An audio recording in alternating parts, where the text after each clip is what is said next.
So we go into here. And we go into here. And then we check and see how the volume sounds.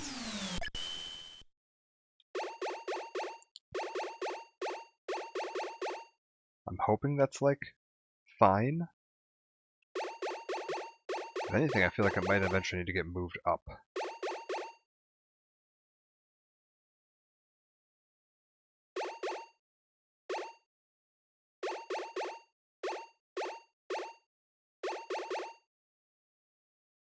Whatever, that'll be fine. We'll assume this works.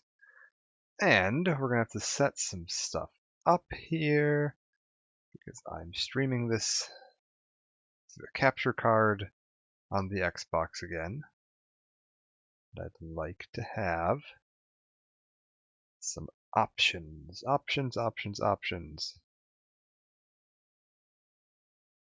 What are we doing here? All right.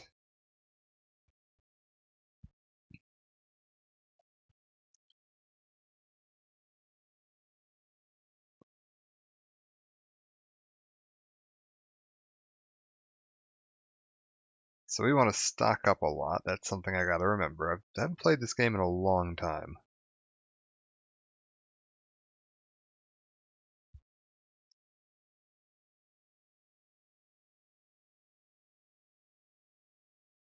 Is this the one I want or no? Guides. No, I want this one. Good morning. I'm still kind of setting up here. Give me a second.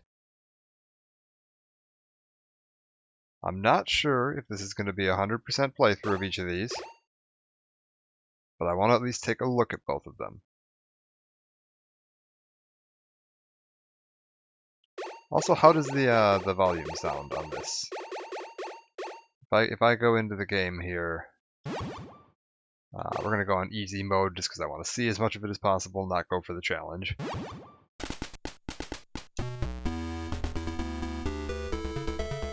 Like, is that too loud or too quiet?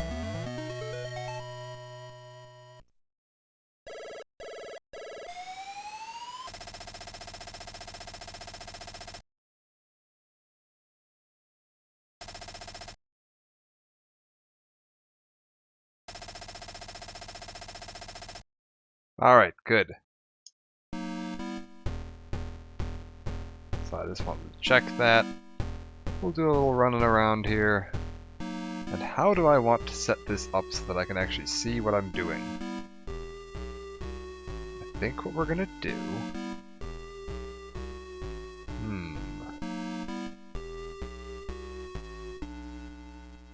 If I put this here, and then shove this over to the side of the screen, is there a way...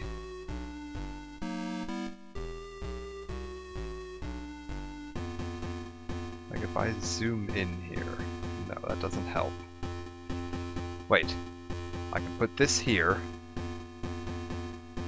I'm rearranging many windows. I want to have a walkthrough and my game visible at the same time. So I think if I do this, yes, there we go. Hopefully this'll work. All right, so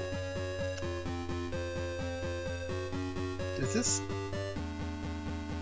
Okay, no, this is just kind of floating in the middle of the screen with big black bars on the sides. Right, because this is an old game written or designed for 4:3 aspect ratio, and it's not being stretched. Because this is running effectively as close to the way it would have run at the time it came out.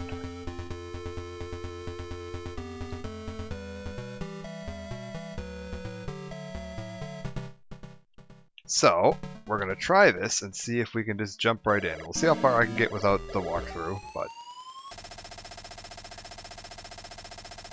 Mission is infiltration. Make sure that the enemy does not discover your whereabouts. Over.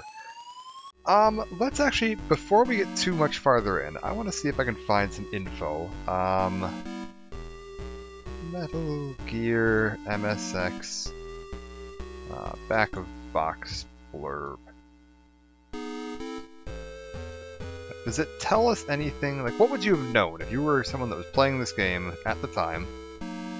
Like, what was the plot summary?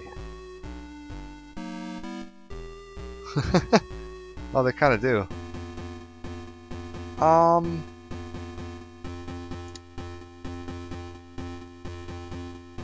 Here we go. This seems to be the kind of like what was probably at the beginning of the instruction manual or on the back of the box. 200 kilometers north of the region of Galsburg, South Africa, lay the fortress of Outer Hetten, a fortified state that had been founded by a legendary mercenary in the 1980s. In 1995, the Western world had received intelligence that warned of a weapon of mass destruction that was supposedly being constructed deep within the fortress. High-tech Special Forces Unit Foxhound, commanded by the legendary soldier Big Boss, set their best agent, Grey Fox, to infiltrate the stronghold. However, days later, contact with Grey Fox was lost, his final transmission consisting of only 2 words, Metal Gear.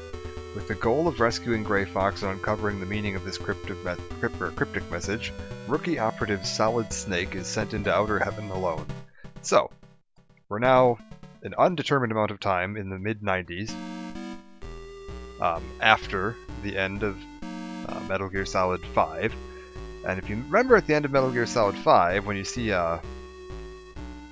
V holding that cassette tape from the boss, or Big Boss, that was telling him that he was the new Big Boss and he had to carry on their legacy, and the front side of the cassette tape said, "From the man who sold the world," and they declared the little fortress kingdom that he'd set up, Outer Heaven.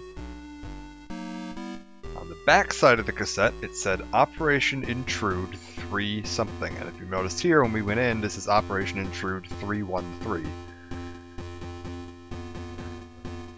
So we are currently sorta tied in. A few years later, this is the the Outer Heaven kingdom that we saw set up at the end of Metal Gear Solid 5. Ah. That's not the right way. And we're here looking for Grey Fox. We've been sent in by Big Boss. It's Big Boss. And he's, we're looking for Grey Fox, another unit member of Foxhound, which is Big Boss's Special Operations Unit. Got some rations. We're going to stock up, because the way this game works is every time you leave the screen and come back, it puts the item back. And so you can just do this over and over and over again to get yourself up to, max items, which you kind of want to do. Max items is not like 99. You want to make sure you're good and stocked up on items, because it's very easy to get into a boss fight or something where you're low on ammo, which there would be no reason to do. I was actually testing this game out the other day just to see how far I could get. We got pretty far. So I'm thinking it's going to be possible. If I go over here, I can get the binoculars. And then we want to wait here for just a second.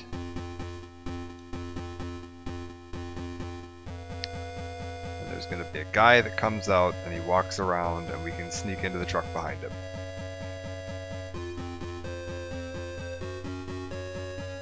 There we go. Now while he's sneaking about, I go over here and grab this. Oh. I don't think I'm going to play through the entire game. I'm thinking we'll just show off a bit of how this works. It feels almost a bit like the kind of the original Legend of Zelda in that you've got this kind of static fixed map. You're seeing one screen at a time. Same enemy patrols. Enemies kind of reset when you leave the area. You're going around collecting, items and weapons as you hunt your way through the base. You're going to get to these doors here that I can't open, but if you have the right key card, you can sneak your way in. Ah, the gas mask. Alright, this guy's asleep. We're going to sneak up and punch him to death. Grab the gas mask and get on out of here.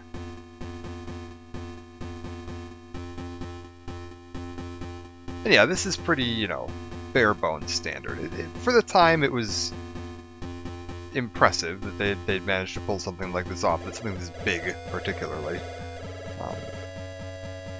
This originally wasn't going to be a stealth game. He wanted it to be an action game, but the hardware on the system couldn't actually handle running an action game.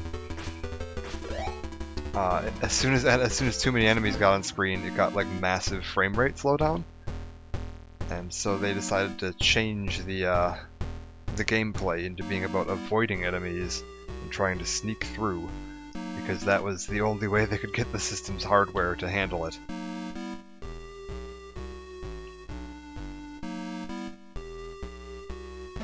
So if the MSX had been a slightly more powerful system, we would have had a oh god. Oh, that's not a fun place to be. Let's not be in there at all.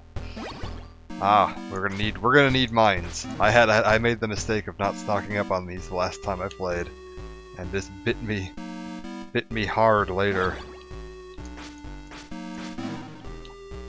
Because there's a boss later in the game that I think you can only hurt with landmines. Can't carry anymore. Good. We're gonna want to remember where these are. Can I get into this door yet, or no? No. Okay.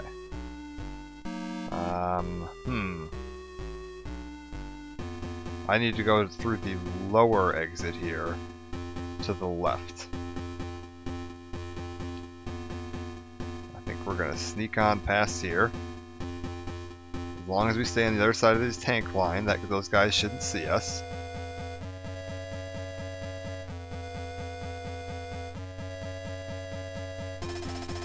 And shift change, alright. Now we're going to see a few things here that show up for the first time in this game that kind of carry on through the rest of the series. So you get these ideas like sitting there and watching a guard's pattern and analyzing it and waiting for a break in their little rotation to sneak past them.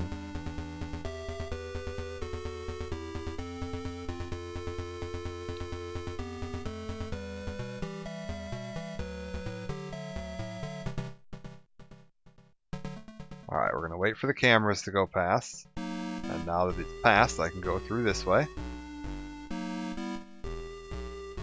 See if I can sneak through this door over here. Some ammo. And a door here that I do have the key card to. And a POW. He's saved. I'm going to stock up on some ammo real quick.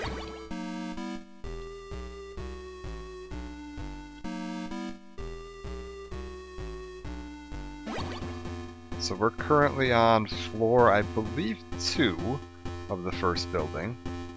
No balloons. You can't Fulton enemies out of here. That would have been a very different game. You also don't have a zoo. I'm not collecting animals.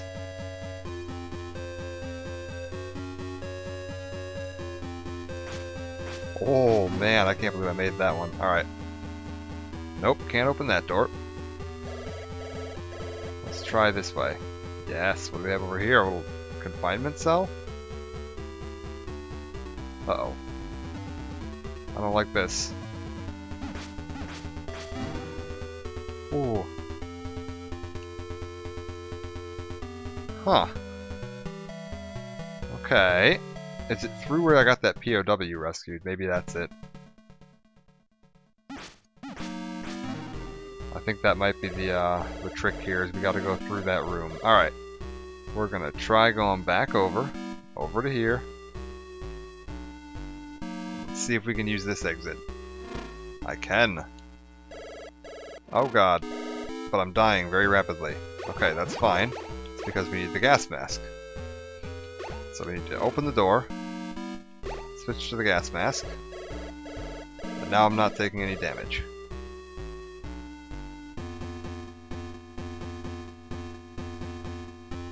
The kind of thing you definitely would not know your first time playing, and would just be taking piles of damage for what seemed like no reason. Because this was an NES MSX game. Good old hard difficulty for no good reason. Because it still couldn't decide if it could suck some quarters out of your wallet, maybe. Thanks for saving me. The Foxhound member that infiltrated this base a few days ago is unharmed. They captured him. Alright. Also, as you can see, Hideo Kojima, much briefer on the plot. Didn't have the space to sit there and speak at you for 20 hours. Oh.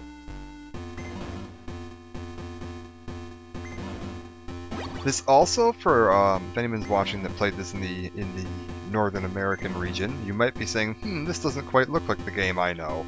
And that's because there were some differences. This game was released on the MSX console in Japan, and ported to the NES, which led to some changes because they had to tweak a few things to get it to fit onto the NES. It was a little bit weaker of a console. So the American version that most of the US played was a little bit different than this. It's pretty close, but there's a few changes here and there. Notably, the opening is a little different. You don't like swim in and land on that little tank dock like we saw. That's a little different in the US version. Some of the item layouts a little different. Some of the guard patrols are a little different. And notably, like, the ending is going to be quite a bit different than the American version. Okay. So I need remote control missiles. Because there's an electrified floor with a switch on the far side. Yeah, that was a common thing with Japanese games that were ported to the America in the, like, mid to late 80s, is they would decide that the Japanese version was too hard for American audiences and that we would never be able to handle it, so they would dumb it down and release a completely different game with the same name in the American market. It happened with Mario, it happened with Final Fantasy, it happened with this.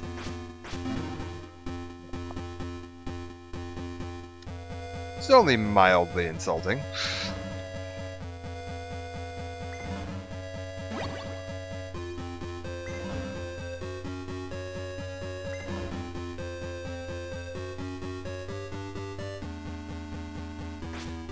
Ironically, some of the US games are really, like, solid. Like, I actually really like some of the US variants.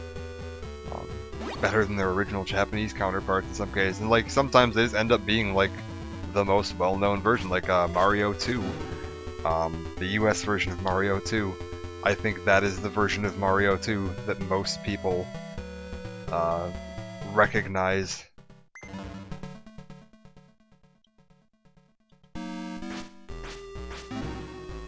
Because, like, I think Japan is pretty much the only market that got the original Mario 2, which I think everyone else knows as Mario The Lost Levels. And now I'm fairly certain that even when they do re-releases, they title the Doki Doki Panic version as Mario 2 and Lost Levels as Lost Levels. Because it's just so much more well-known. Alright, we need to do the fly-by-wire missile up to there, blow that up, and then head back across.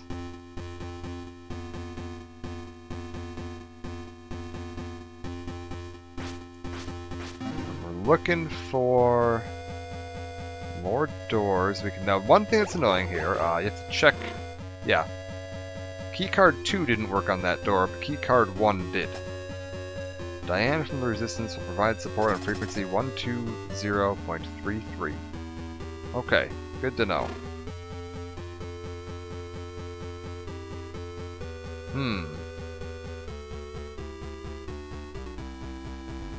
I don't think I need to mess with that just yet. Crap.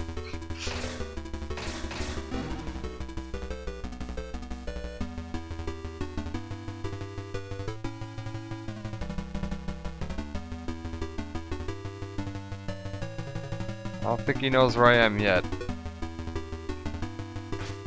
Got him. Alright, we made it.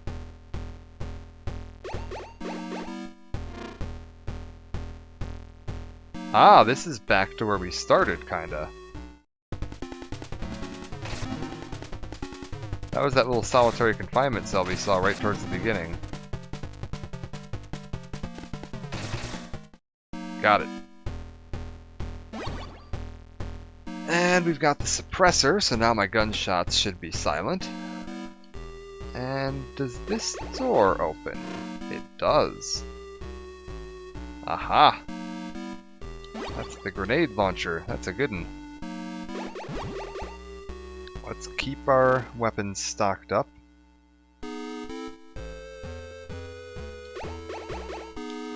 You kind of have to learn the layout of the base in this, which is neat. For a game of this era to be like, no, we're going to make you, you know,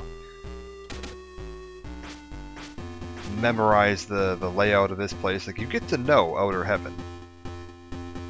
Like, I know where I am in relation to the start of the game right now, because I know where that solitary confinement cell is.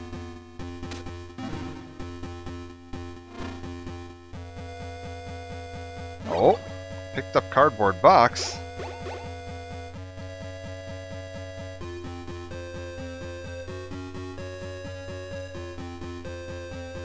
And as long as you're not moving, they won't care.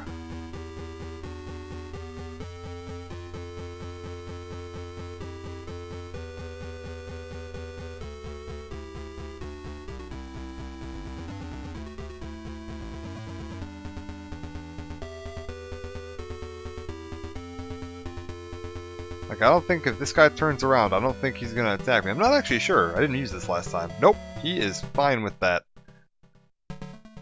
The fact that a box just appeared next to him. Oh, not fine with that though.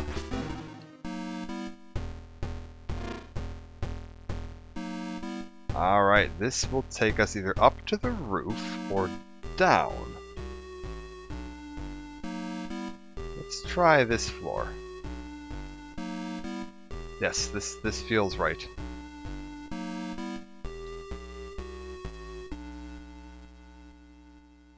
And we're gonna need to use these boxes, wait for the cameras to go past. I want to at least get to like some of the more, like the earlier bosses. And get a little bit of the plot in here. There's not like huge amounts of plot.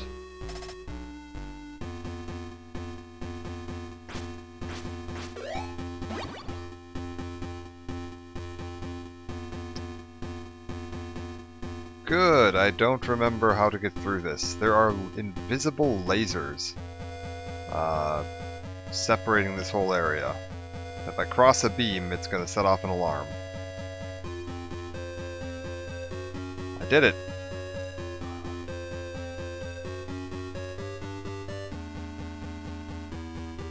I remembered the path. And that is just a trial and error thing, you just gotta kind of know it. Later in the game, you get an item that lets you see through that, but the first time you're going through, it is just, you gotta guess. No, okay.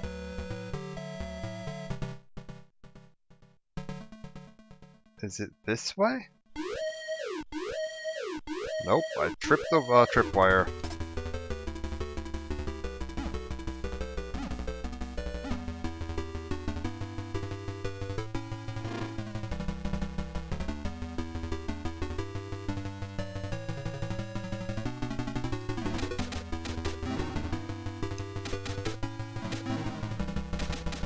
I swear this was the way to go. You had to go down there for something. Ah well.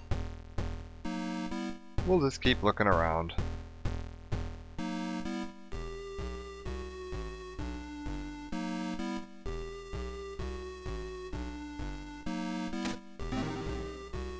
Alright, that was one guard down.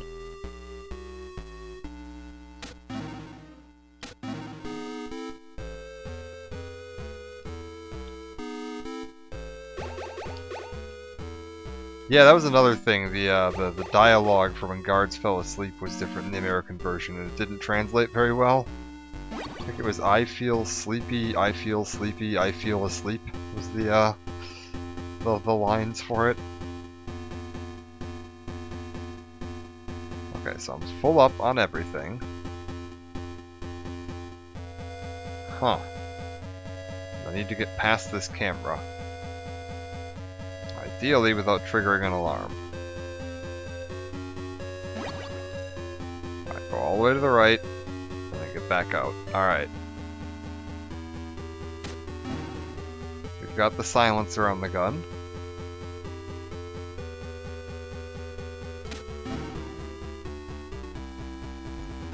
Yeah, he can't see me here, because I'm not technically directly in his line of sight, so that's fine. Well... I am puzzled. I thought that I had to go through the infrared beams to get to something new. Let's go back through them again this time. I know where the beam that tripped me up was, so we can just stay away from that.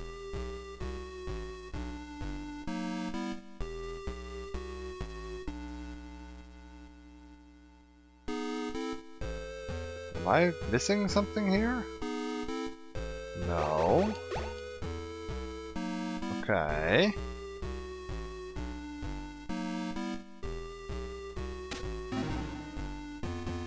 Make sure that none of these doors open. Alright. Is it...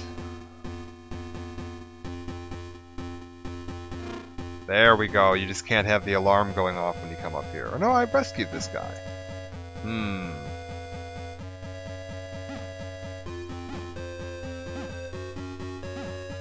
No secret wall.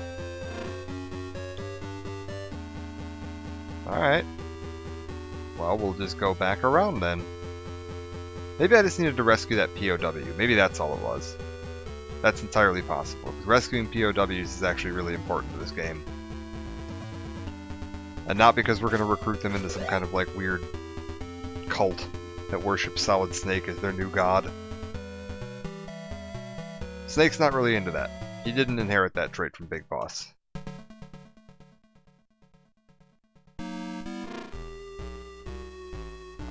Yeah, let's try the ground floor. Oh, I just about muted my headset there.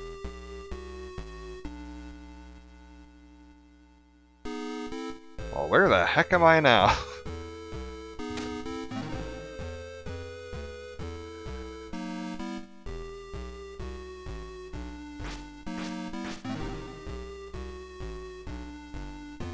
Let's try... Okay, we're on ground floor.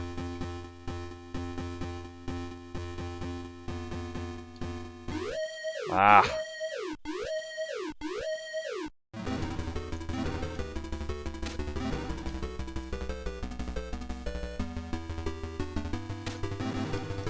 Okay, wait, I know where this is. Yeah, I need to go through that room over there. That's fine, so I need to go through here and get past those cameras somehow. I think it's down here. Stay... Dang it! That's really tough. I don't know how I'm supposed to get past that.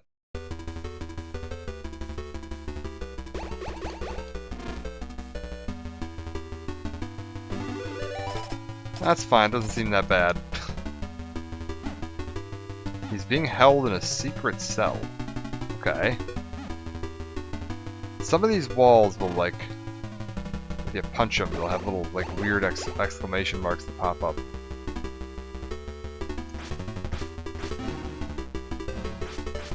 And you can bomb them with the plastic explosives to find hidden areas. Alright. Also, when I rescue that POW, my little class meter in the lower left went up to 2-star. Thanks for helping me. The only way to get close to the secret cell is to get caught. Okay, so I need to get caught.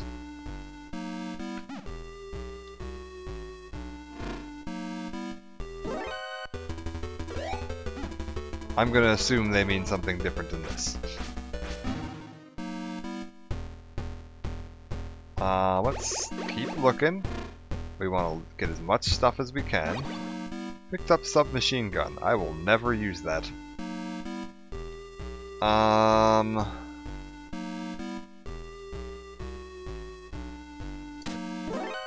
What? weak. Ah, here we go. Don't move. I've been caught.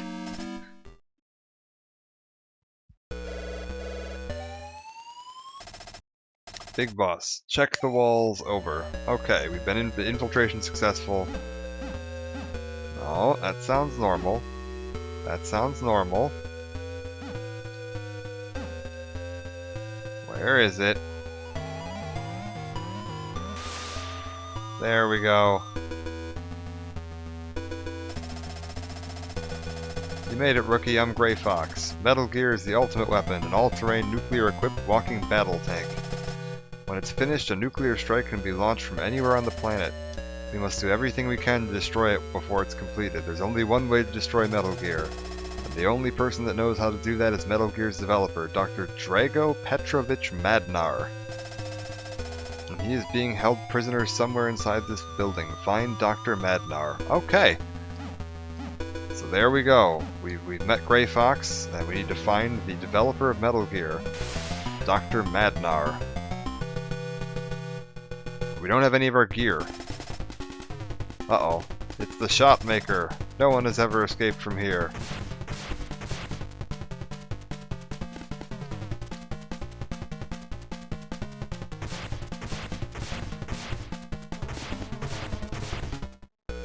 Do I not have anything? Oh, this could be tricky. I know that you can beat this guy right now. I'm just trying to remember how you have to do it. No.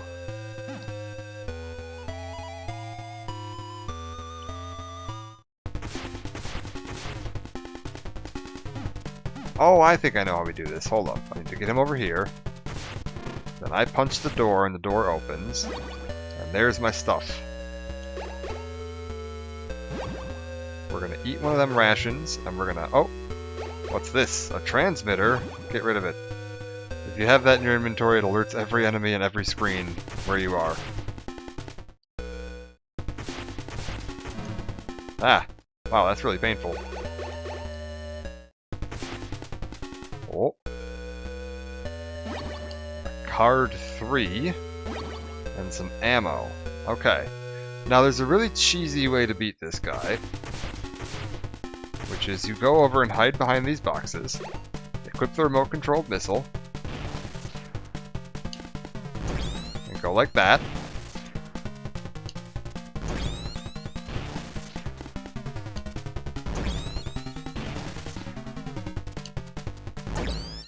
Ta-da! He dead.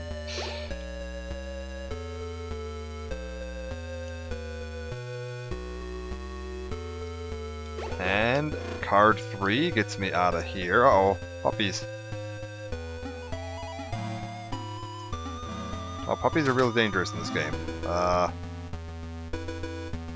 Oh, which way do I have to go? I don't remember the right way.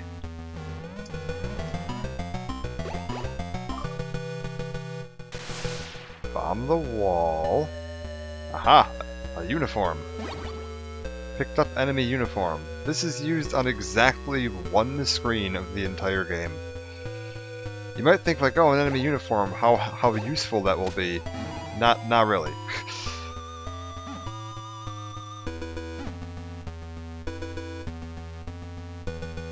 Alright.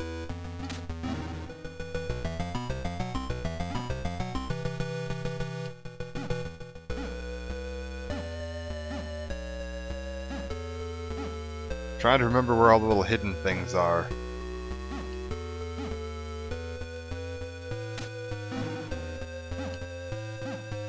No. No.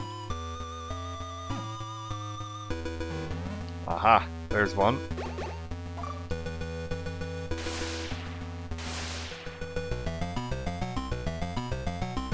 Ah, and there's some plastic explosives, so we can stock up on these now. Leave the area, pop back in. I'd like to get to at least the desert. There's some fun bosses in the desert.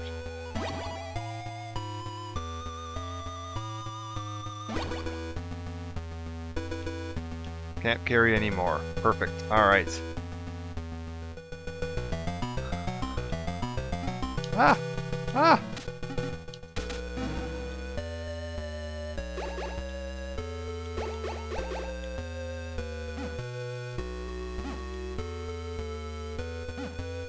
So, can I not get into this place? Ah, there we go. I was about to say, I know you can get into this little spirally bit.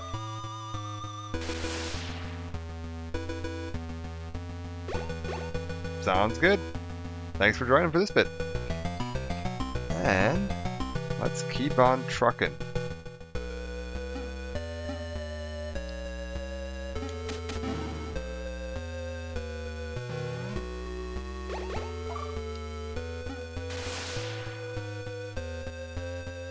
Sneak our way further into Mother Base, and we're looking for more walls we can bomb. There's a ton of little bombable walls in this area.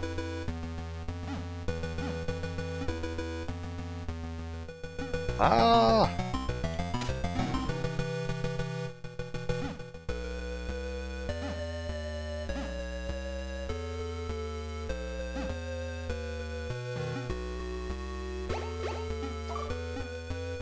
So get that out of there. And... what? Oh, do you have to keep it equipped until it explodes? I bet you do. Alright, there we go.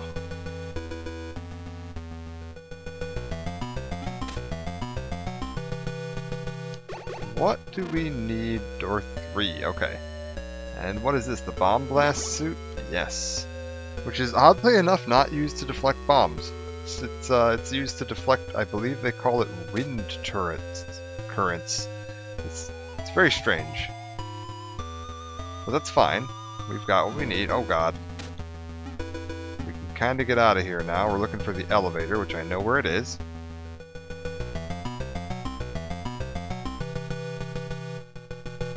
Wind our way around here. Try to keep any of the dogs off me as much as I can. Perfect.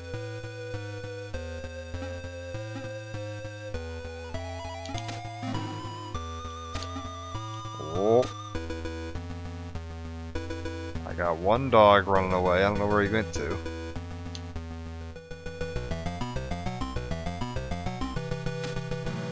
Ah, you know what? I think this is where the plastic explosives are. Might as well stock up on that, seeing as we just used a few. Generally a good idea whenever you see a weapon to make sure that you are carrying as much of it as you possibly can be. Oh, pfft.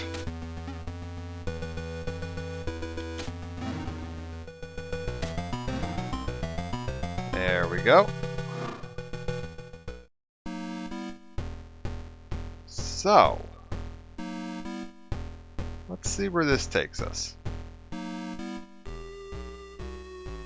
Ah, this is to here. Okay. What about the second floor? That's this. Okay.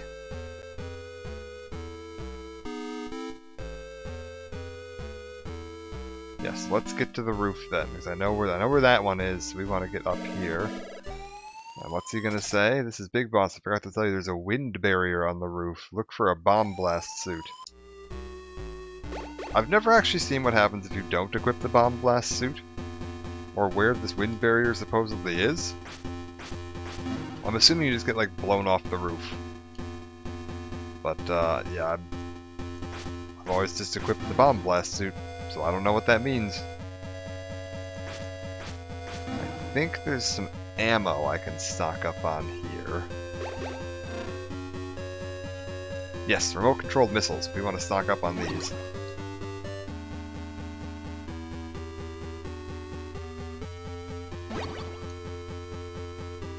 Want as many as I can carry.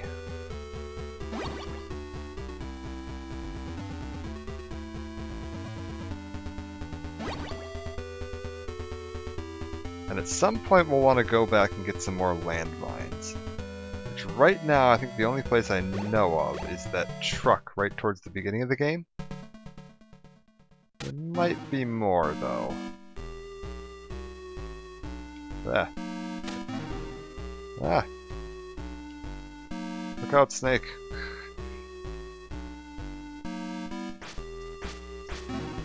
Oh, I should probably put this bomb blast suit on, huh? before I accidentally find out what Big Boss is talking about. Oh. Many guards.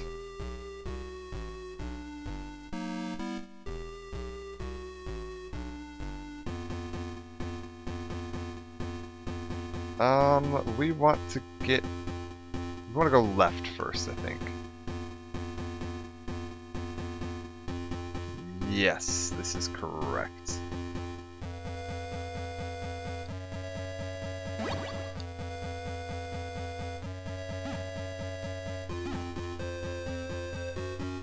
I don't remember what's down here, but there's definitely something that you can pick up that's really useful later in this area.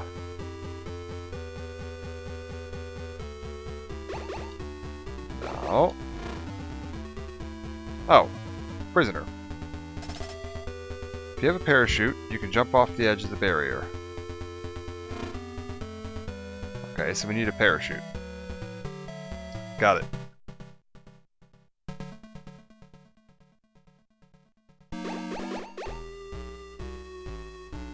Jump off the edge of the barrier.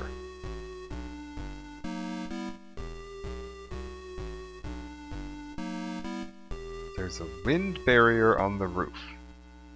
And I can jump off the edge. Now we have to cross this bridge here without dying. There we go.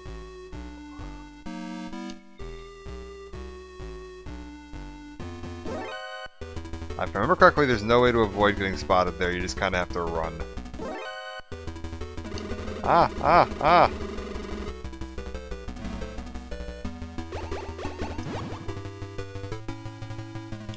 Actually, wait. Hold up. And these guys at the jetpacks are just going to keep spawning forever.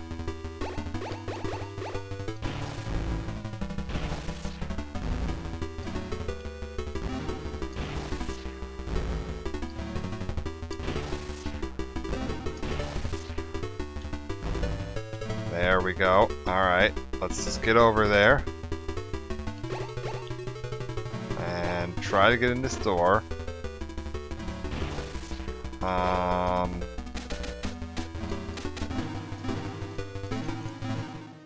There we go. Okay, how'd that do on my old rations? That was a little rough, but that'll be fine. We did get the mine detector, which is what we want. We're gonna get spotted again, and we're gonna have to run.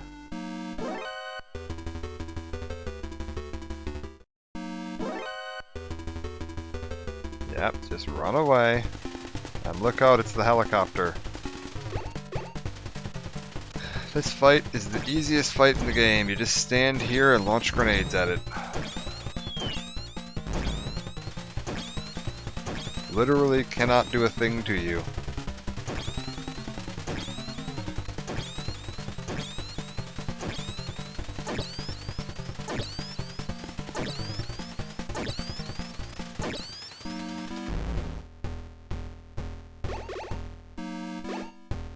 Alright, let's get that bomb blast suit on.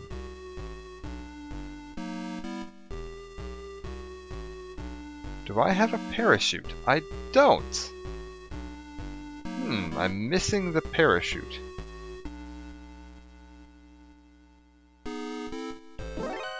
Where on earth would it be?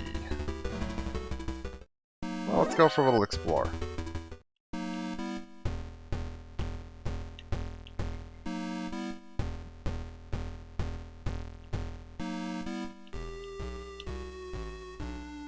Oh.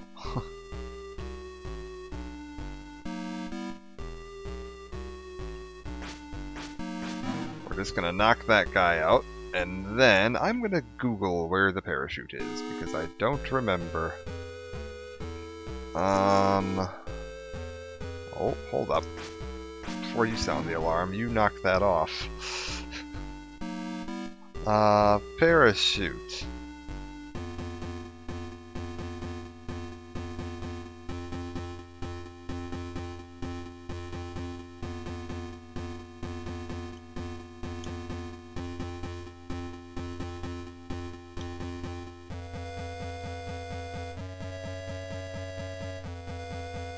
Where are we? Second floor. Okay.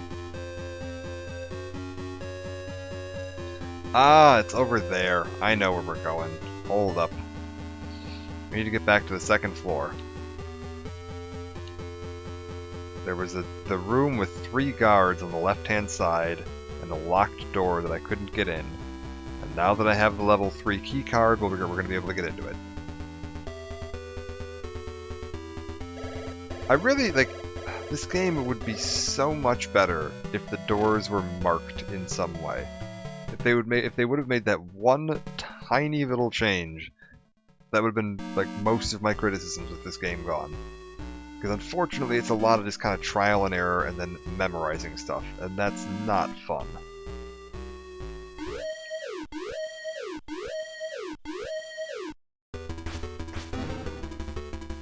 But if they would have just gotten rid of that one, or changed that one thing to put little numbers on the door, or color code them, or just anything, so that when you get a key card, you know, like, oh, this key card is going to open this specific door that I saw earlier. Would have been so much better. Which they do in Metal Gear Solid 2. Or Metal Gear Solid 1, I should say. The first Metal Gear Solid game is one of the only big differences between that and this, is that there are numbers on the doors. Oh, I don't like that. Hold up.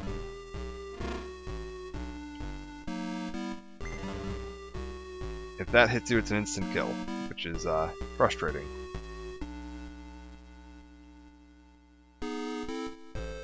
Okay.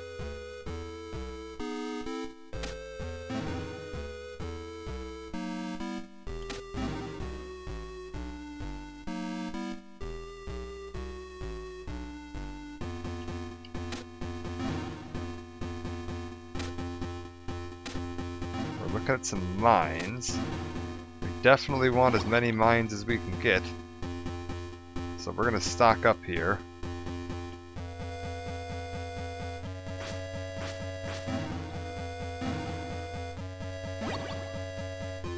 I killed that guy so hard his little Z's didn't go away. Can't carry anymore. Perfect. That's what I want. Now we gotta look out for... Ah! I was hoping I could have caught him before he had a chance to react. Oh, another prisoner. Only way to get into the inner courtyard is to parachute from the roof. So we need to find a way into the inner courtyard. And we're looking for a parachute. I already found the way, you know, where I jump off the roof at.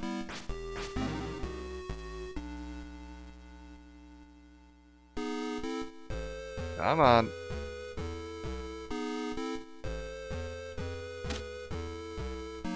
But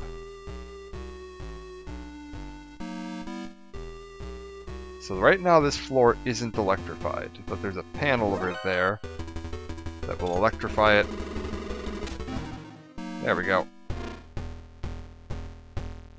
Ah, and the infrared goggles, that's good.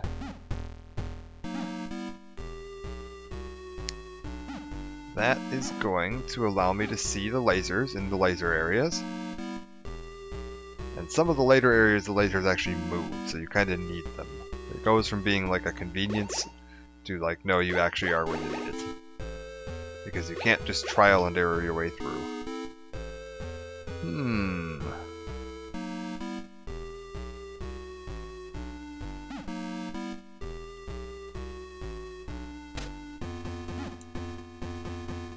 Parachute.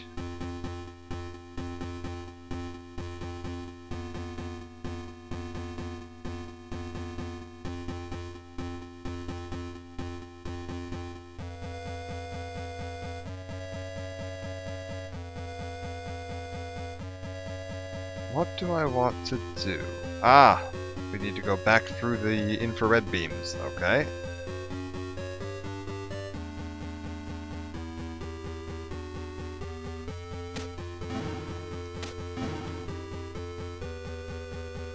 Which is where? Floor...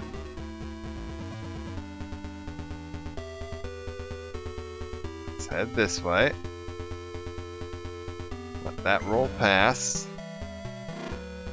Get out of there. Alright.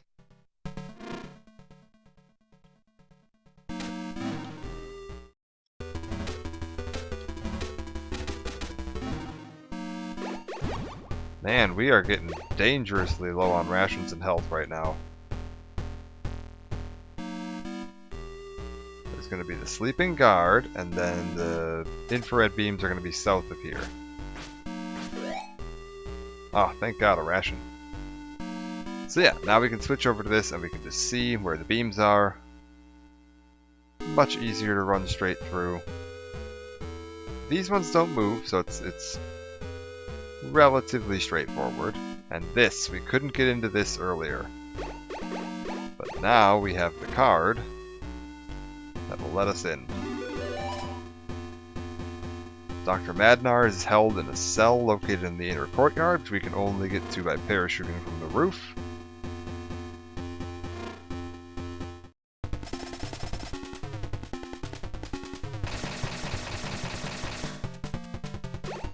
Okay.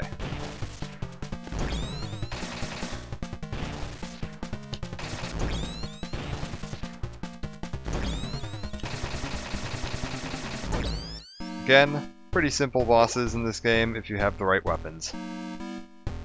Nothing too fancy. Which key card do I need?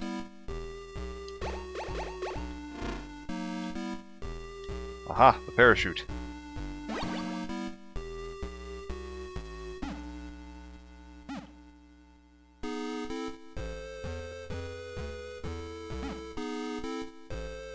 Alright, head on through here.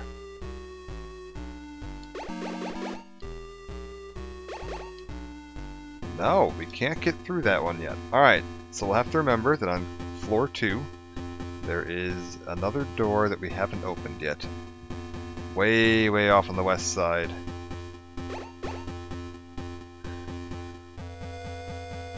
But we did get the parachute. So we can now jump off the roof.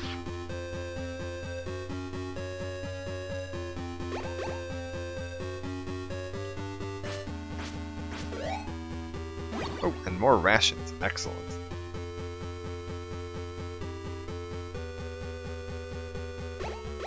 Can you see the cameras? No, okay. I was like, I wonder if you can see the beams from the cameras, but nah.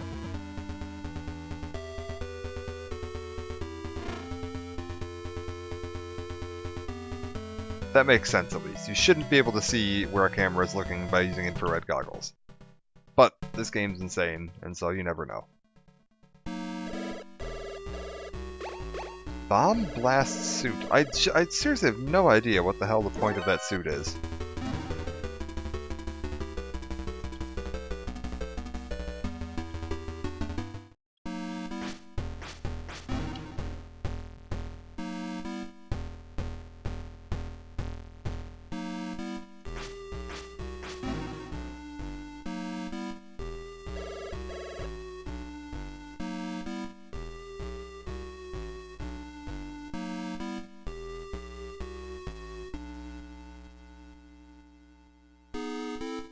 Like, they mention to wear it in relation to the wind barrier. But then I think they say when you're using the parachute, you're jumping off the wind barrier, so I'm assuming the wind barrier is like a platform. And I have to use the bomb blast suit for reasons? I certainly don't know why I'm using it.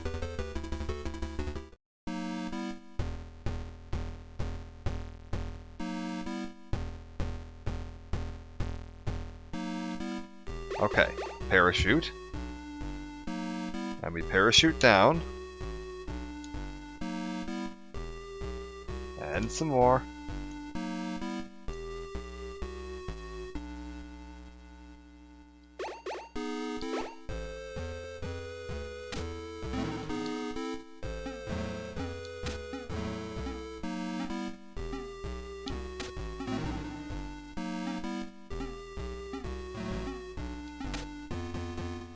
Alright.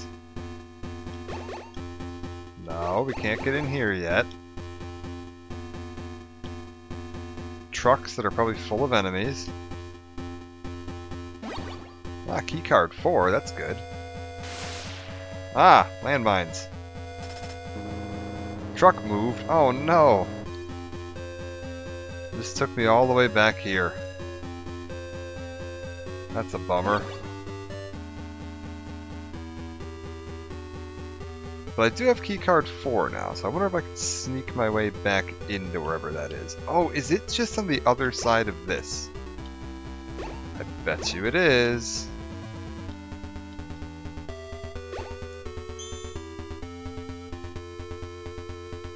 I will bet you any money that's exactly where we just were.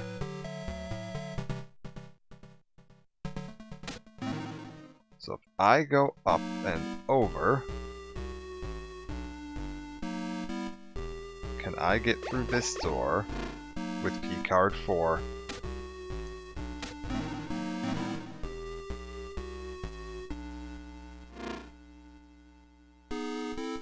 Yes, we found our way through. That was fine. Building 2 is 10 kilometers to the north. Okay, so Madnar was moved.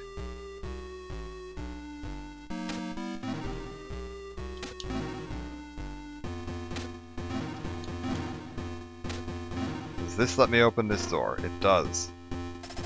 Dr. Madnar, was I too late? No, because we know already. We talked to the other guy in this area, Snake. Keep up with the plot. It's fine. So we need to go 10 kilometers to the north. Fortunately, I know where we need to go. We're actually really close to it. We need to go this way. I need to go this way. There's going to be some guards that hopefully pop out here after I leave. Oh, actually, wait. I was almost in the right spot, but we need to go to the right. Through here. And yes.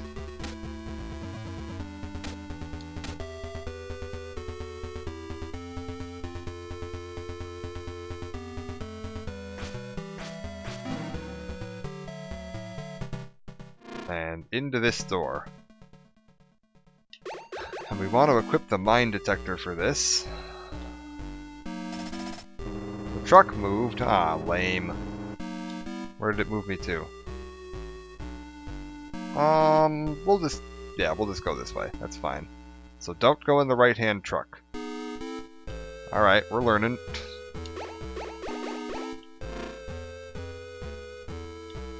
Still really easy to get back from where we were. We're not very far.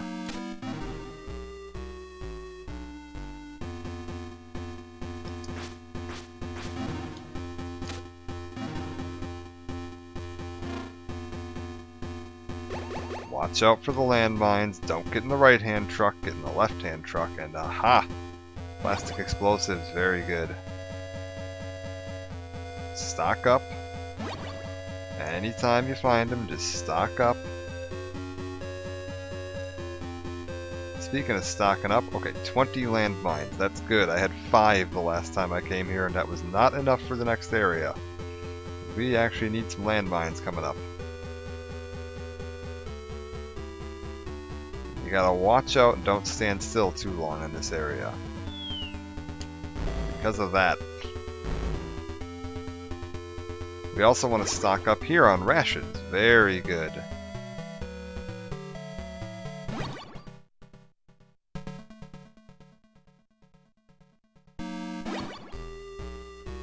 So we'll just replenish our rations. And once it says you can't carry any more, eat one. Then pick up one more. Just to top your health up. You can carry quite a bit now, so we're going to be stocking up.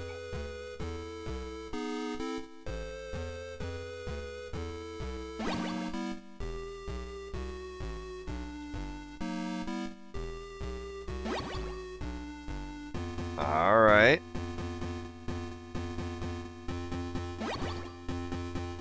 Even more.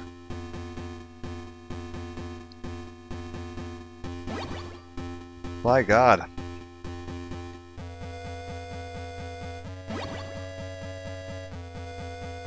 Snake's gonna eat the Soviet army out of house and home. Just keep on stocking up, keep on stocking up.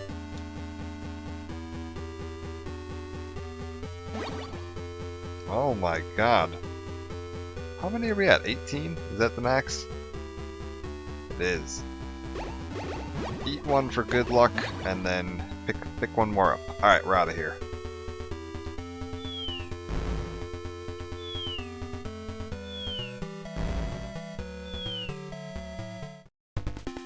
Now, we gotta fight the tank. This one is not too bad as long as you don't run directly in front of it. Running directly in front of it is really bad. It might even one-shot kill you if you're unlucky. You want to run up, drop a mine, and get back.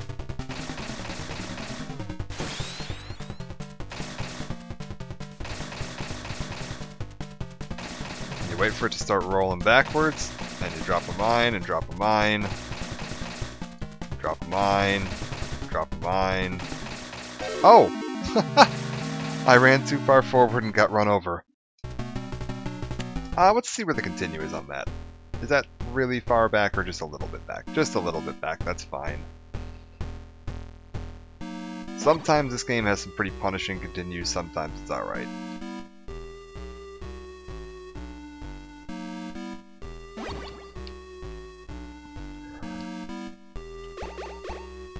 I do want to save once we stock up on those rations again, so that I don't have to do that a second time. But other than that, not too bad. We'll go back and we'll kill that tank. Just gotta make sure we don't run under the tank. I thought I was far enough over to the side, but I suppose this is an old game. There's probably not hitboxes that are that touchy.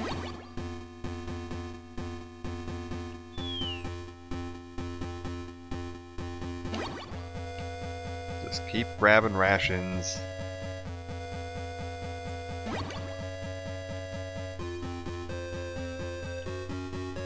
If you get in front of the tank, it fires off its main cannon, and that is gonna definitely kill you.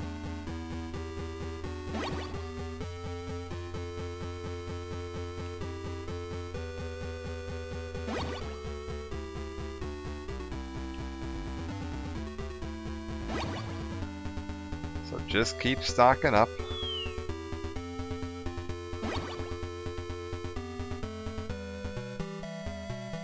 Once we're fully stocked, I'm going to go ahead and drop a save. Which you couldn't do in the original game. That would be insane.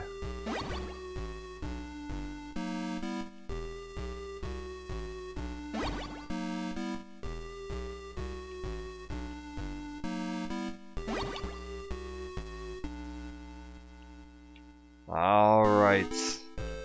Can't carry anymore. Eat one. Get the rations equipped, and then we will save.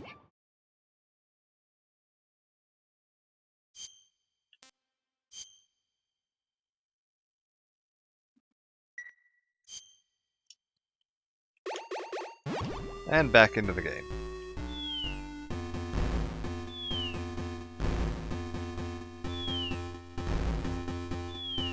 Huh. Oh. Let's get the landmines equipped, and we want to wait for the tank to roll back.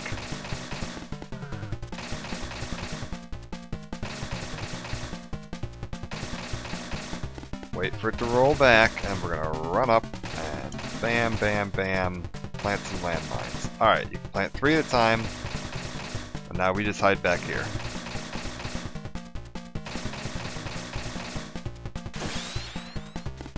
Deal a bunch of damage to it, it rolls back, I run up, I plant 3 more landmines, and we run away.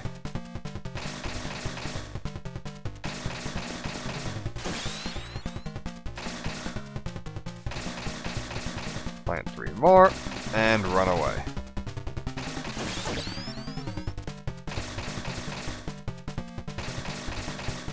Plant 3 more, and run away. Ta-da! We win.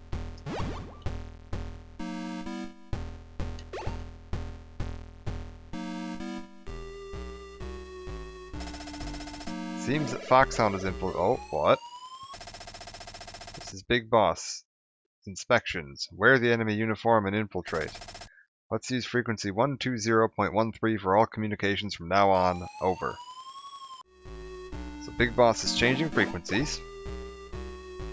And we're gonna put on an enemy uniform. Go on in. And that is literally the only time the enemy uniform is useful. So we're gonna take that off now.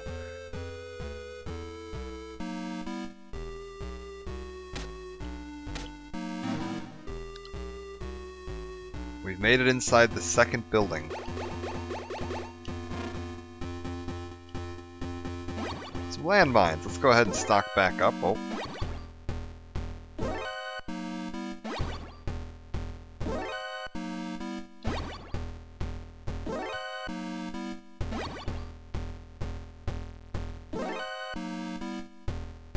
Perfect. We're full up.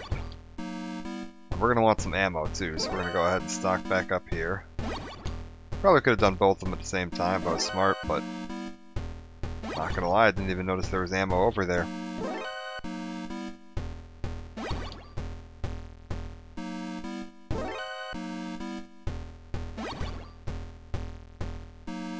We'll save once we're stocked up here too. The game does start getting quite a bit harder from this point on, so we're going to want to make sure we're saving regularly.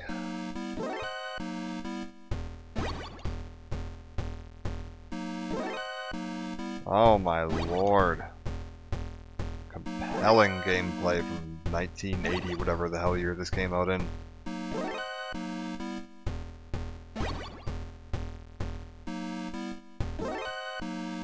And I believe it's going to be 400 rounds, so we do that 6 more times. Sorry, not 6 more, 3 more. My bad. I can do math in my head.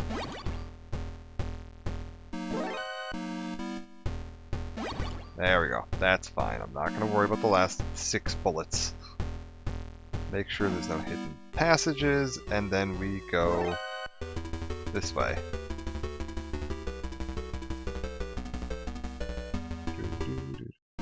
Alright, and we save here.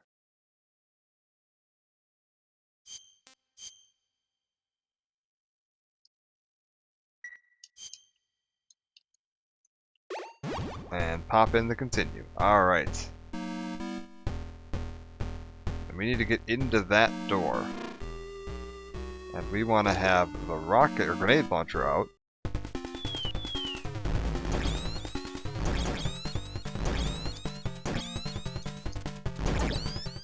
Oh, because yes, if you're not super quick, you die.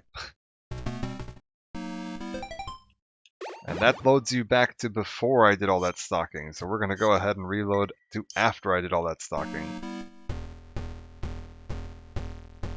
What? I said data load. This right here. You're kidding me. That save didn't stick? That's fine, I don't care. You know what? Sounds great. We're gonna go ahead.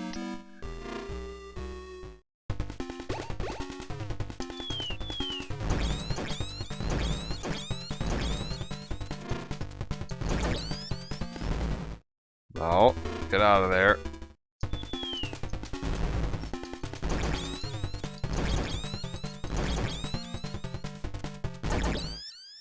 Got it. Alright.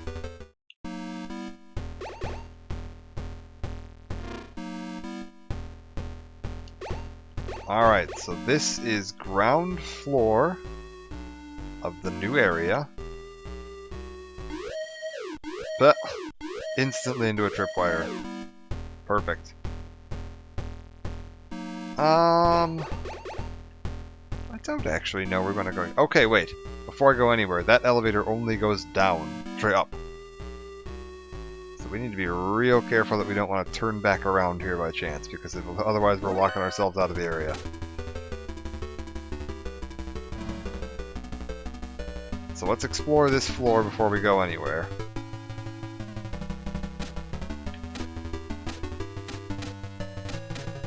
And remember that that elevator over there only goes one direction, up.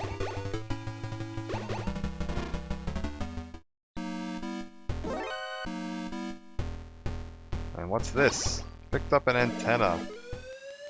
Apparently we've been out of touch. They're trying to jam our signal, but we're okay on this frequency. Over.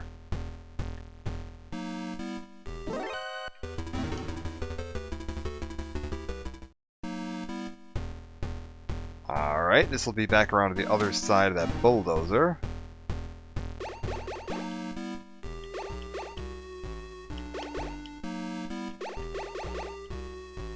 No, I can't open that door. Okay.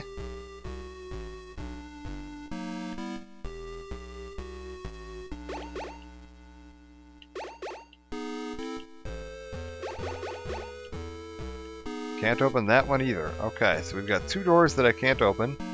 Near the water on the first floor.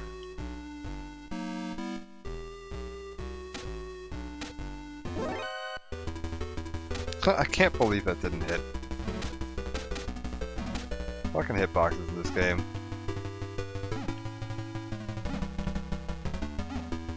Huh. Alright. Let's go see what we got going on here. No.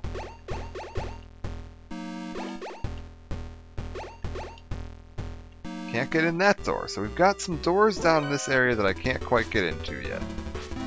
Keep that in mind. If we get a new key card, we're going to want to come explore this area.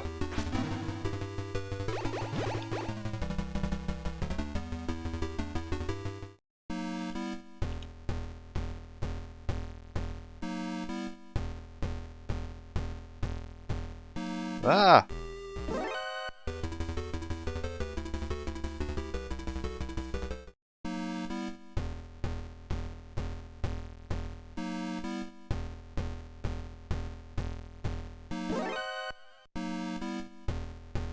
Snuck around past that guy.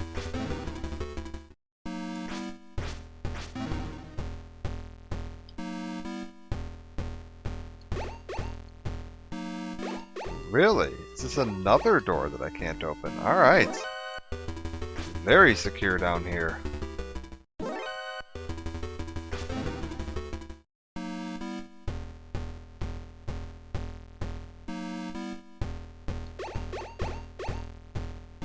No. No. No. Okay. Everything on this floor is locked up, so we've now checked it all. That's at least good to know.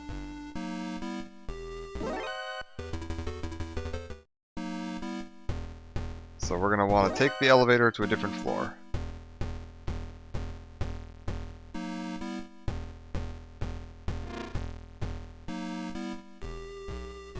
Remember, this only goes up, so you don't want to go too far, or you're going to be kind of locked out of it. So now we'll go investigate floor 2.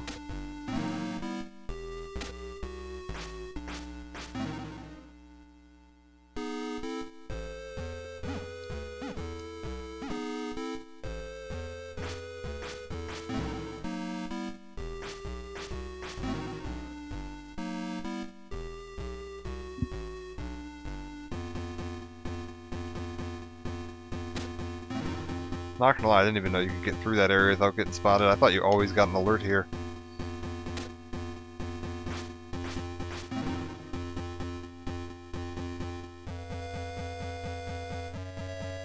I believe that room in the middle there is important.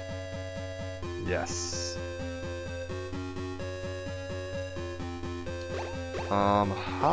Where's my binoculars? Okay, so we need to get around to there.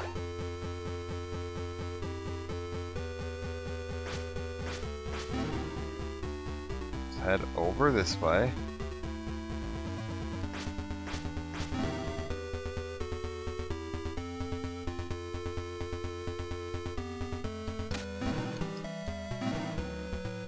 Oh boy. Alright, what's this? Can I get through this door? Can. Ah, I don't want to though. We want to not be through that door. That door is bad. It leads into a guy that's gonna run right at you and kill you.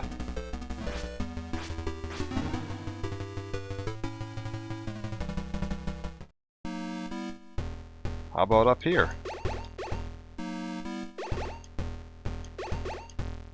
Nope, nothing in here. Alright, that's fine. So we want to go... Keycard 1. Through this door and head south. There we go. Let's head into this next area.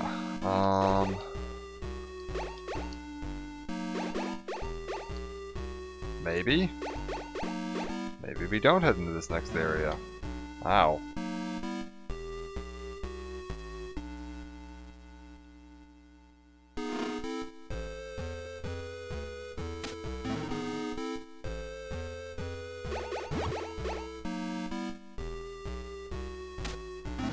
Aha, I know where we are now. This is good. We're in a good spot. We're kind of where we want to be. We're looping around.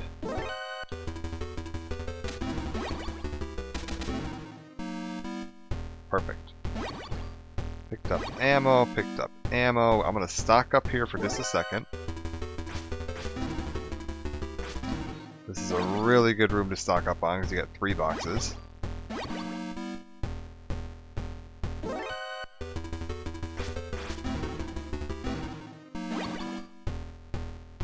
Very good.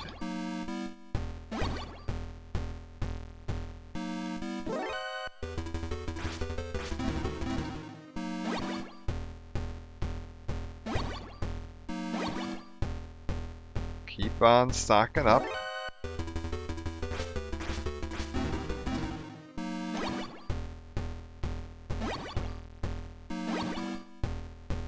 And one more, I think.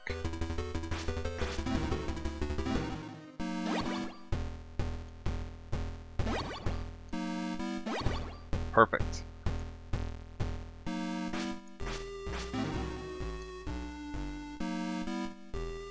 Come on. We got him.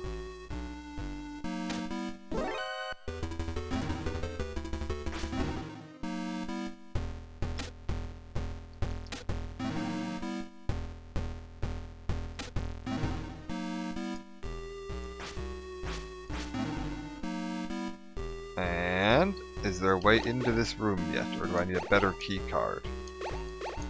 I need a better key card. That's fine. Oh, for the love of God.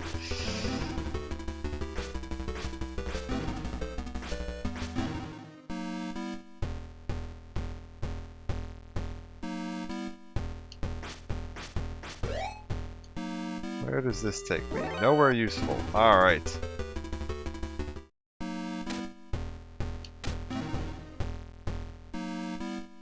This is keycard 1. Only other place I haven't been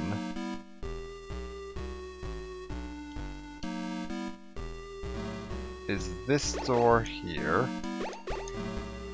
There we go. Alright, we got in. Let's use a ration just to be safe.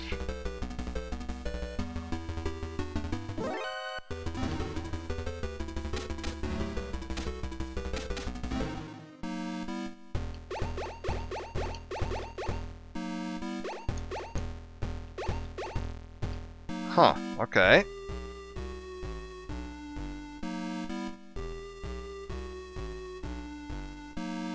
Aha!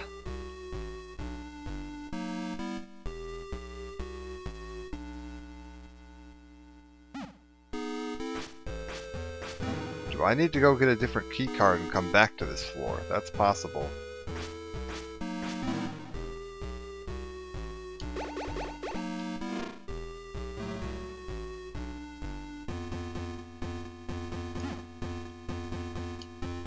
Because where I need to go is just through this door.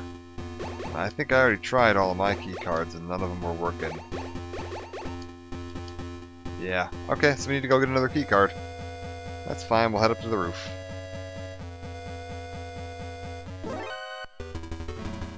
Don't mind me.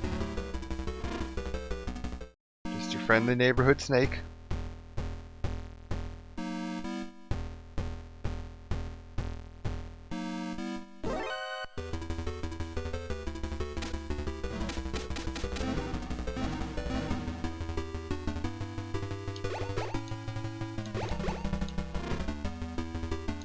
Looking for new key cards.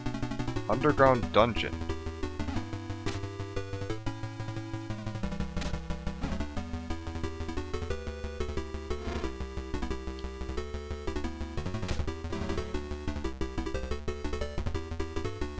keep moving through this area.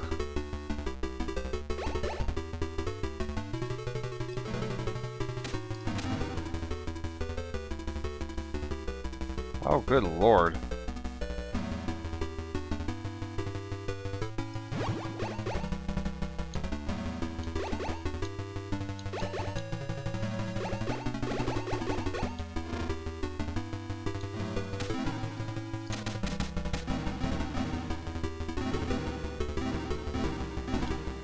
You know what?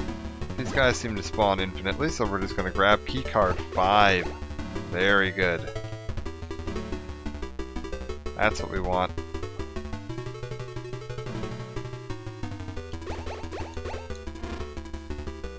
Get out of here. Okay, they are going to keep spawning forever. So we'll just get into the elevator and leave this silly place.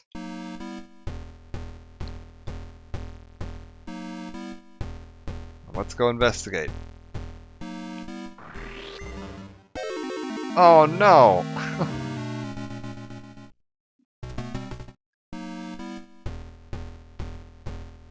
Okay, that's not too bad.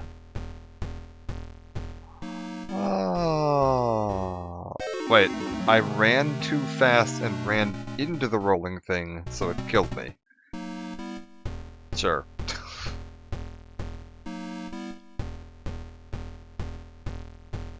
I like that logic. Okay, game. You're starting to try my patience a tiny bit here, game.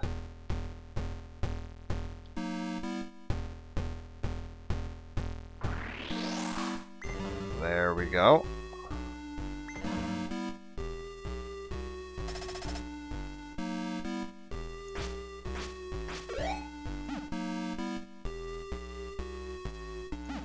So where are we? We're on floor 2.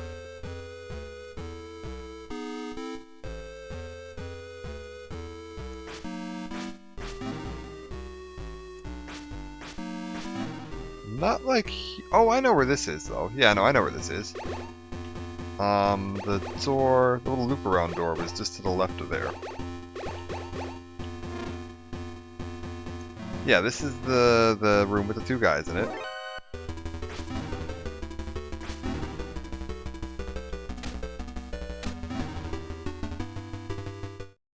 Aha.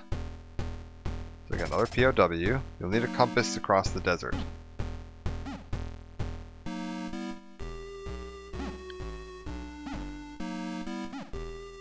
So we need to keep our eyes open for a compass.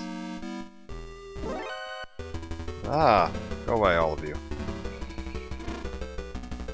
And let's get through here. Nice.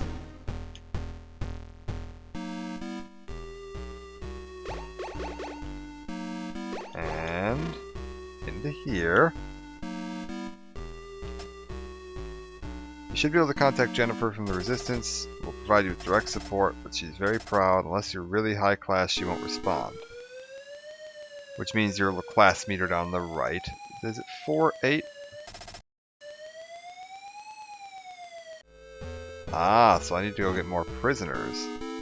But she's still not willing to answer my radio calls.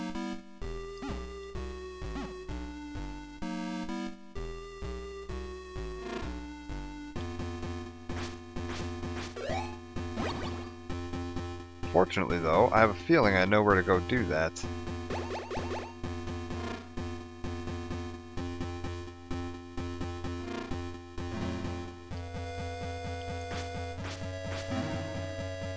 Because there were all those doors that I couldn't open on the first floor by the water. And I know an elevator that only goes up, but I also know where the elevator that only goes down is, so I can get down to the first floor now.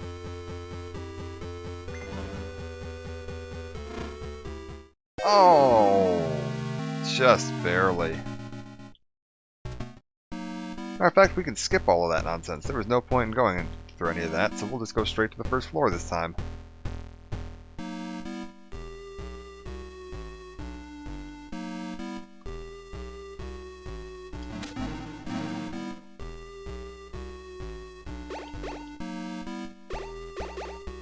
I bet you it's going to be the key card 5, yes. And then where... Don't like that. Yes, here we are. This is the area where all those doors wouldn't open. So now I can go through and start opening up all of these.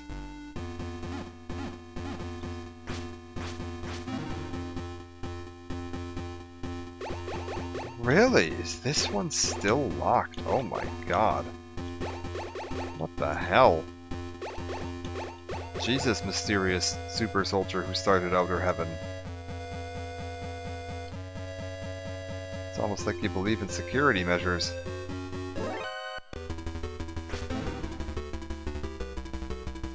But who could it be?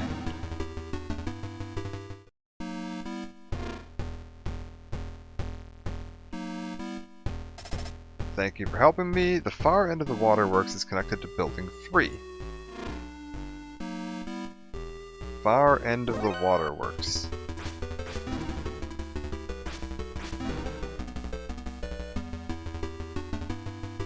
So we'll just run on back through here, and we want to sneak through this. And across there. And over here.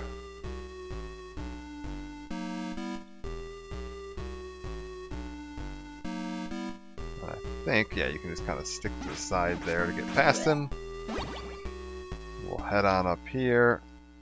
Okay, that door doesn't open either, so we've got 2 doors left that we need to open. The one right by the bulldozer and the one up tucked in that corner.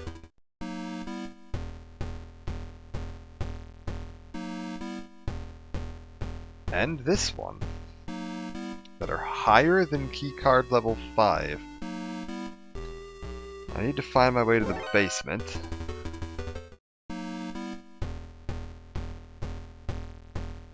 We've got one elevator that only goes up and one elevator that only goes down.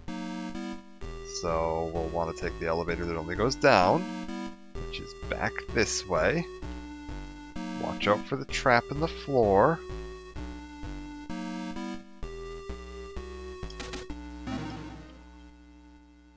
And take this elevator down to the basement.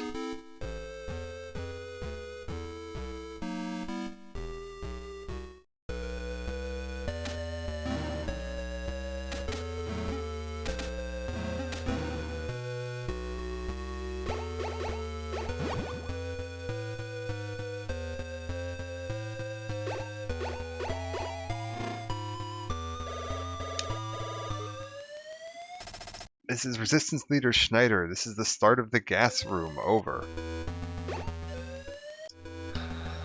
Okay, so there's a resistance movement within Outer Heaven, being led by someone named Schneider.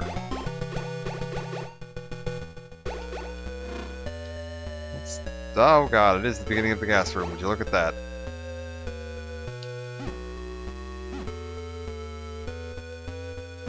And we're going to keep our eyes open because this looks like the kind of area where we might be able to bomb our way through some walls.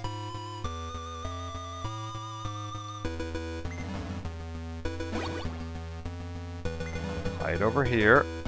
Grab that. You know what, let's let this thing do another rotation. I don't want to die. That would be downright disappointing.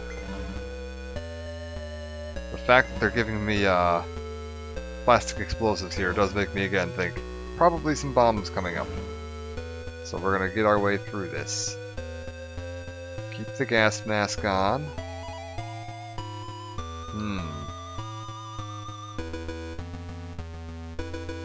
And we are currently in the basement of Building 2. No, alright.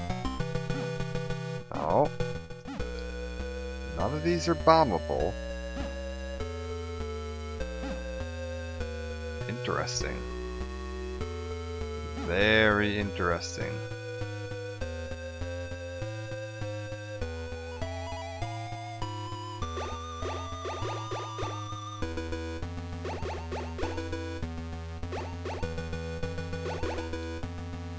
Just gonna choke to death while I try every keycard in my inventory, don't mind me.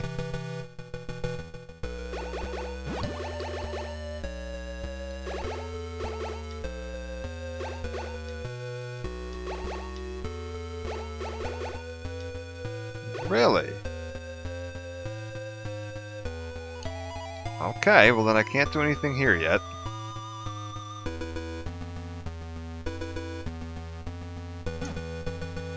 Let's make sure I'm not missing something there, and we'll check the outer wall.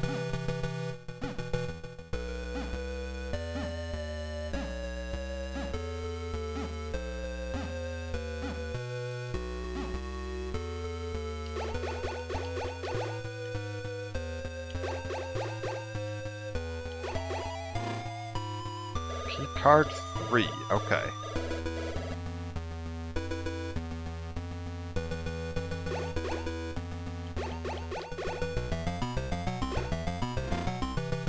And just in case there's more gas, put the gas mask on. Yes, there is more gas.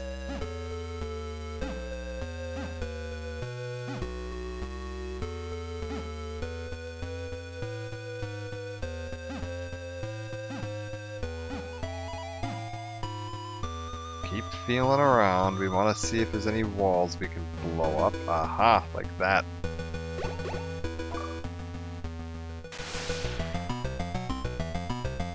So this will get me around into this little area.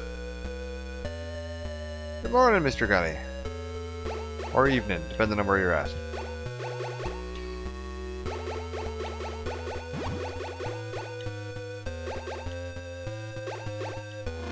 There we go. Alright, what have we got here? Thanks for helping me. The only way out from this floor is to find the north elevator. Good. I'm mostly looking for prisoners, man. I need a 4-star rating here. What for them rockets?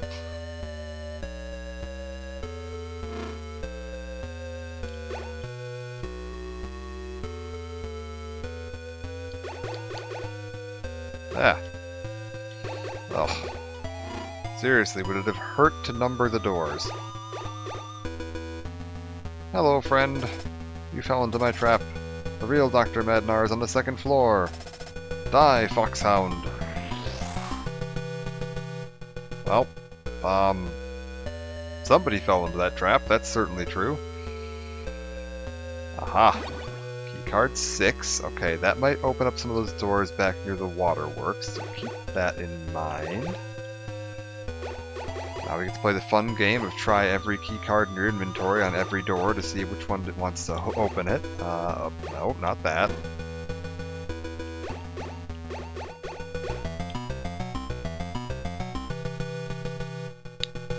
Is this going to be the keycard? It is, okay.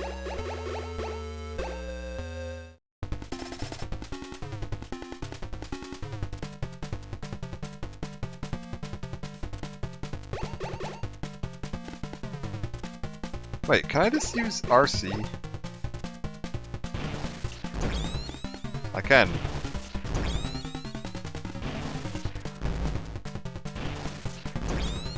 Man, this game sometimes. Alright.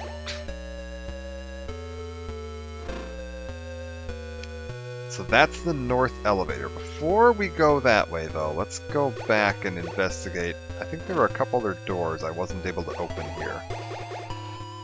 So I want to make sure that we got everything all sorted out down here.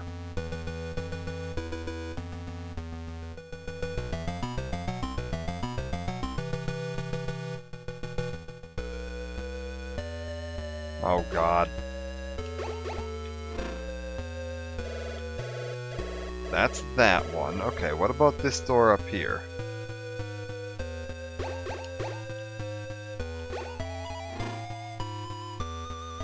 Aha! Thanks. That's what I want to see. Now we're good to go.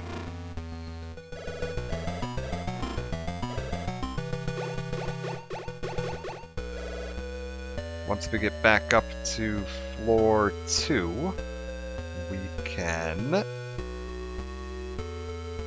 use the radio to have what's-her-name open up the rocket launcher. And we'll head through here. Apparently these doors just stay open, which is really nice. Be nice if this one did.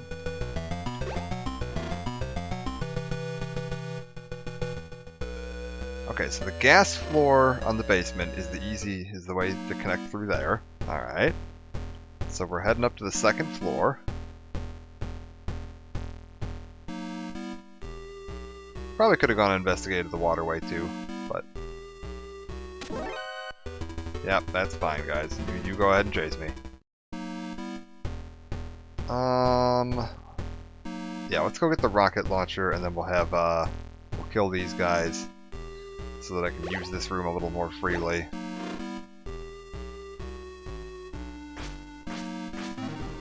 Perfect.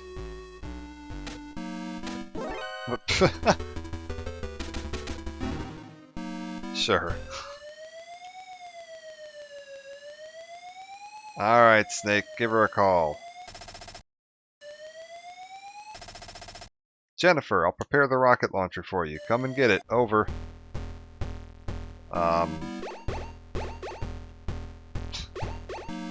Ma'am, would you like to tell me which key I need to use to open this here door? By chance. It was key 6. Picked up rocket launcher, and then how many rockets do we have? 0. Excellent. Alright, we need to go get some ammo.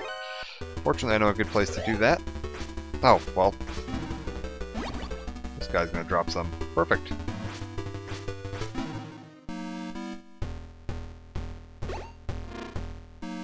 We want to take the door in the lower left, which I believe is card 1.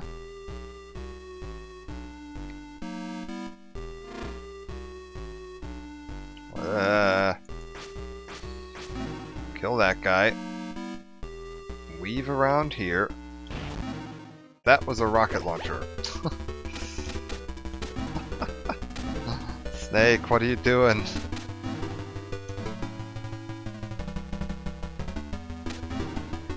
I thought it was my silenced pistol, and I was just like, I'm just gonna real quiet, like, take this guy out before anybody notices. Just stealth fired a rocket straight up his ass. That's fine. That is totally fine.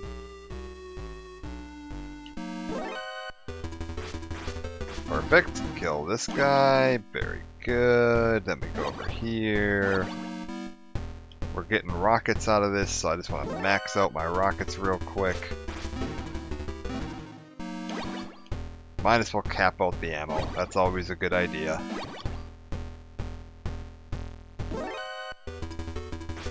We need to keep our eyes open for a place to stock up on rations, because we are starting to burn through a few rations. Which is fine. That's what they're there for. Might as well use them. But it'd be silly if we were to lose the game because we were out of rations. Plenty of home cooking to be had around these parts. How's the rocket launcher looking? 31 rockets? That's pretty darn good. But let's just cap it out. There's no sense leaving a room with 3 ammo boxes until you're all the way capped out. And it'll tell you, it'll just say, okay, you can't carry any more, which is a little silly when you look at how much you're actually carrying. Snake just has like a wheelbarrow. He's carting around with them.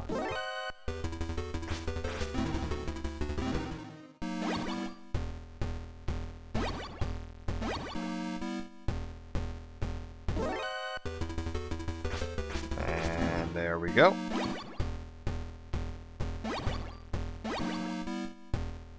$55 rockets.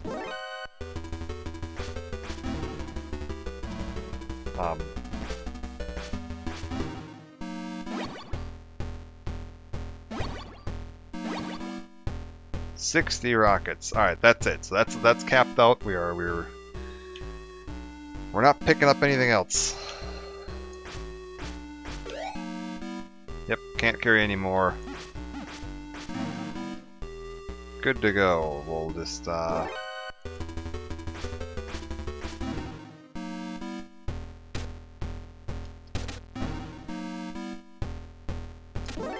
What?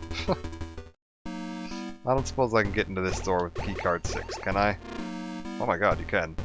Oh. Hello. I'm Dr. Drago Petrovic Madnar. My daughter Ellen is a hostage. Unless you help Ellen, I won't tell you anything about Metal Gear. Ellen is being held in the basement of Building 1. Please help her. Okay, so he wants me to go back to Building 1 and rescue his daughter. We found Dr. Madnar, and his daughter is being held hostage, and I need to go back to Building 1 to rescue her.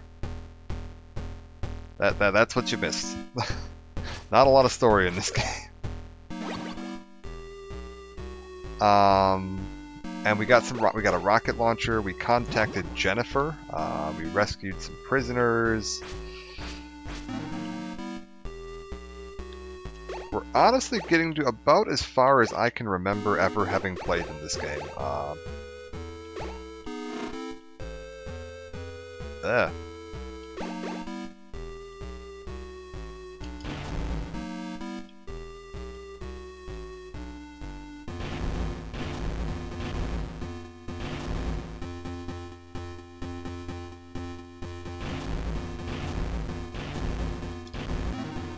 There we go.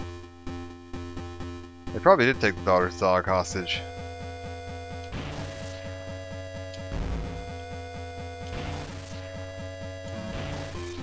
Okay, you know what? There we go. We're just gonna spam some missiles at those guys. And keycard 7. Very good. So, we're on floor 2. We need to get down to floor 1 to get back to... Oh my god. How do I open these doors? Let me out.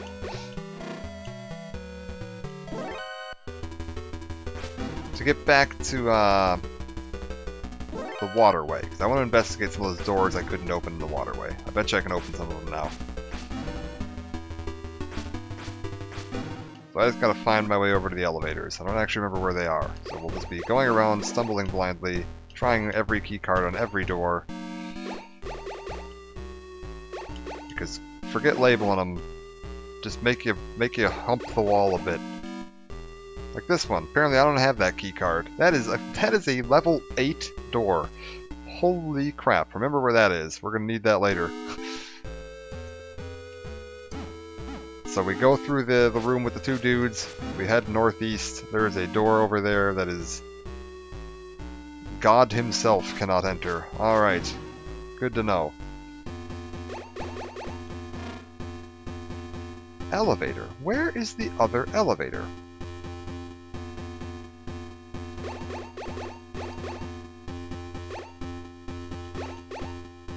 Oh, it's lit... duh, I know where it is. It's right here. It's just to the right.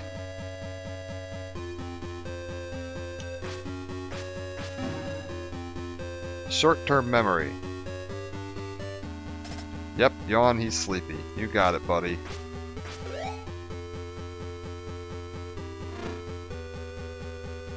That's, I think, right there. Yeah, okay, so we need to wait for it to go that way, and then head over here.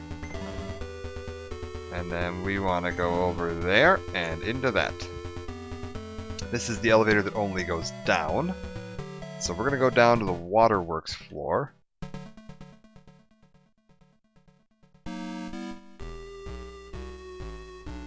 Is there a quick way back to Building 1? Or do I just have to cross the desert again? I have no idea.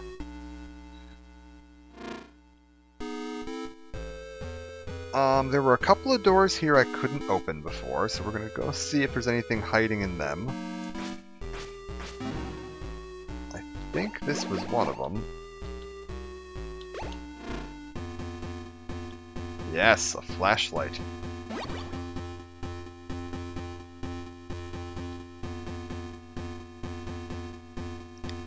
And then there was a couple more around here. If we swim around this area, whatever, I'm going to get an alert, but I'm going to lose it immediately. We go up here.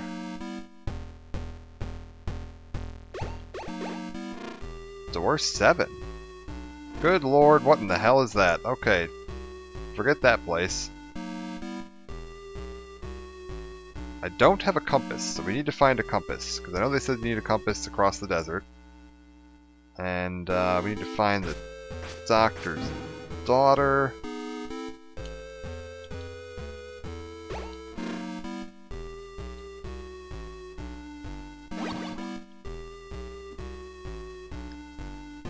Head back to building 1. Alright. How do I do that? Well, I know how to do that.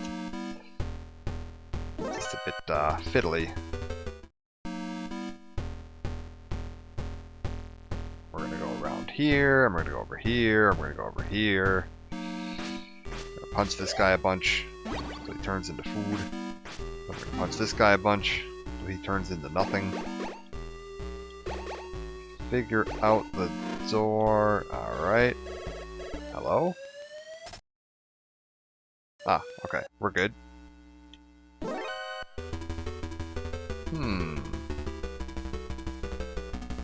Do I have to go all the way around this side? Maybe.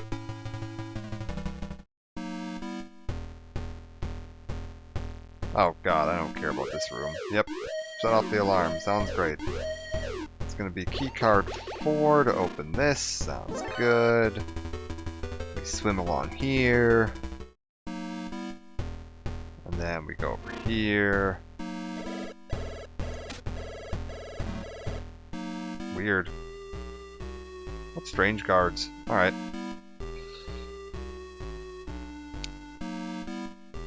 Need to get back to the basement of building 1.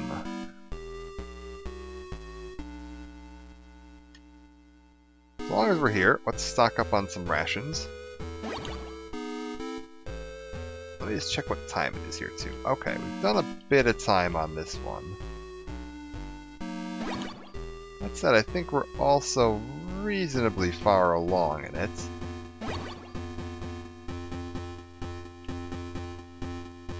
Give me 1 second here to see something. I'm debating if I want to go all the way through this game or not still.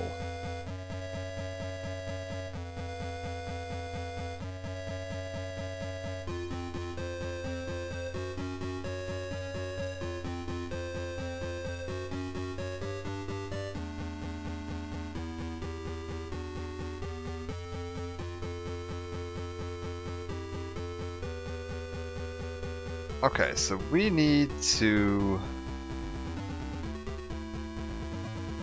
kill them and call Ah! I see. This is really dumb. We need to go back to that building. That's really silly. There is something that I have to do that you have to just call someone when standing in a random room and it causes something to happen. And if you don't call them and have this thing happen, you basically can't progress in the game, which is really silly. But whatever.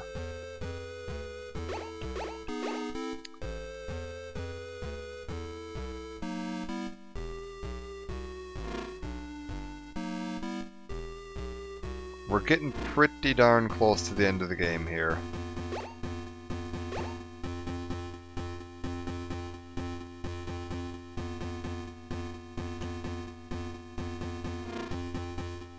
We need to get up to floor 2, go through the room with the 2 guys, go out the northeast corner,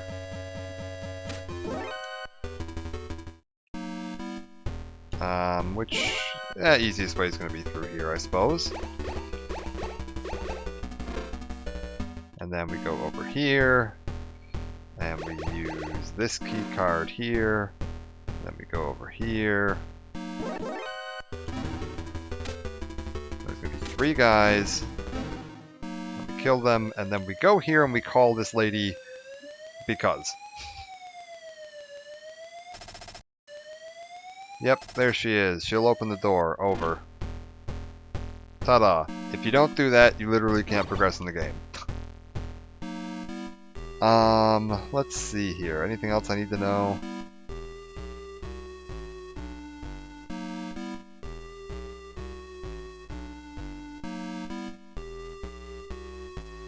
Da-da-da.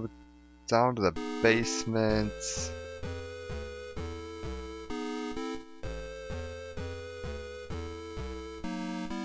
Enter the... Okay, we need to go back to the basement. I see. So I need to find the elevator that only goes down. Which I believe I know where that is. I think it's down... through the room with the two guys, and then through the lower right door.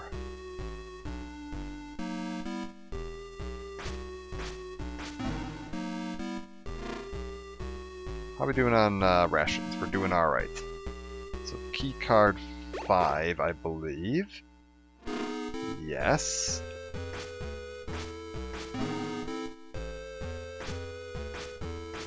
And then we go through here. This guy falls asleep. I kill him. We watch out for the rolling pin in the next room. And we watch out for the trap on the right side of the room.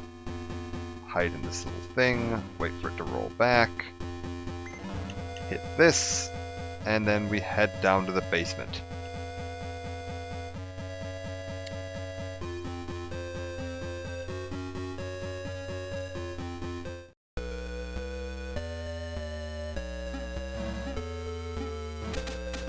Oh my god, these dogs.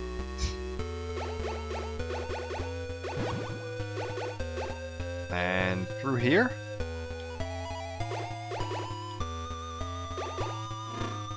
Yes, Snyder's gonna call me.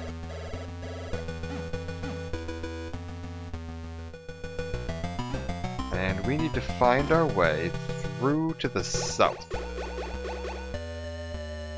Because I believe there is a way that connects these two buildings to the south.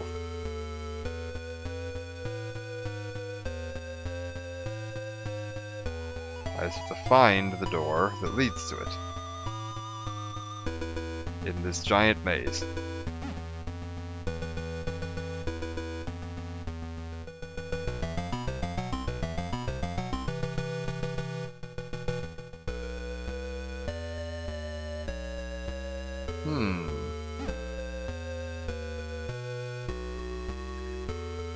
Where does it want me to go?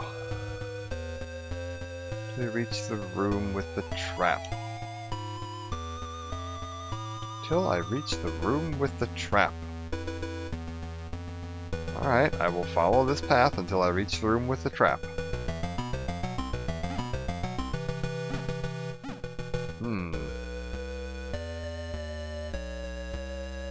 I'd be lying if I said I knew where I was.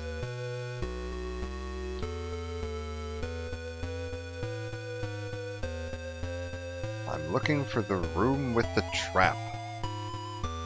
Is it this?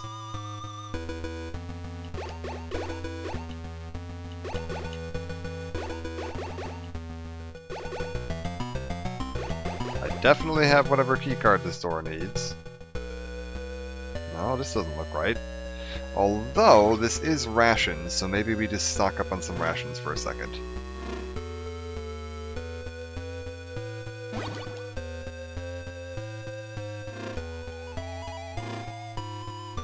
Somewhere in this basement, there is going to be a room with a trap. I need to go through a door in the south.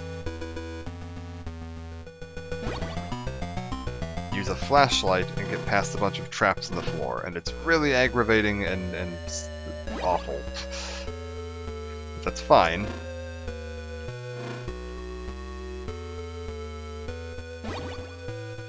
This is a good chance to stock up on rations. Yeah, we're up to 20. We can carry quite a few now because our rank has gone up so much.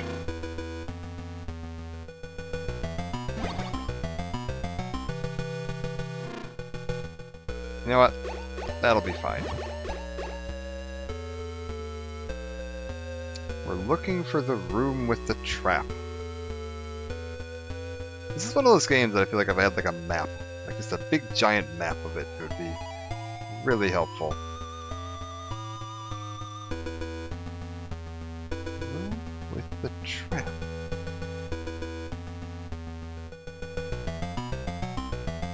Ah, but this isn't the same snake. This is Solid snake.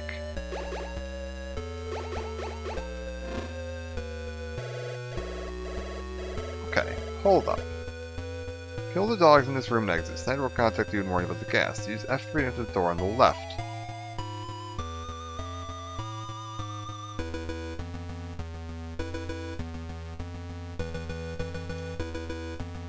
The room with the trap.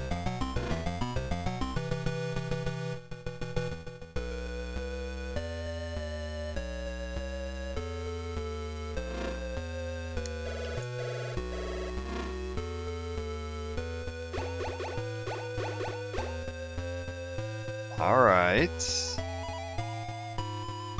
I am very confused.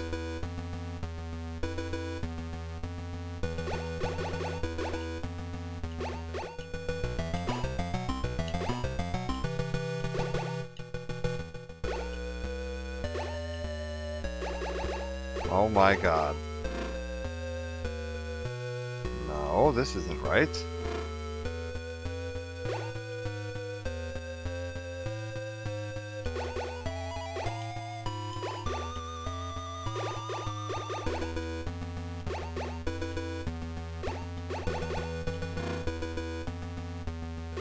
I mean, this is the room with the trap.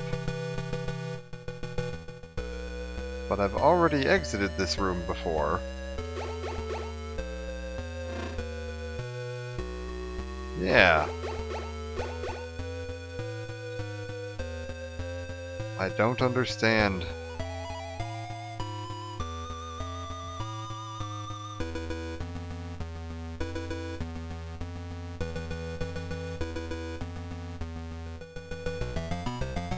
No.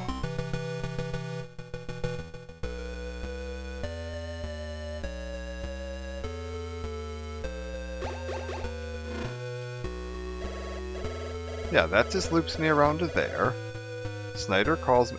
I'm in the right area, but I'm not finding the thing I need to find. Very confused.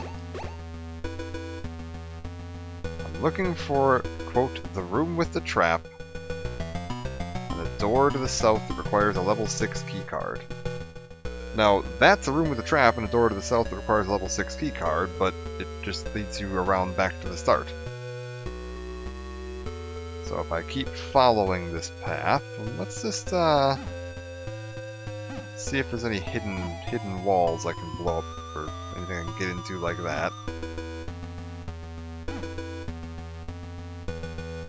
No. Oh, what's this?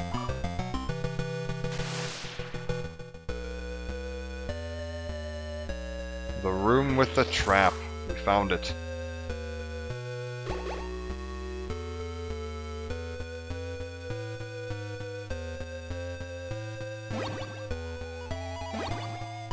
Hey, it worked.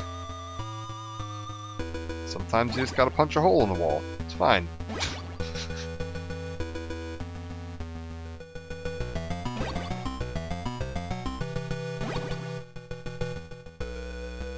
Don't knock it if it works.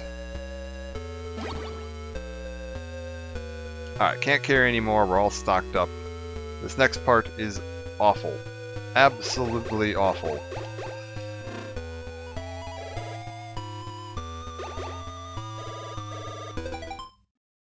So, we're going to save the game.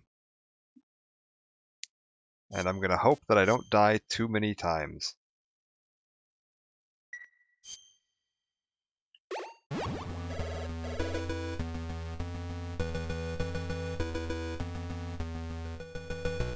God, I don't remember where the traps are in this area.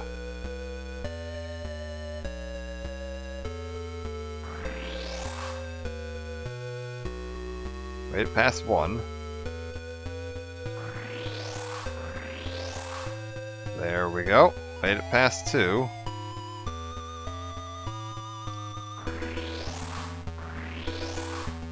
Made it past three. Oh boy. Made it past all of them in the first try. That took me a lot more tries the last time I had to do this.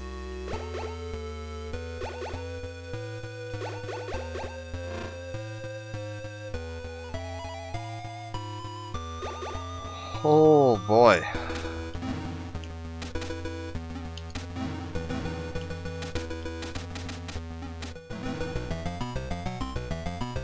Okay.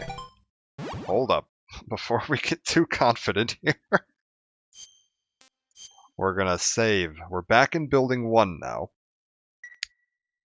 And we should be in the basement. We are looking for the doctor's daughter.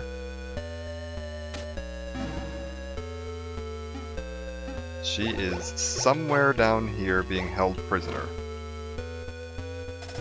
Help. That.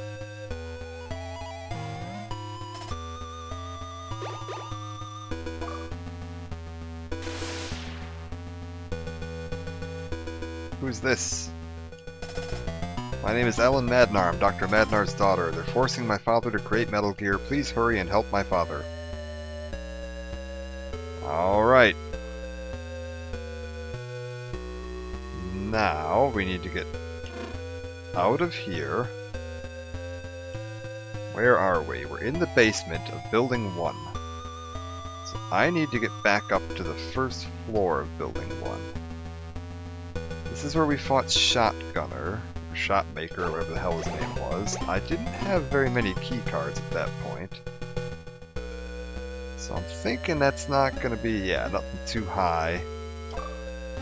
Oh my god, no, don't try to blow up the dogs with C4, you lunatic. What are you doing?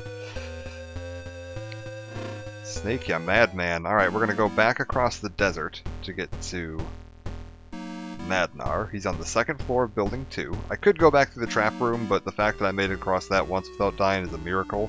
And I am certainly not going to try that a second time.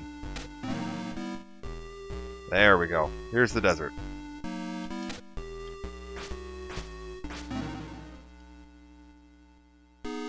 This is key card 4. Yeah, I remember. And then hold up. Open up the mine detector.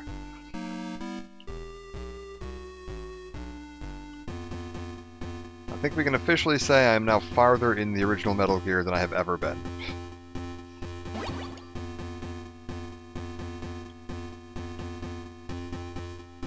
I actually know where I'm going and what I'm doing right now, which is a miracle. We're actually also really close to the end of the game here, so...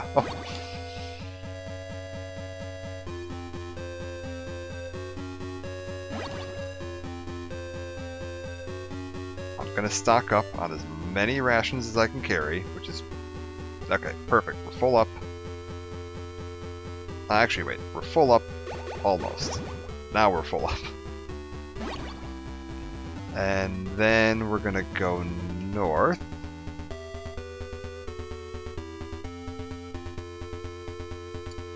Across the desert. Into Building 2. We're gonna get the uniform on. They're gonna let me in. They're gonna kill. Man, this guy just keeps entering the building today. How strange. And now we need to get over to the elevator that will get me up to floor 2. Floor 2 is gonna have... I also need to find the antidote. Where the hell is the antidote? Body armor, mine detector, ambush, scorpion desert. Antidote, antidote, antidote.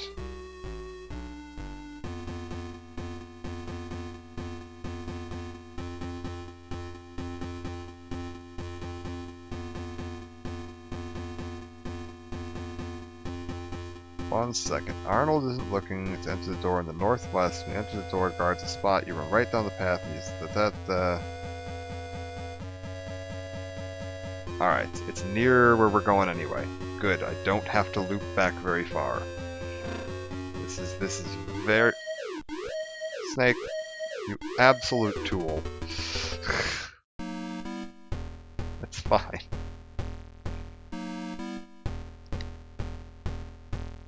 If you weren't so dummy thick.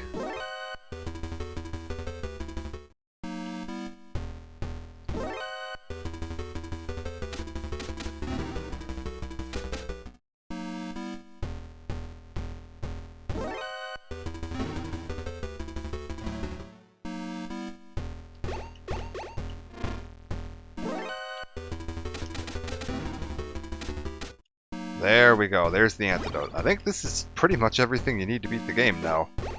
We're getting pretty darn close to being done with this. We just gotta go tell Madnar that we rescued his daughter.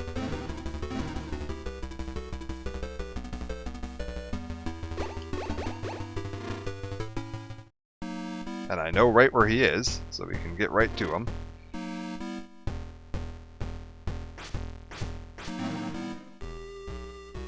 Because he is right over here. Isn't that right, Madnar? What? What? Get back here, you old bastard.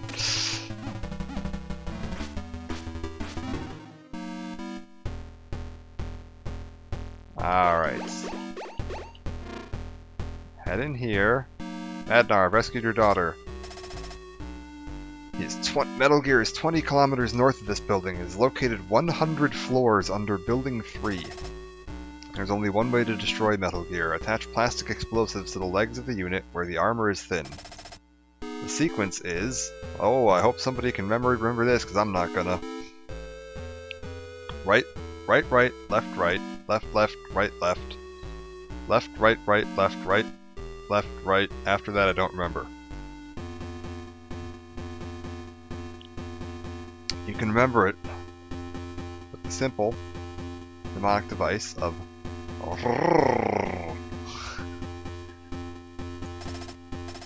16 of them. The card that gets you out of Building 2 is with Bloody Brad. He's vulnerable to attacks from a rocket launcher. Good luck. I already know where we're going though.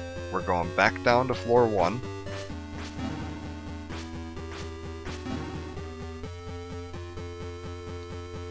It's okay, by the way. I do have that pulled up on a. I have that pulled up on a screen to the side of me.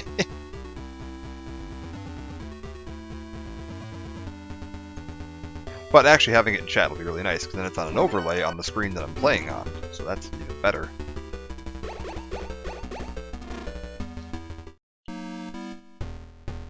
Alright, what do I do here?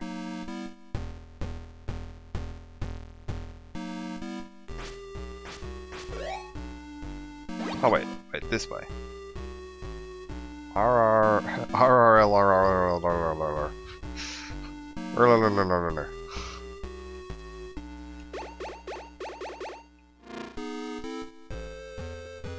The code is Lalilulelo.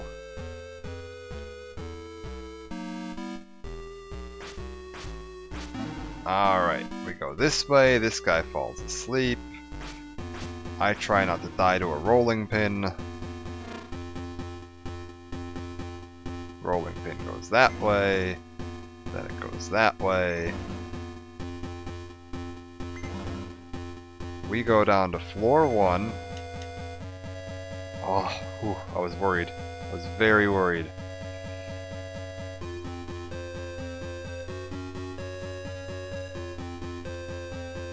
We ignore these guys.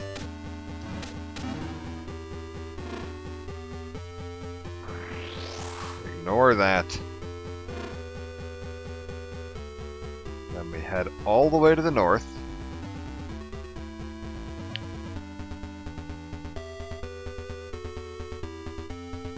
And around here. Wait for this guy to turn. There we go. And Scorpion Desert. Now one sec, before we do this I want to see something, because I don't actually, I've never done this. So Scorpion Desert, Scorpion Desert.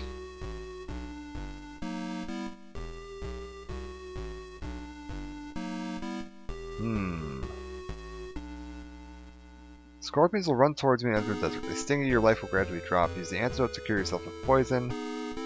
Equip the compass and head north. Go through several screens, kill them or run past them, use ration if needed. Keep going until you reach the trucks and the door. Several guards will ambush you. Don't go in the truck on the right. Center left. And the truck near the door on the right.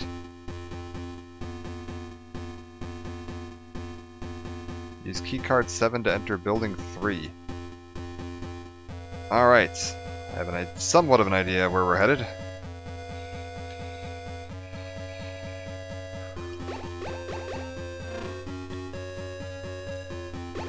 equip this and run, run, run, run, run, run, run, run, run, run, run, run.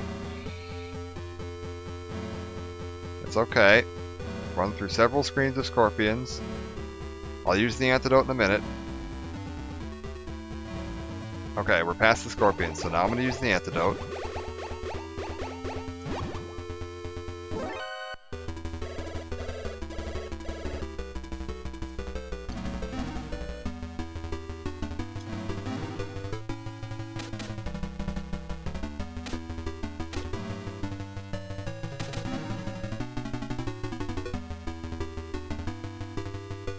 Okay, hold up. There was something about which trucks to enter here.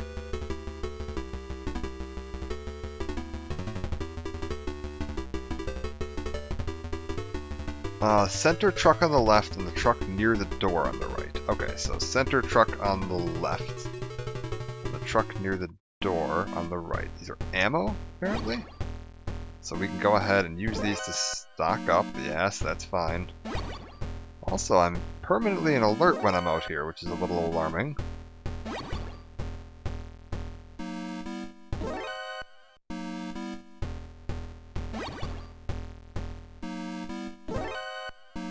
Who's shooting at me?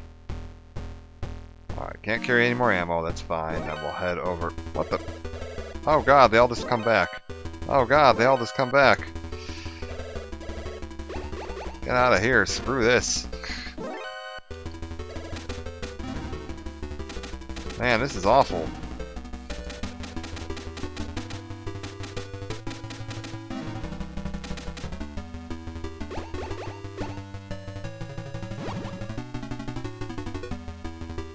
Okay, what the hell's going on here? Card 1 to enter it, but don't move when you enter the room.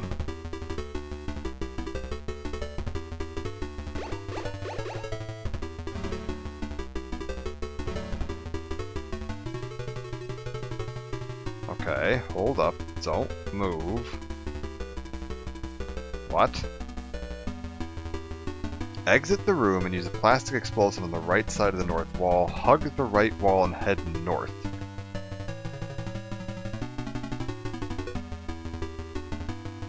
Head on the top of the first trap all the way until you pass the elevator. Down to the 100th floor basement and exit the elevator. Okay. Go back to building 2, head right, equip your oxygen. Okay, I see. Swim north, remote controlled missile, blah blah blah blah blah. Coward duck. Alright, now we're getting pretty close to the end of the game. Alright, I have at least somewhat of an idea of what we're going to do. I am going to say, if at some point here this all horrendously fails and it resets me like way back, I have no intention of replaying all of this.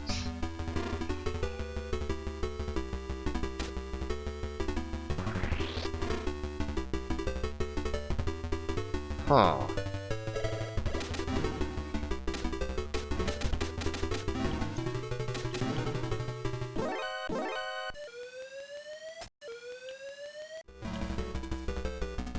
It's supposed to get the guards off me when I do this, but it's not doing that. Okay, that's fine.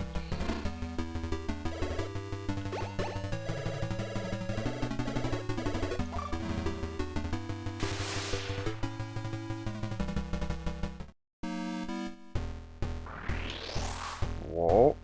Okay.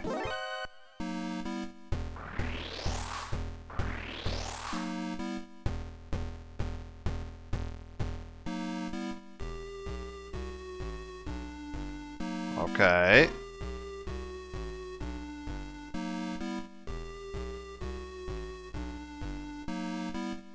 Hey, if I screamed a lot, they think I fell down the hole. Yeah.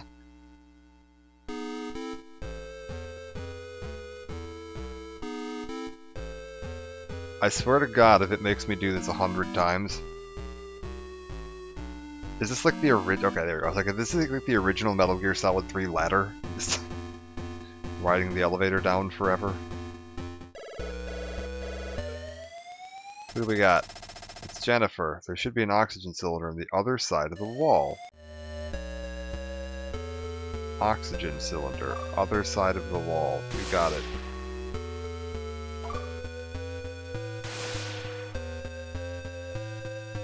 Lady, there's a lot of wall.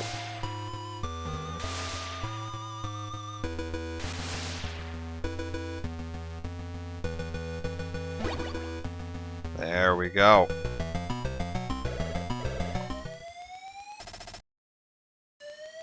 Okay, so the oxygen cylinder is going to let me... Yes, yes, yes, yes, yes.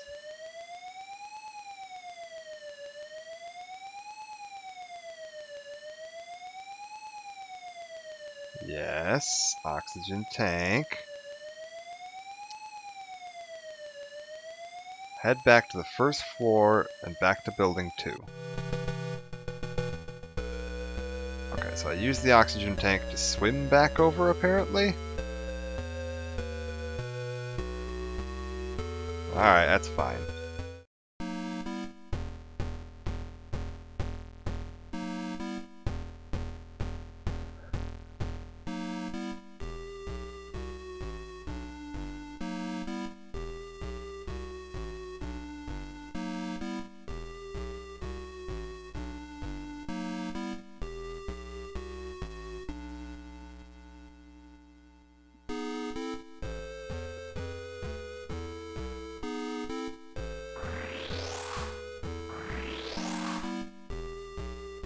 Just out of curiosity, what's down here? Absolutely nothing.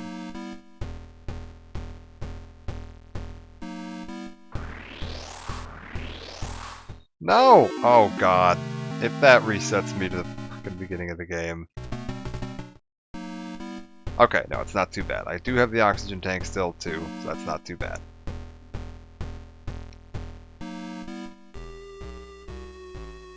I was like, if this resets me way back, I am gonna call this game a night and switch to Metal Gear 2. Because I ain't replaying all of that nonsense, but that's actually not too bad. So we're pretty close to the end now. I just gotta be a little careful here. Yes, there we go. Don't mind me, guys. I was just leaving. Don't mind me. I'm just gonna go. And then we just need to use this compass to get through the Scorpion Desert. Just because I'm a little low on health, we'll go ahead and top that up. Yep. Scorpion Desert.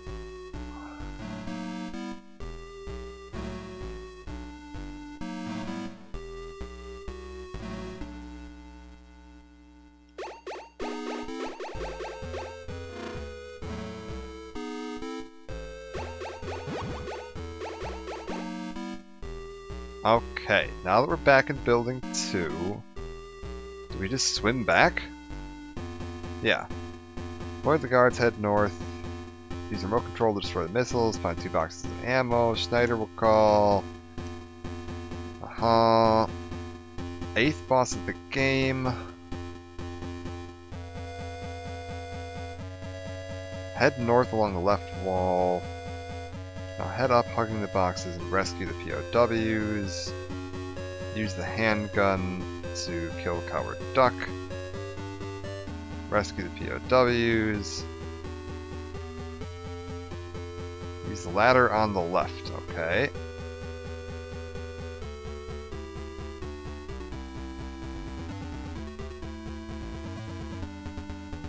'100th floor basement. Building 3. Door on the right wall. Don't worry too much about the camera seeing you.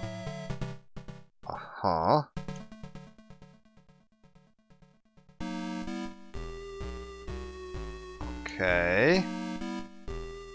Just checking here. I'm getting pretty close to the end, so I just want to have an idea of what I'm getting into, so I don't have to restart this.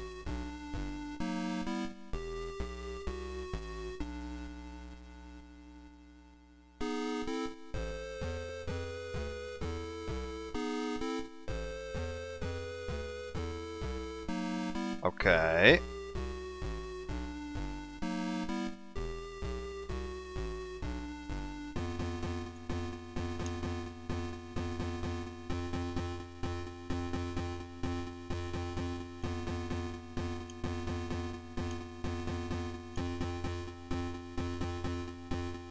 Alright.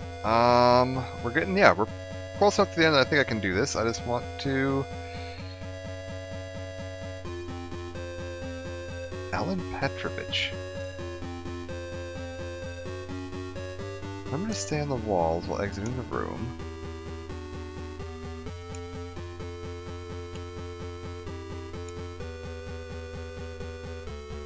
Oh, no kidding, I missed the body armor.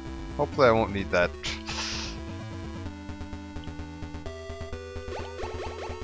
Alright, let's go finish this up. We gotta swim our way in.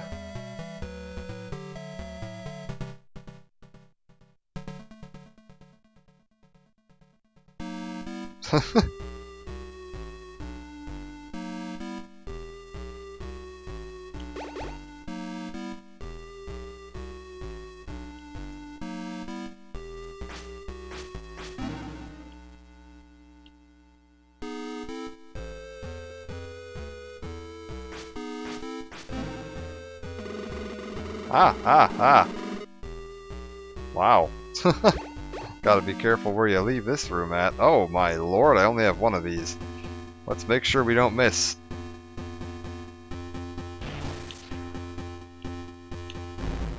Oh! Thread the needle.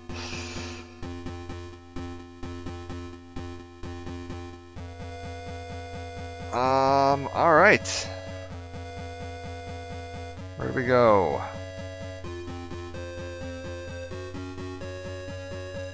Enter the door on the left. It's 2 boxes of ammo. Enter the door on the right. Okay. So ammo in the room on the left. Which is going to be here. Yeah, 1 million volts indeed. Resistance Leader Snyder, I know who the Outer Heaven boss is. No way, the Outer Heaven boss is. Oh no! Uh-oh. Who could it be? Who's in charge of Outer Heaven?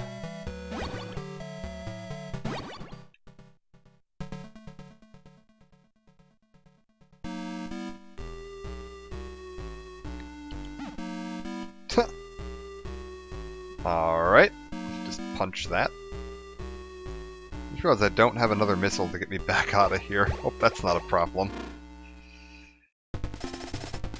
Dirty Duck, go ahead and shoot if you dare.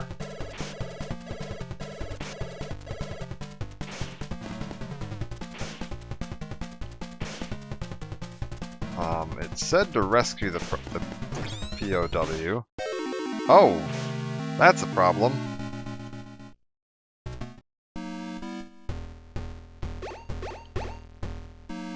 That's fine.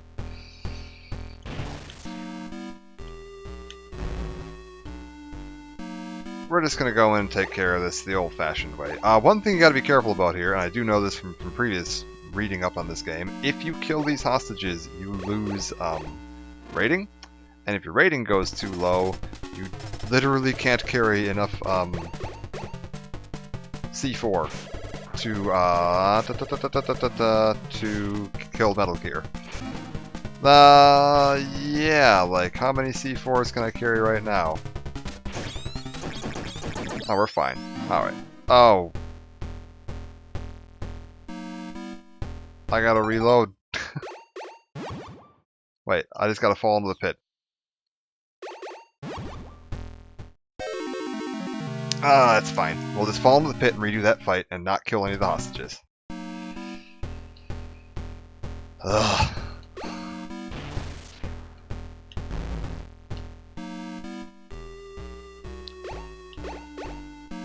Good lord, with this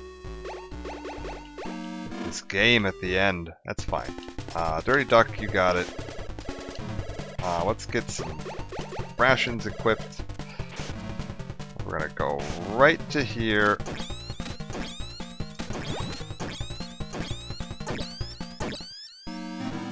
Oh, god damn it. I fired one too many bullets.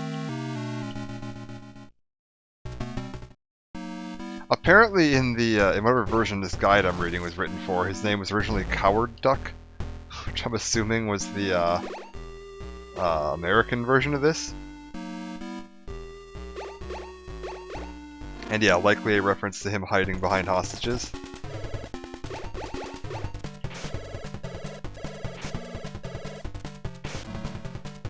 God damn it.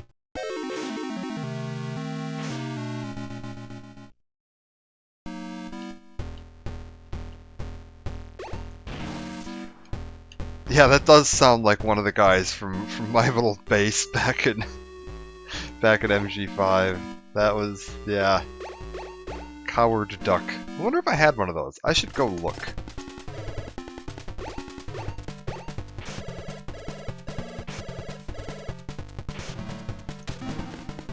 God damn it! This is the most frustrating thing. Alright, try it again. For some reason I now have 40 missiles. I think the game took pity on me and just gave me full everything. Which is fine. I am totally fine with that. I'm playing on easy for a reason, I'm just here for the story.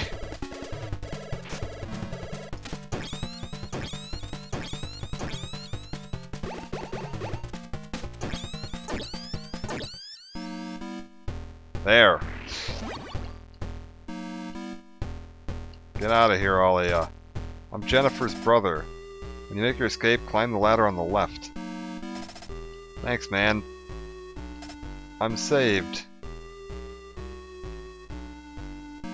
Yeah, I am very much not going to care about that. That is totally fine if it wants to give me a bunch of free stuff. Especially because I didn't have a way to get out of this room previously without taking a whole pile of damage. So now we just gotta swim back, let's get to the 100th floor basement of the building 3 again. And yeah, we'll just head on to the final fights. We're gonna have to cross the Scorpion Desert one more time.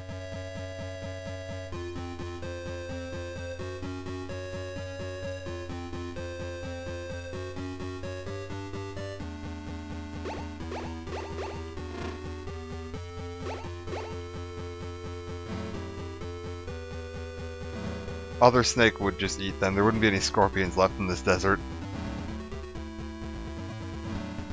Be calling paramedic, like, paramedic, are these poisonous animals any good to eat?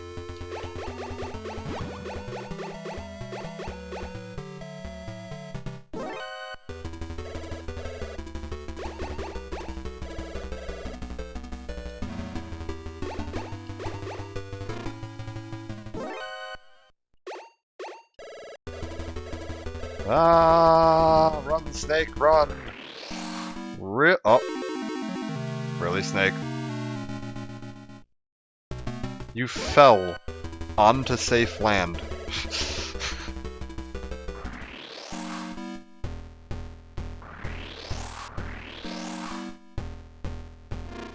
Alright, that's fine. We're still at 4-star rating, so we've got plenty of C4s.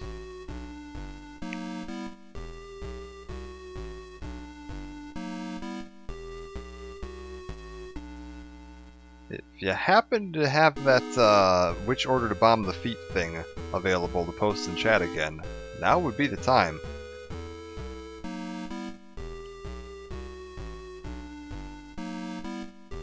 Perfect, thank you. Actually, where do we... Okay, hold up. Screw it. Wow, where does the rest of this go?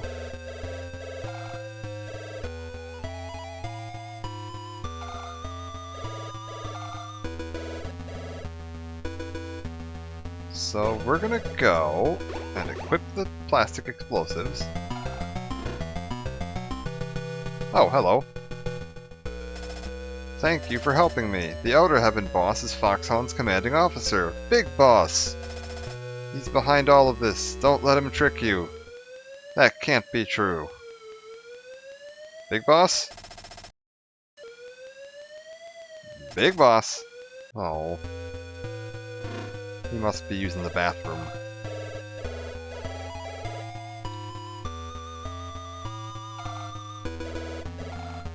Big Boss would never build a Metal Gear. That would be insane.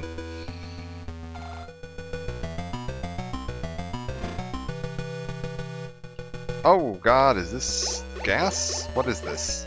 Yes, it's gas. I was like, why am I dying? Game, explain yourself.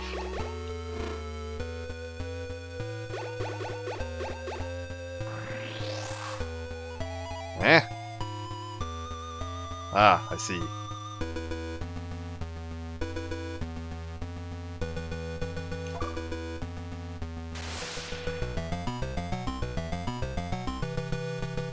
This looks like there's gonna be a trap. Yeah.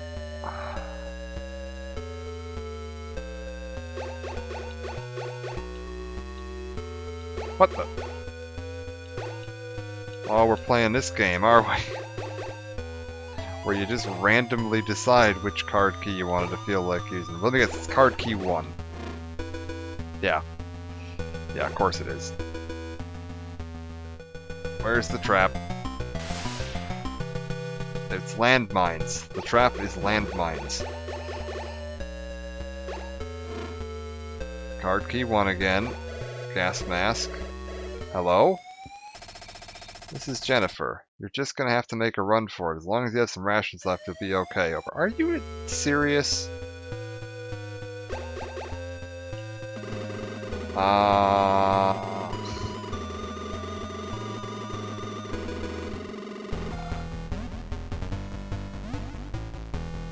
Okay. Right.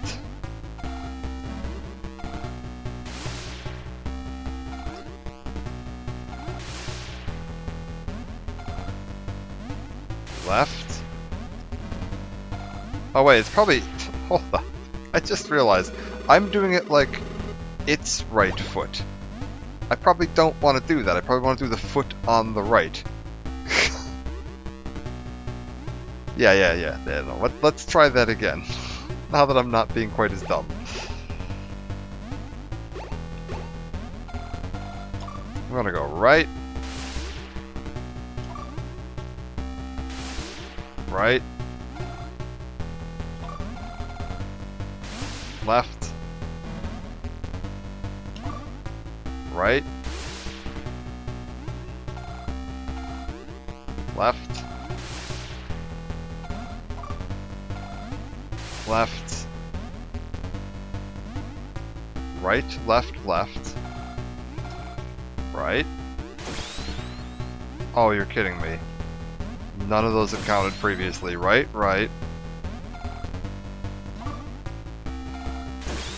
Left. Right. Left. Left. Right.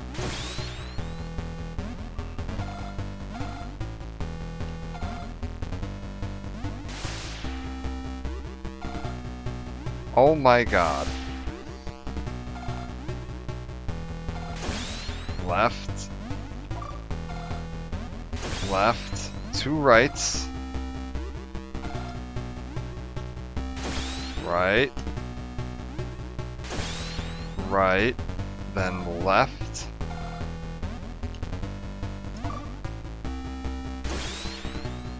Then right. Then left. Then right. And then one last right.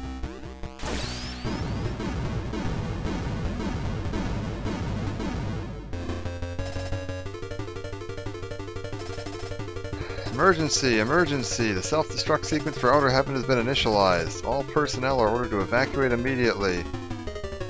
Oh no! We need to escape. Who is it? Solid Snake, I've been expecting you. I am the Supreme Commander of the Foxhound Unit, and the leader of the Fortress of Outer Heaven, Big Boss.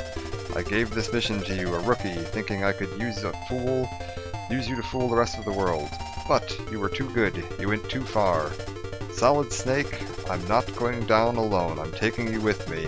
Prepare to die.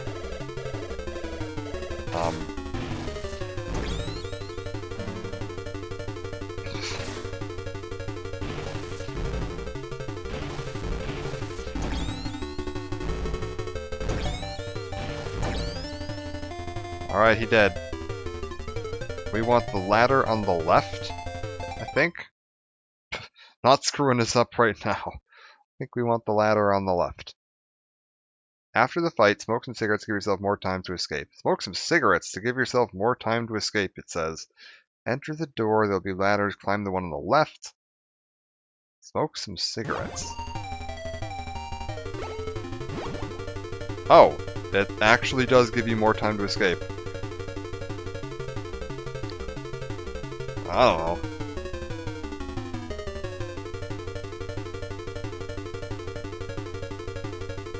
And that's usually not like a great time saver.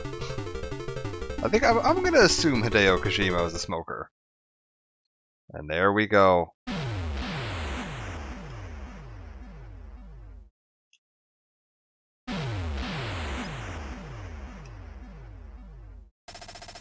This is Solid Snake. Metal Gear has been destroyed. Operation Intrude N313 was a success. No big deal. Job done. That's all. No big deal.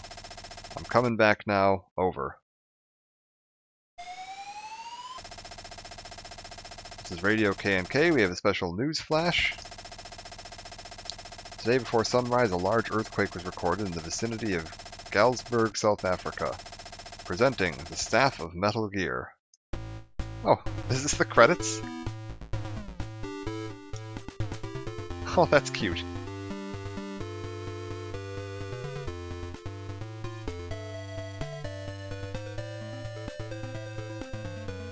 So there you go, there's the original Metal Gear. I am definitely not going to have time to do the entirety of Metal Gear 2 in one stream here, I don't think. I don't know if I even care to. It's very similar to this one, but we'll summarize at least some of the major plot points that are worth noting. And we'll show off the game a bit, because the game is neat.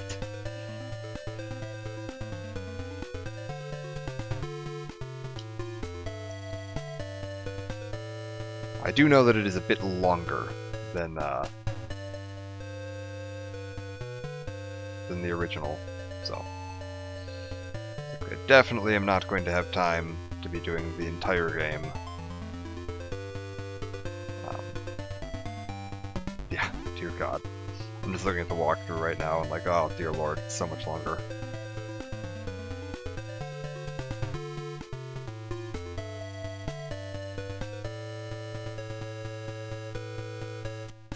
So much longer. Dear Lord God.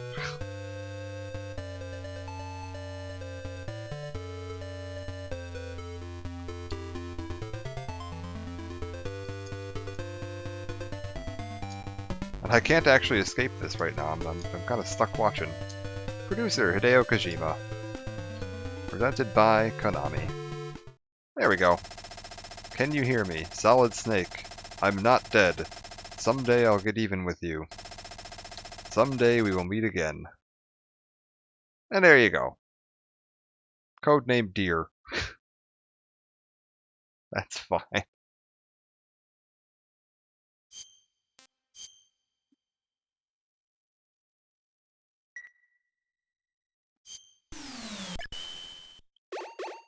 Boss survival. Oh, there's like a boss rush mode. That's kind of neat. If you just want to try your skill at, fighting the bosses. Alright. Let's show off some Metal Gear 2. Now this is a bit of a weird one. Depending on where you are from in the world, there are two different Metal Gear 2s. Kinda three. There's... When they made this game, Metal Gear, for the MSX, it was eventually ported to NES and brought over to America. There were some small changes made to it, but it is more or less the same game that you see here. This is the MSX version that we just played, but the NES version is relatively similar with a few minor changes to the intro and a couple of dialogue changes here and there. It did pretty poorly in Japan, but it did really well in America. So Nintendo, which is what these were made for at the time, Nintendo and the MSX, were like, we want a sequel. So they hired a team to make a sequel for the American market, which was called Metal Gear 2 Snake's Revenge. It was not made by Hideo Kojima. It was made by Konami's American department for Nintendo,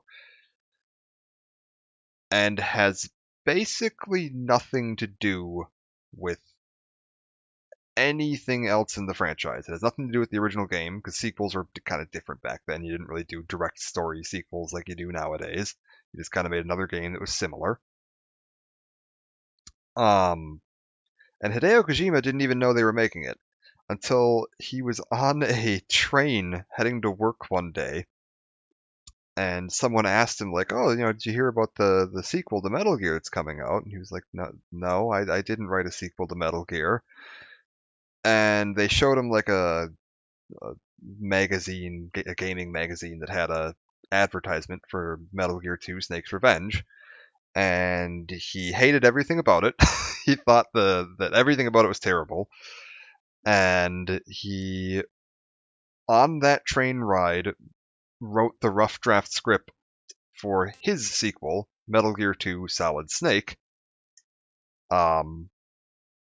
and then went back to Konami when he got to work that day and was just like, what the hell, guys? No, screw that game. We're making our own. And he handed them the script, and they went and made this. This never got ported over to America until many, many, many years later, and then in between, the NES version got released in Japan. The Snake's Revenge, Metal Gear 2 Snake's Revenge, got released in Japan. So Japan got 2 different Metal Gear 2s. We got one, and then like 2 decades later got the second one on this disc. This is the one that is the more important of the two. This is the one made by Hideo Kojima,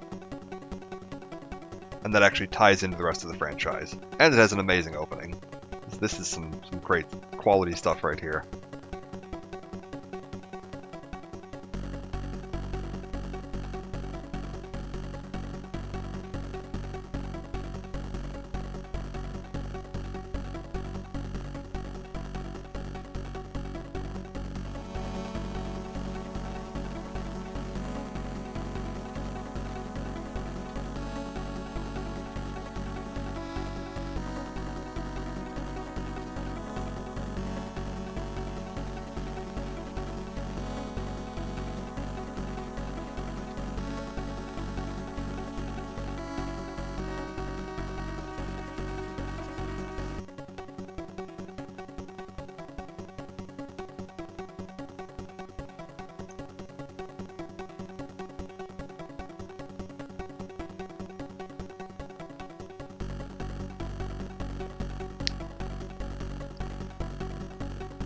And like, these graphics would have been absolutely mind-blowing back in 1990.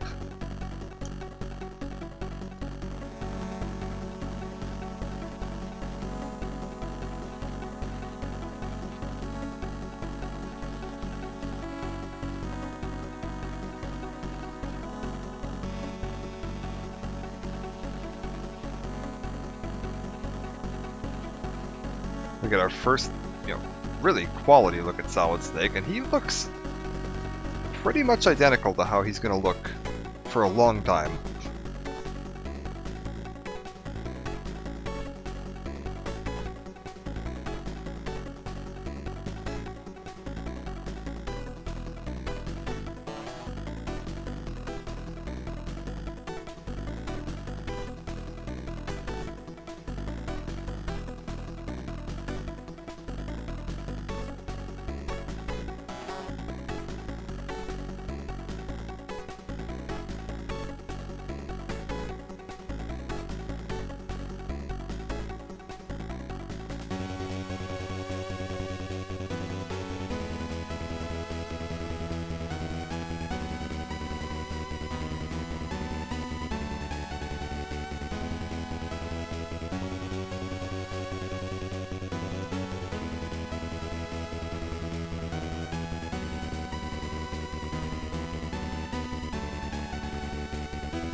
So there we go, the design for the new Metal Gear.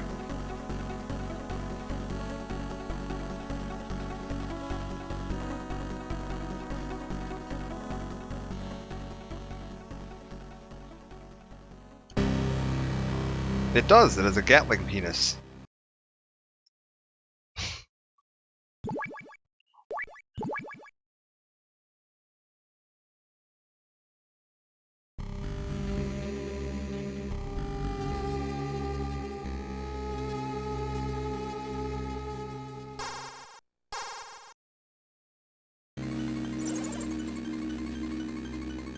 This is Snake, I've reached the infiltration point. Snake, right on time as always. Let's go over this one more time. Your mission is to infiltrate Zanzibar land and rescue the kidnapped Czech biologist Dr. Keo Marv. Snake, we provided you with a new anti-personal sensor. Try switching it on. Okay, it's on. The white dots on your radar are enemy soldiers. The red dot is your current position. The radar is equipped with several other types of sensors as well. They should warn you of any unseen dangers. What's the radar's effective range? Take a look at your radar display. It shows a 9-screen area centered on your position. However, it may not work in small and closed spaces. Also, if the enemy spots you, you won't be able to use the radar. The enemy will use a jammer to scramble it. Got it. Where can I find Dr. Marv? Well, Dr. Marv has a transmitter implanted in one of his molar teeth. When you get close to him, he'll show up as a red dot on your radar. Oh, Snake, use frequency 140.85 for all future communications with me. Good luck, over and out. Alright. So you can actually see up there in the corner, we have a full radar, which lets me see where enemy soldiers are walking in the nearby area. We can still punch. We can crouch. So now we can do this.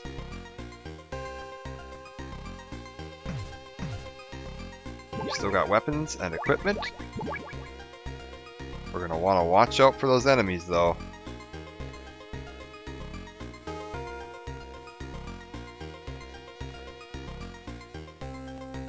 There's one guy kind of near us in the front there. Alright, he's walking around and leaving the screen. If we come in through here... There we go. Looks like there's a path over this way that's safe. Stay down. Don't want to let him see you.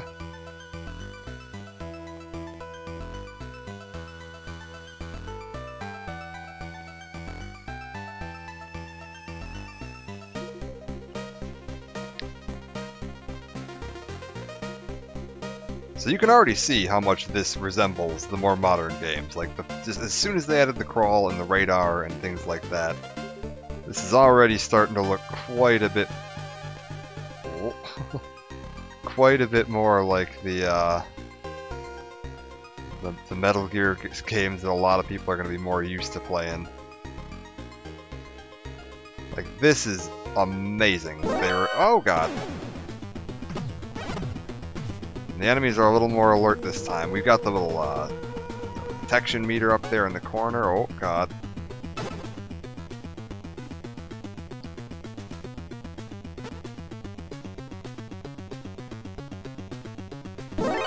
Uh-oh. They found me.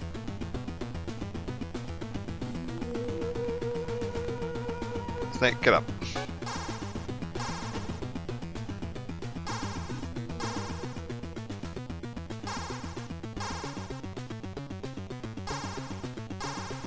What have we got? Is he going to tell me about climbing under that fence? He was crawling to sneak through gaps in the fence. Over and out. Alright, that's fine.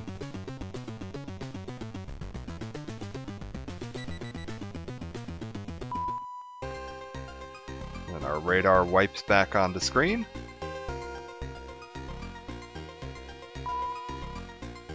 Alright, we're going to head on through this way. Hide behind this box. And punch that guy unconscious. Oh. Careful.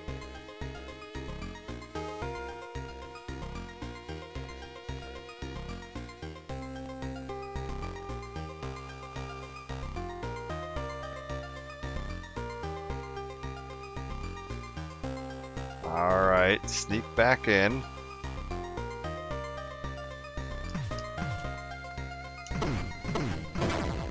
Got him. Alright.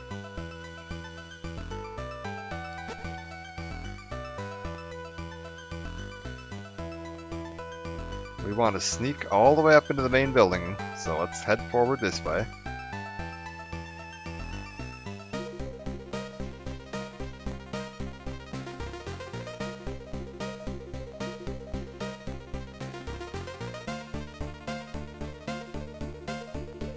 Alright, perfect. He's going up. That means we can get right through there. Sneak around here. Uh-oh.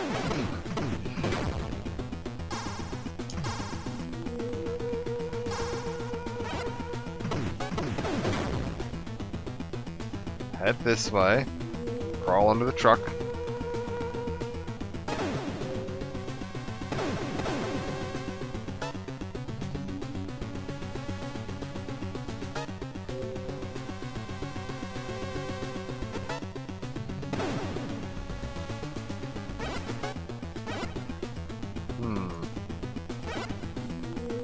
Aha! A handgun.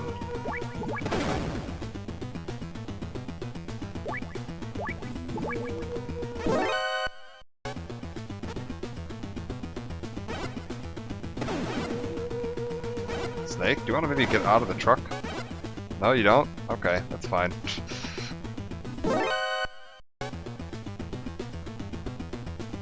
Let's just head on over this way. Ah, we've made it inside the building.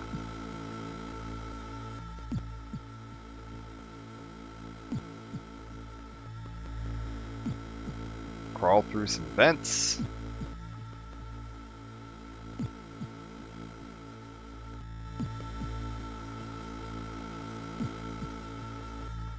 Sneak our way a little farther in. I just want to show off enough of this game that you get a bit of a feel for the gameplay and how it looks, because this is going to be familiar when we get to the next game in the series. Oh.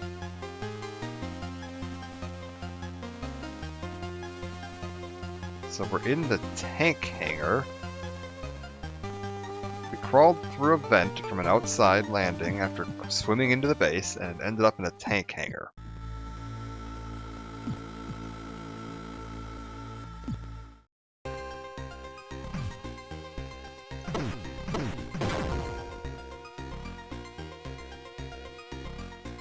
Fell out of that vent, so don't do that. Matter of fact, we might die. Because I don't think I have... Oh, I do have one ration. There we go.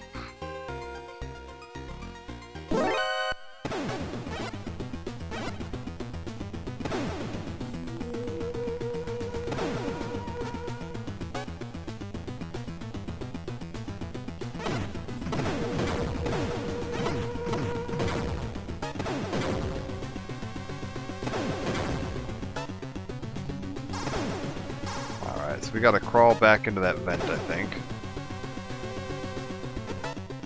Let's head on in there. Look for a different way forward.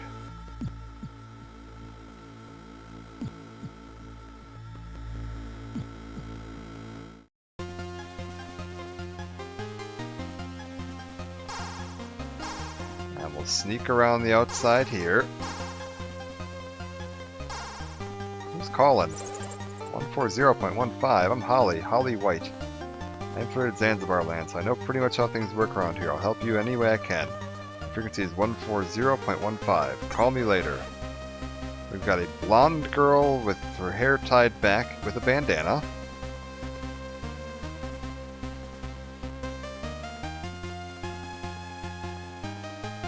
Oh. Alright. Heading this way.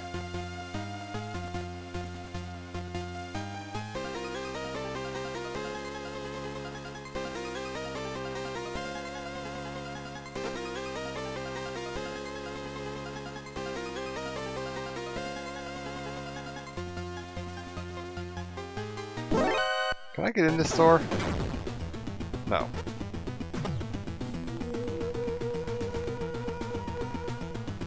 about this door? No.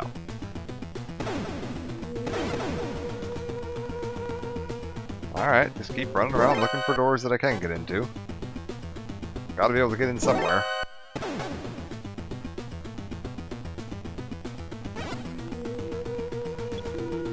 There we go. Are they gonna have a little conversation?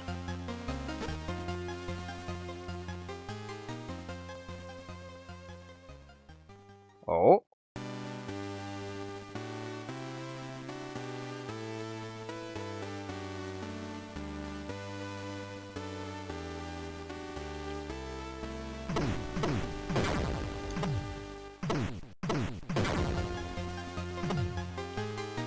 Okay, so we've got a little map. This is very strange.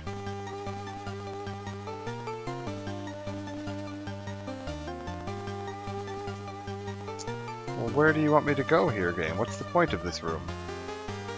It can't just be that cutscene, right?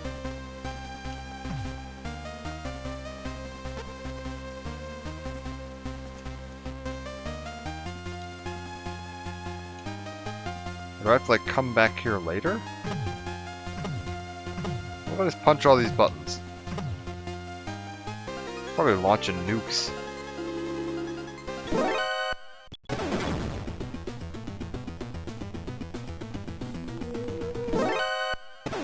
Run, Snake!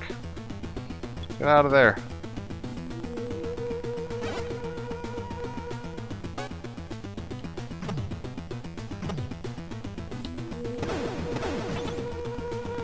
Alright, press the button. Elevator's on its way. We've made it in. Let's go down. Nope, that's not where we want to go. Let's go up.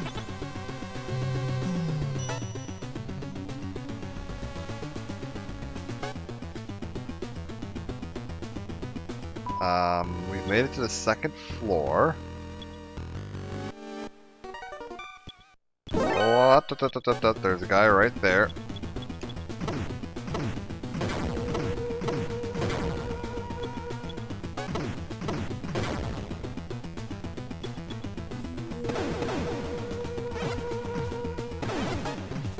Oh my god.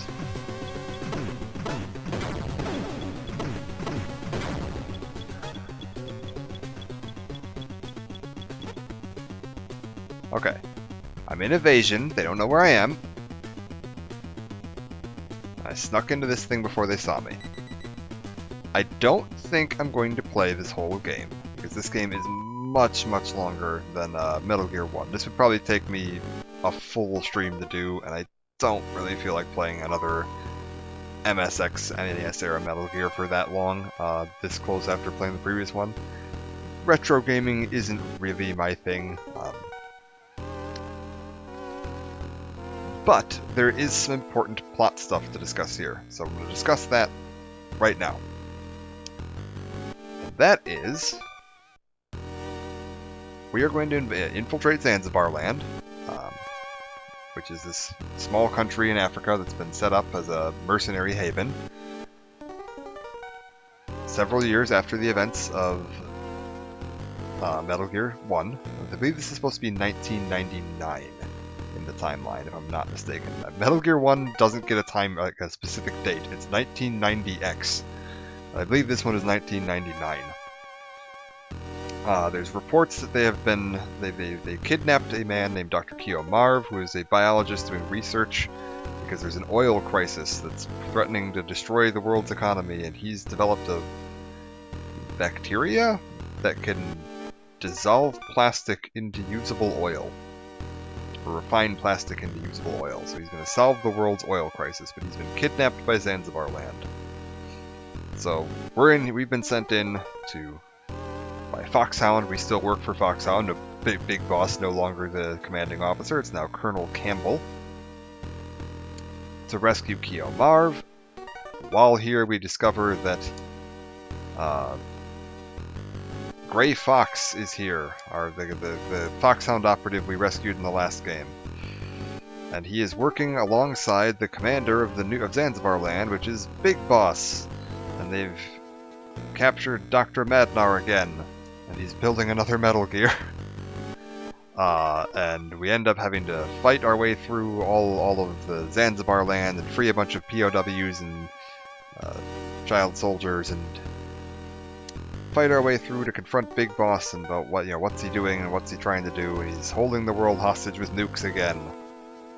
So this time it turns out that Madnar was helping him because he just wanted to see his dream of a working giant death robot come to fruition. And Big Boss was the only one that would let him do it. So he went back to help Big Boss for real this time. And then Gray Fox, had always been loyal to Big Boss. He knew what was going on in the original Metal Gear, and he defected under cover of being captured on a mission. And you screwed that all up by rescuing him, and you have a big fist fight with him in a minefield.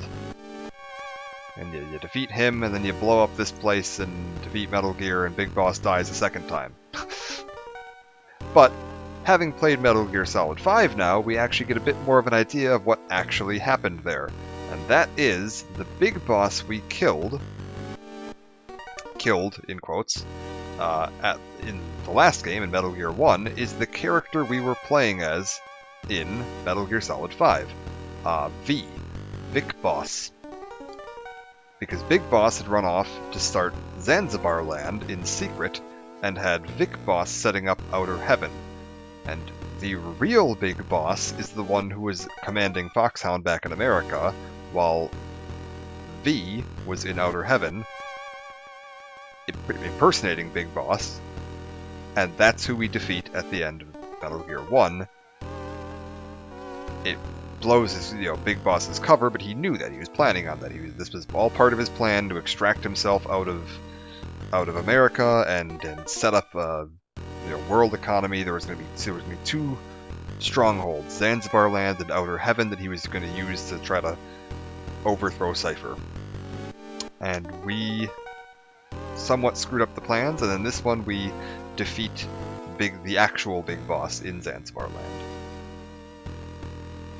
And then Snake retires because he's tired and he's old and he's seen too much.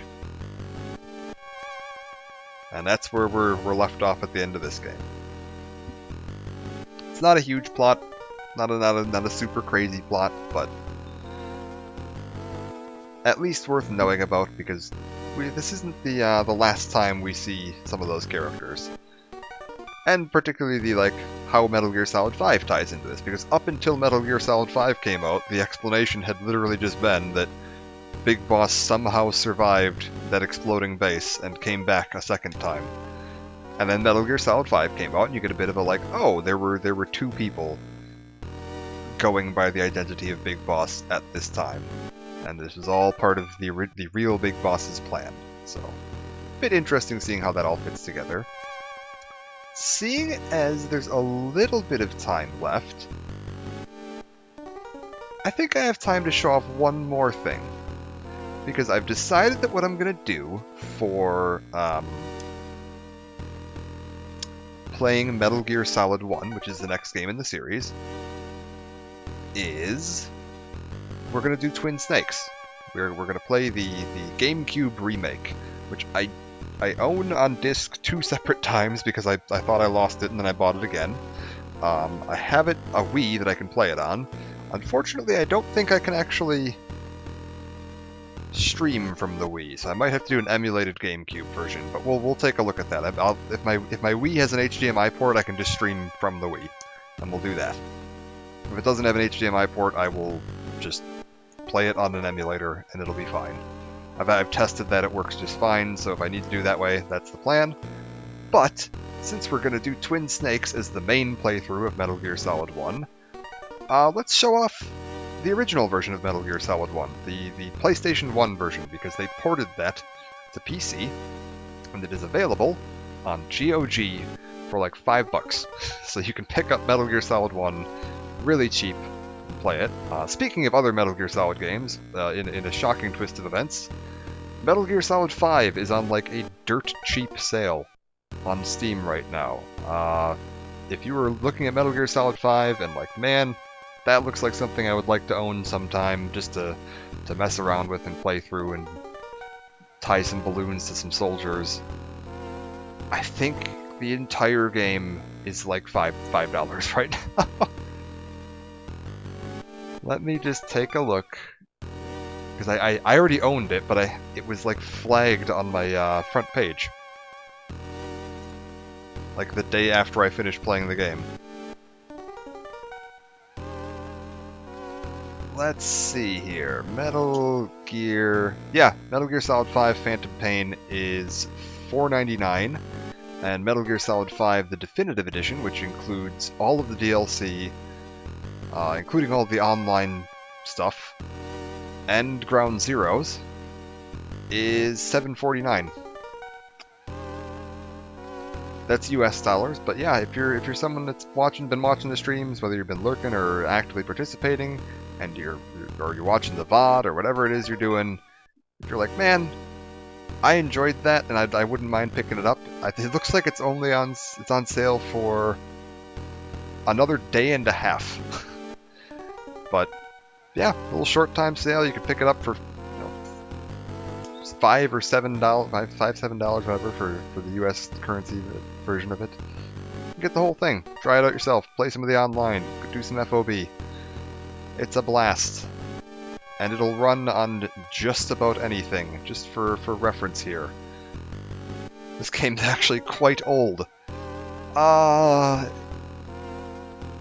Intel i5 4460, 3.4 gigahertz or better, quad-core or better, requires 4 gigs of RAM, and an NVIDIA 650 or better.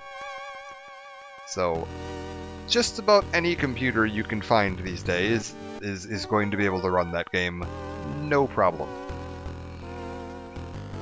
Yeah, it can run on most laptops these days. And for how good that game looks, like, that's amazing. That's the minimum requirements. The recommended is an i7 4790, so a 4th gen i7, quad-core 3.6 gigahertz, 8 gigs of RAM, and an NVIDIA 760, which is still pretty doable. But there you go. If you're interested, there's some specs. You can check it out. What we're going to do for now is I am going to shut this off. And then we're going to go over to this. And how am I going to do this? I'd like to launch Metal Gear because I have the original game. Oh dear lord. We're going to unplug some stuff. You might hear some Windows noises as controllers shuffle around and I find... I'll be back in just a moment. I need to go grab my PlayStation controller if I want to do this. So I will be back in just a moment with a PlayStation controller.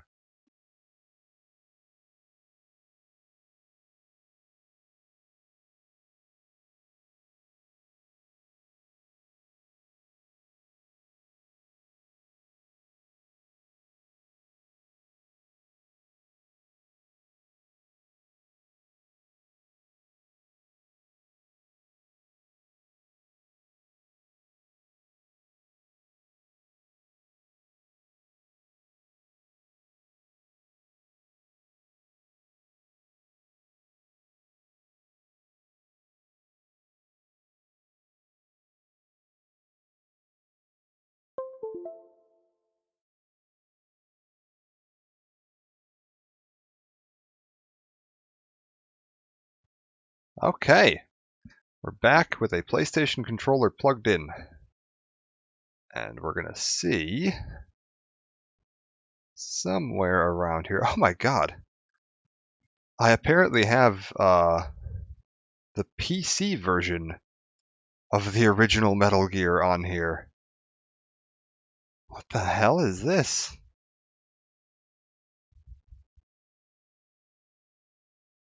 Remade version.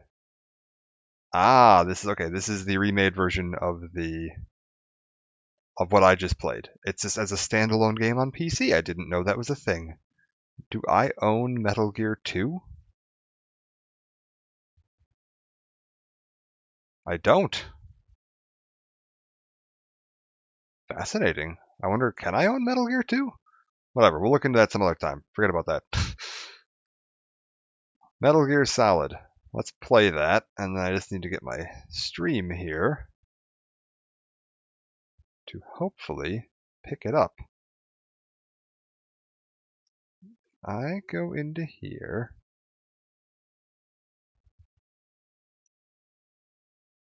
Come on. And tell it Metal Gear Solid PC.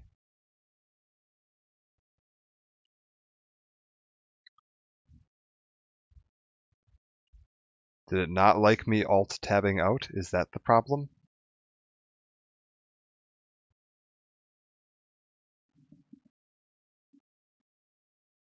Are we seeing anything on stream right now?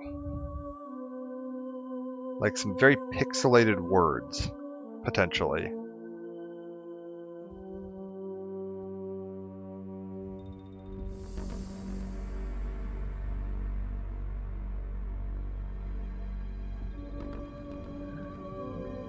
It's not centered. Okay. Hold up. We're going to exit the game. I think it's because I alt-tabbed out and it really doesn't like that. But that means it's picking it up now. So I'm going to just close the game and relaunch it.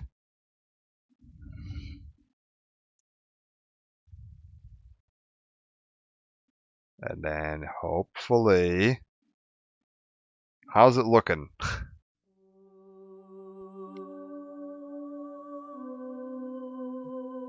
Is it more centered this time, or is it still off-center?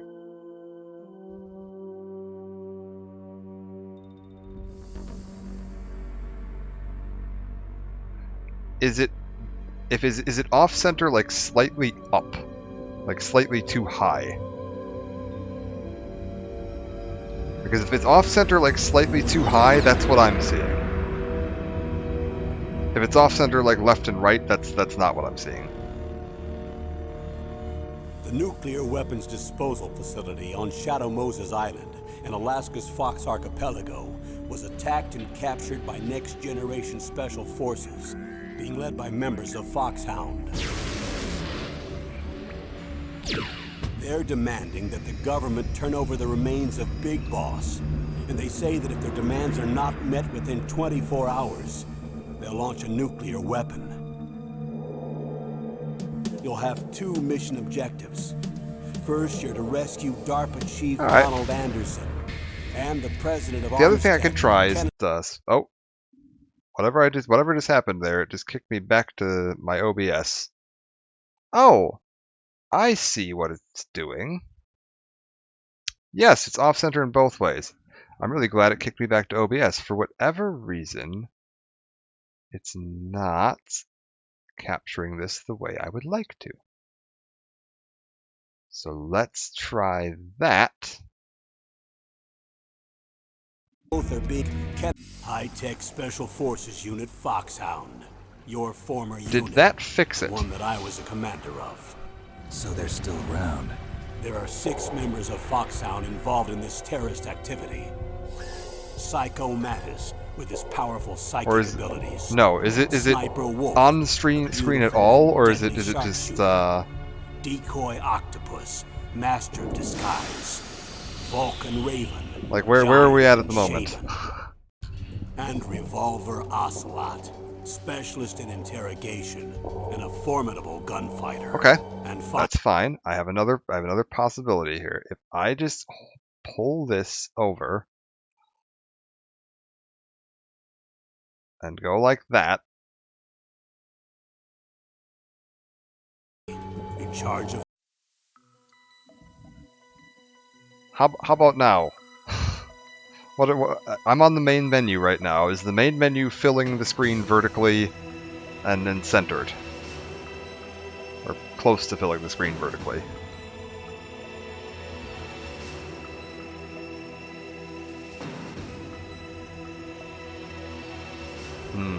No, I can... Oh, that's very strange. Hold up. No, I can fix this. We can pull this to here, and then I want to grab this and pull that to there.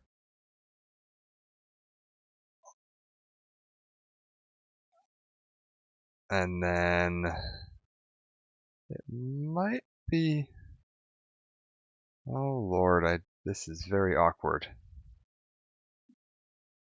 Is there a way? Transform, stretch, fit to screen. There we go. Okay.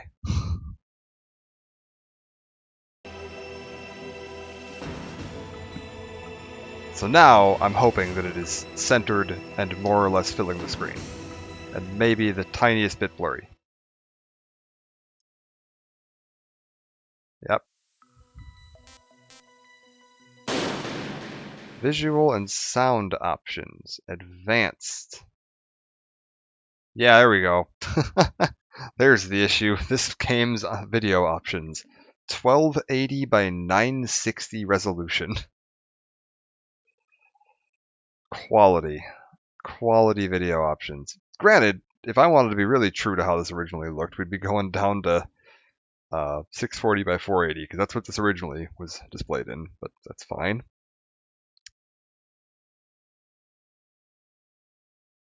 We'll go ahead and stick with that for now. Controller options, hopefully this is going to be fine. If we go in here, we can look at, this is effectively the original PS1 version.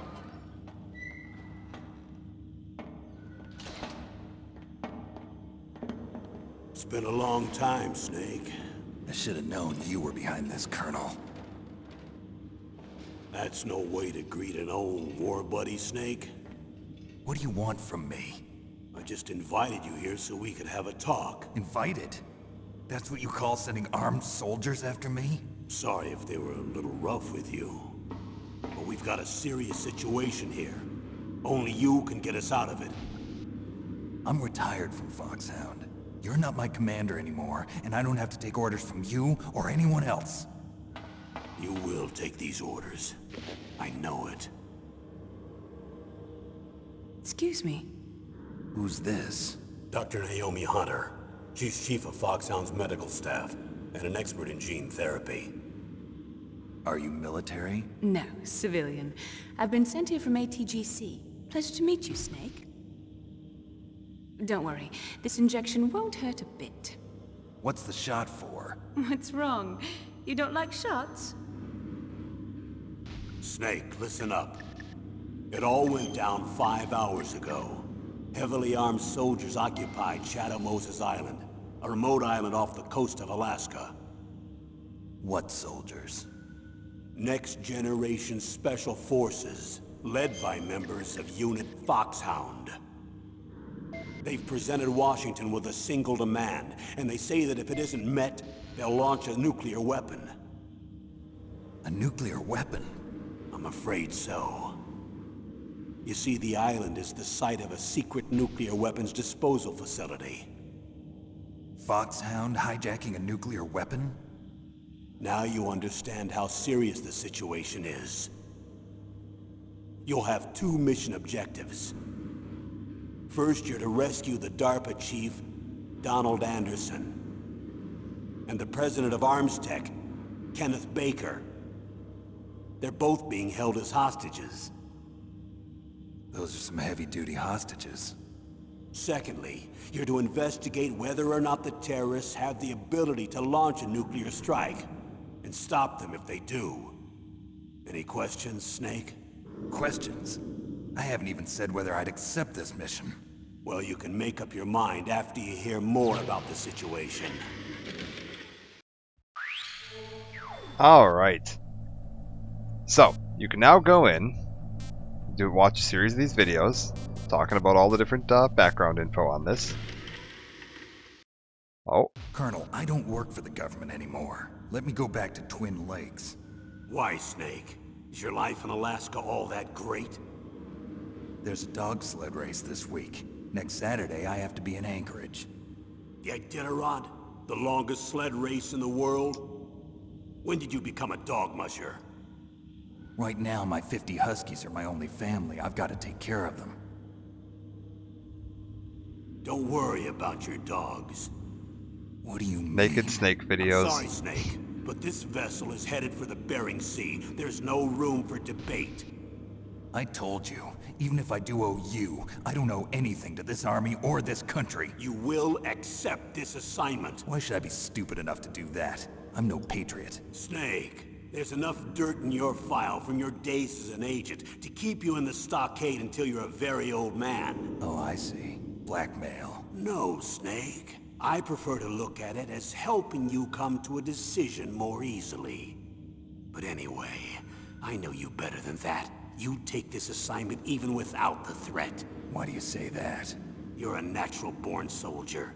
You're not the grow old gracefully type. It's the same for all of us who've seen real action. The only place we can feel truly alive is on the battlefield. I'm a soldier too. I know those feelings of powerlessness, frustration that you feel every day. You've tried to play the Boy Scout out there in Alaska, but you can't race dogs in the snow forever. Why don't you come back to us and be a soldier again? You think my life is some kind of a joke? Snake, I just want to give you back your purpose in life.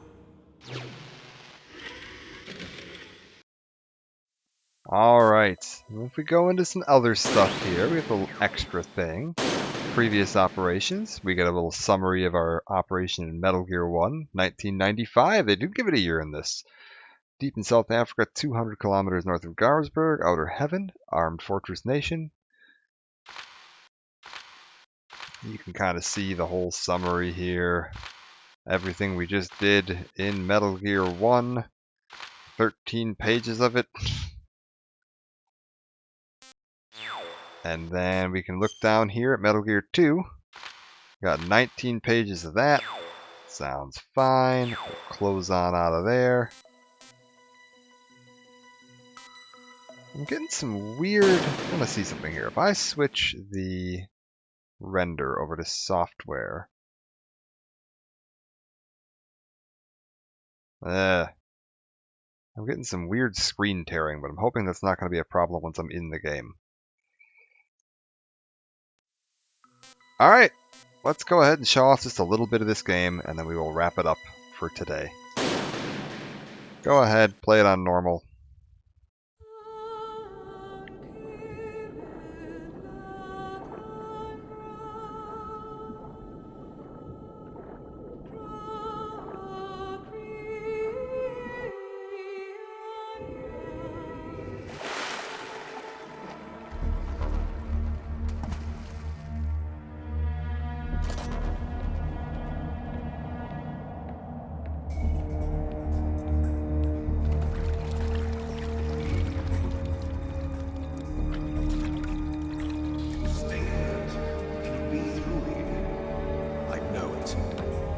I'm going to swat down a couple of bothersome flies.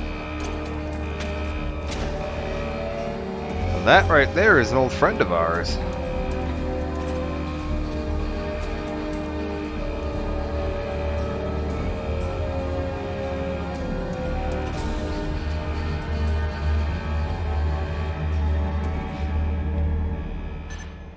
Bothersome Fly is totally someone you named.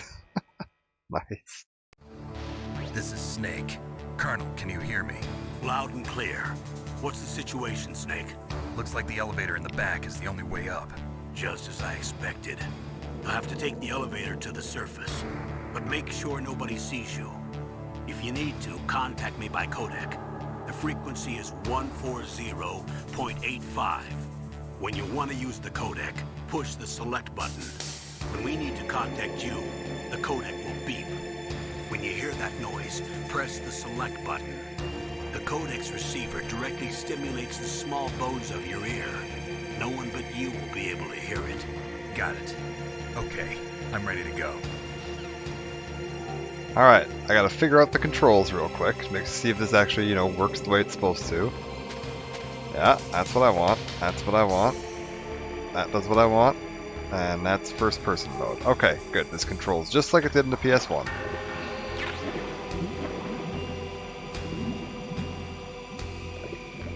So I'm effectively just playing the PlayStation 1 version of this game now on a PC.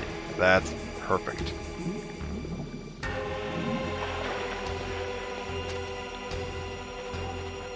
Alright. Oh. Oh.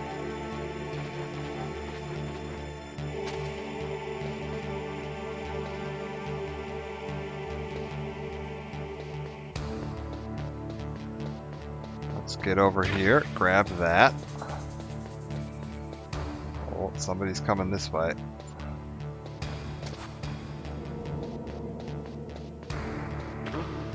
What was that noise?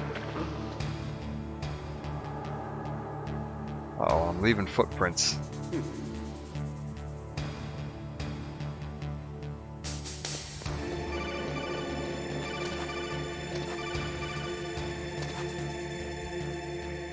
Alright.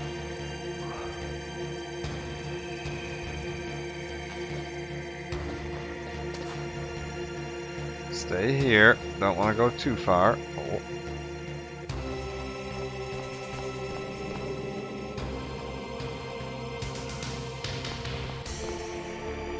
You also might notice that we started this mission out swimming into a small building.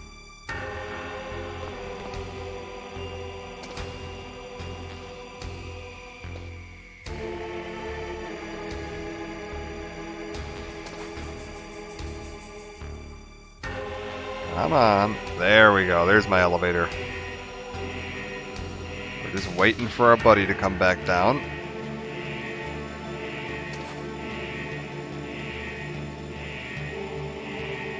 We've got the little Soliton radar up there in the corner. Might look pretty familiar from Metal Gear 2.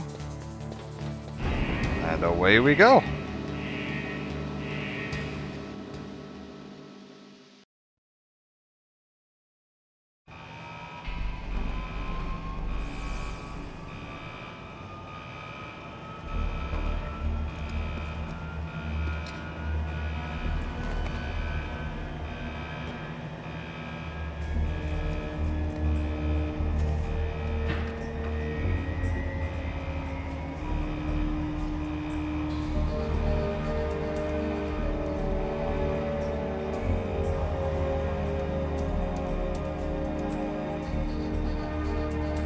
First 3D look at Solid Snake.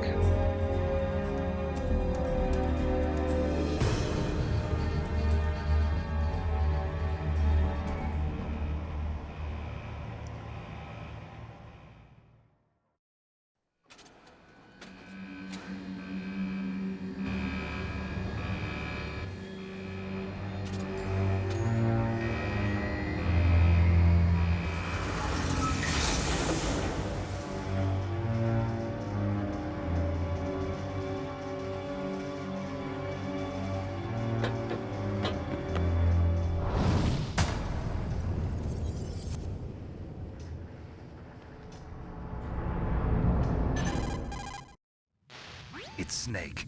I'm in front of the disposal facility. Excellent, Snake. Age hasn't slowed you down one bit. How's that sneaking suit working out? I'm nice and dry, but it's a little hard to move. Bear with it. It's designed to prevent hypothermia. This is Alaska, you know. Take it easy, I'm grateful.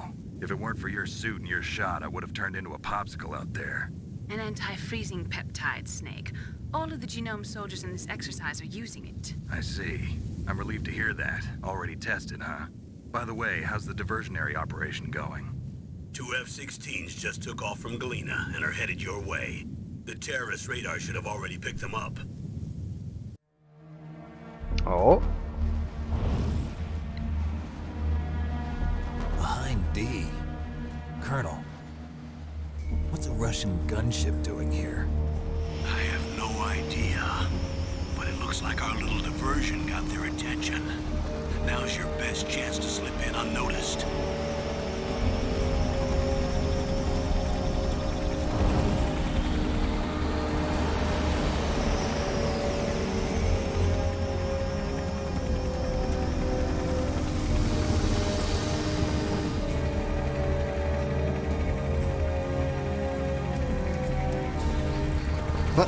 Stealth.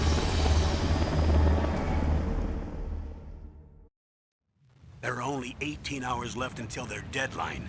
You've got to hurry. Wow, You must be crazy to fly a hind in this kind of weather. Who's that? Oh, sorry. I haven't introduced you two yet. This is Mei Ling. She was assigned to us as our visual and data processing specialist. She designed your codec, as well as your Soliton radar system. Contact her if you have any questions about either of them. Nice to meet you, Snake. It's an honor to speak to a living legend like yourself. What's wrong? Nothing. I just didn't expect a world-class designer of military technology to be so cute. You're just flattering me. No, I'm serious. Well, I know I won't be bored for the next 18 hours. Come on. I can't believe I'm being hit on by the famous Solid Snake. But I'm surprised. You're very frank for a trained killer. Looks like we both have a lot to learn about each other. Yeah. I'm looking forward to learning about the man behind the legend. But first, let me explain about your Soliton radar system. The bright dot in the middle is you, Snake. The red dots are your enemies, and the blue cone shape represents their field of vision. Be careful, Snake. The genome soldiers have highly developed senses of hearing and vision due to their gene therapy. Make sure you don't let them see you. First, I want you to infiltrate the disposal site and look for the DARPA chief. The DARPA chief was injected with the same GPS transmitting nanomachines as you. He should appear on your radar as a green dot. Get whatever information you can from him about the terrorists. If he's alive, that is. Snake, your radar isn't affected by the weather, but if you're discovered by an enemy, you won't be able to use it.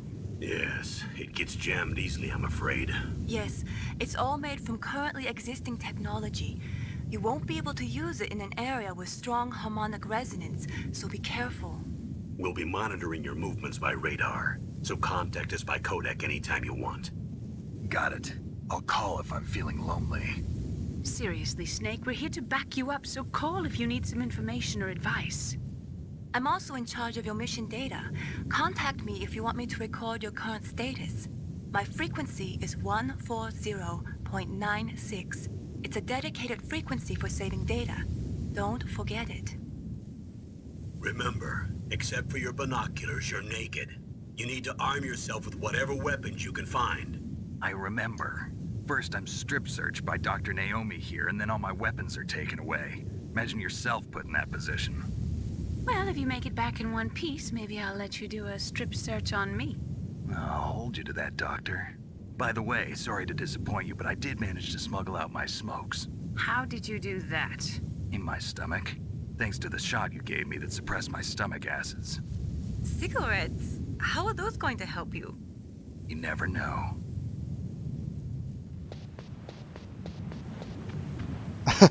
I see you're saying what. I don't know what what the what is for, but there could be a lot of options in that. There's the front door. It's the fastest way, but there's too much risk of being spotted by the enemy. I can't just knock on the door and ask them to let me in. There's one sentry on the left and one on the right. They're armed with 5.56ers and pineapples. Oh.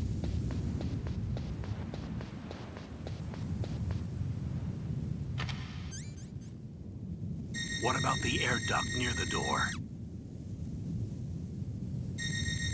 There should also be a duct on the second floor.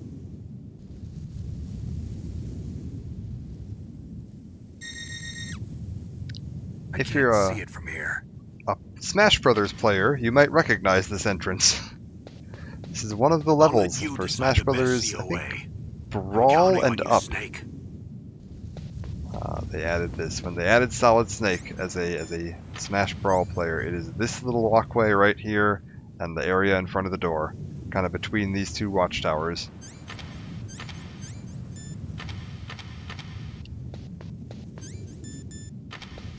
All right. Oh.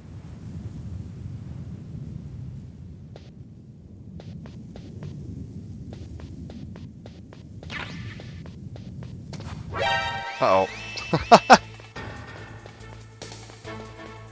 We already fecked up.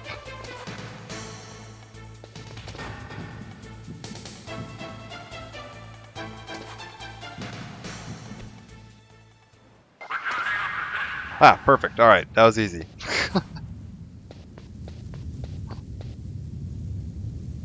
Come on, Snake.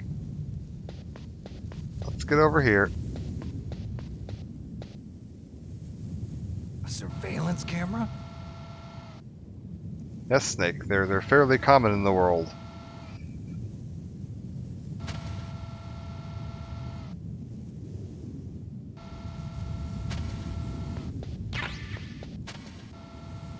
Alright.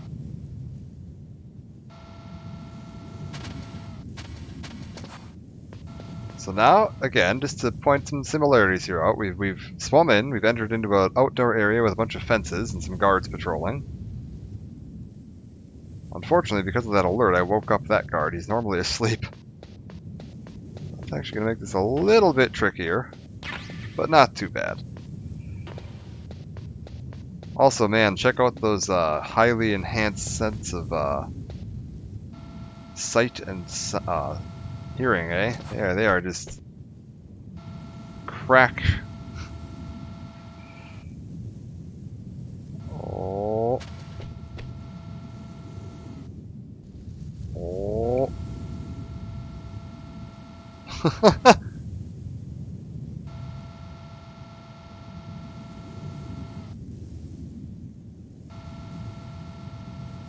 These guys are some real super soldiers, let me tell you.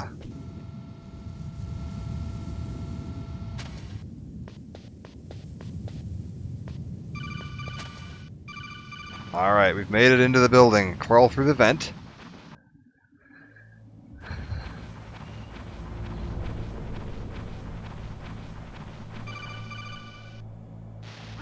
Snake, this is McDonald Miller. And another old Long friend. time. Master, what are you doing here? I quit being a drill instructor, so I moved out here for some peace and quiet. I'm in retirement, just like you. Once in a while, I still help train the Alaskan Scouts. Passing on the skills to a new generation, huh? Campbell told me about the situation here. I thought I might be of some use. There's no one I'd rather have in a foxhole than you. Well, I know lots about survival in a harsh environment. I've lived in Alaska longer than you, so call me if you have any questions about the flora or fauna out here. My frequency is 141.80. So, Snake's little instructor. He does seem quite a bit calmer, that's true. If you remember the end of Metal Gear Solid 5, there was a conversation between Miller and Ocelot, where it basically came out that Miller was done with Big Boss. He'd given up on him, he no longer cared, and he said he might, if Big Boss continued trying to threaten the world or fulfill his version of the boss's dreams, Kaz would go back to Cypher, and he would take one of the cloned children with him to train. And an Ocelot mentioned that, well, if you ever do that, I'm going to take the other one to, defeat you. I moved the Darker Chief to the cell in the first floor basement. What about the vent shaft cleaning? They just opened the vent covers. They're about to start spraying for rats. First floor basement ventilation shaft. Shut those covers as soon as they're done spraying. Also, keep your eye on that woman in the cell. Don't get careless now. Woman in the cell? Did something happen? There's an intruder. Really? He's already done 3 people. He's killed 3 people? Yeah. Say he's using stealth, too. Stealth? There's an intruder besides me? Anyway, I want So you if to I'm not increase the security mistaken, if detail you on the don't chief. get spotted at all, that little conversation there where Snake goes, "Oh, stealth, there's an intruder besides me," you don't get that if you haven't been detected. Because if you haven't been detected, he wouldn't know that that he knows, oh, they can't possibly be talking about me, because obviously I haven't been spotted. But if you have been spotted, he's like, oh, they can't be talking about me because apparently this guy's actually using stealth and not just running into spotlights.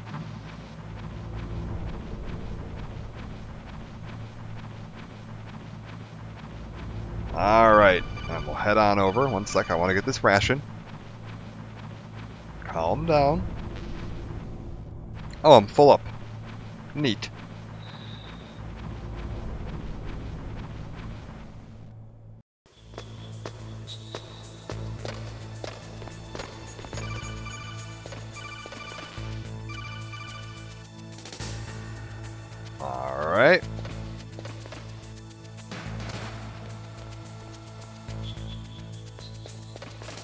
We're gonna sneak our way on in. Run over here while the camera's not looking, hide underneath it. Slide along the wall over to thermal goggles and back under the camera and out. I think the plan is we're going to try to beat the first boss. Like, we'll wrap up the first real boss of the game, and then we'll call it there for now. And when we come back next time, I'll be on the Twin Snakes version of this, so we can get a little comparison of how this feels compared to Twin Snakes. Watch the guards. Sneak through the tank hangar.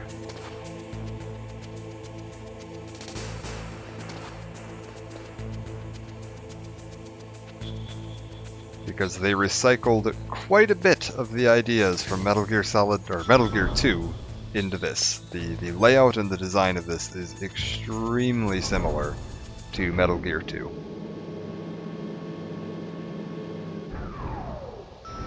Which is just amazing that they were able to get a game that is effectively just a top-down 2D version of this. Look at the radar. It's picking up the DARPA chief. He's the green dot. Hurry and rescue him. Like, this game was considered cutting edge when it came out, and honestly, it's basically the same thing as Metal Gear 2. We just never, most of the world didn't get to see that one.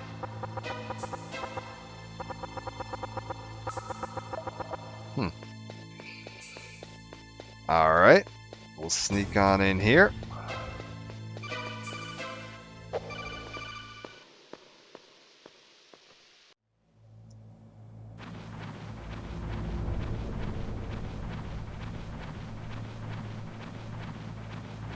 Sneak our way on in. They mentioned that actually the phone in this game is implanted in Snake's ear. It's a very tiny little thing that's directly stimulating his ear, like his eardrum.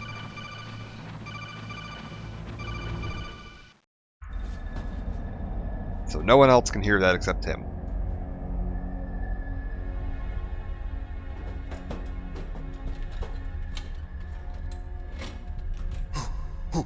Who's that?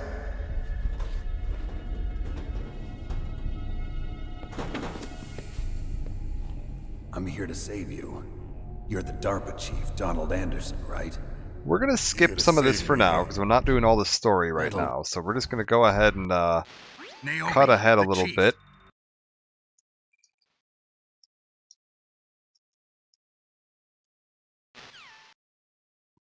And in a shocking turn of events, our man is dead.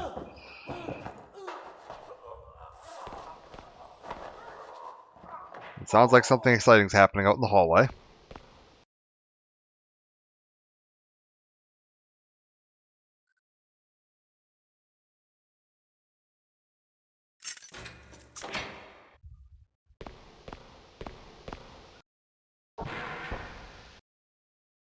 Okay.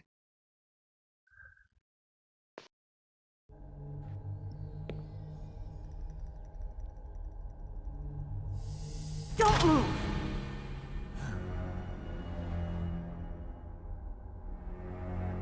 So you killed the chief, you bastard.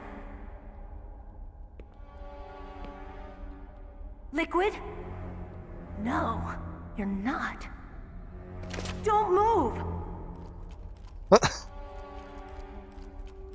Is this the first time you ever pointed a gun at a person?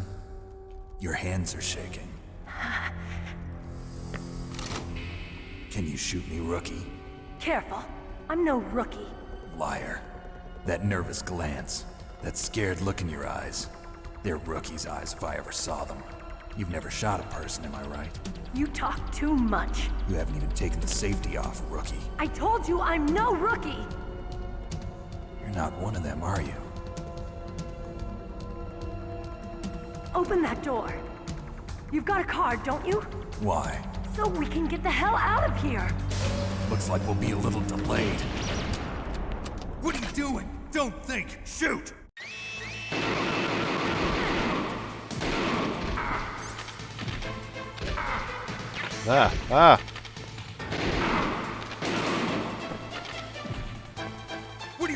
for? Shoot! Don't talk to me like a rookie. Some voice acting here.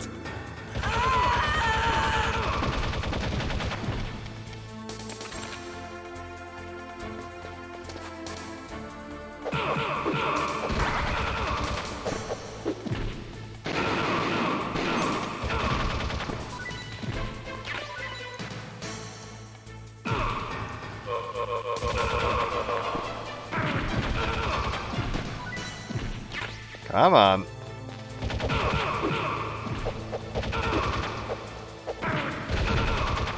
So he doesn't do a roundhouse kick here. It's just a straight kick. That's interesting. I'm pretty sure in the PS1 version he did a roundhouse kick for his third thing. Not just a straight kick. Oh god.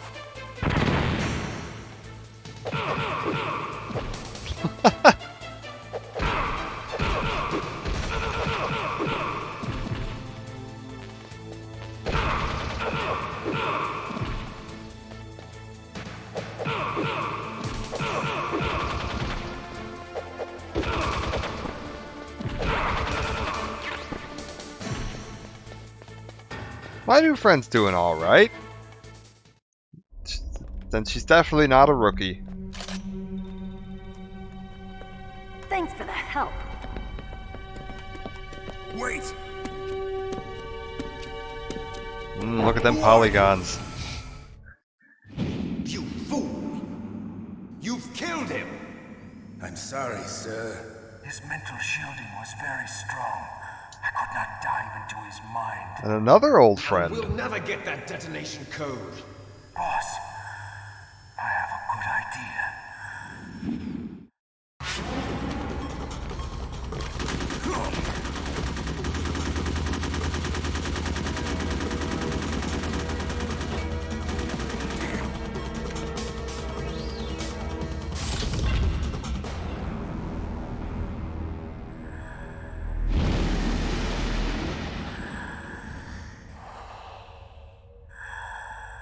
Good girl. Just like that.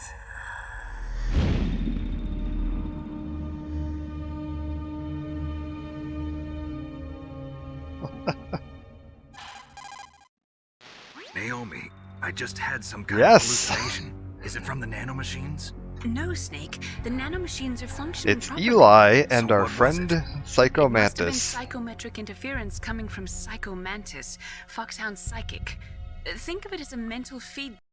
We're gonna skip past a little bit of that. And the third person that was in the room with them is also someone we know. There wouldn't be much of a way for you to recognize them at this point.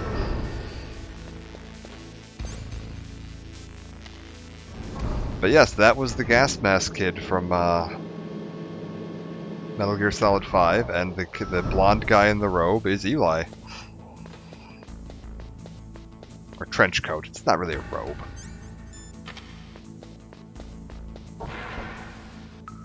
We should ask them what they did with Sahelanthropus.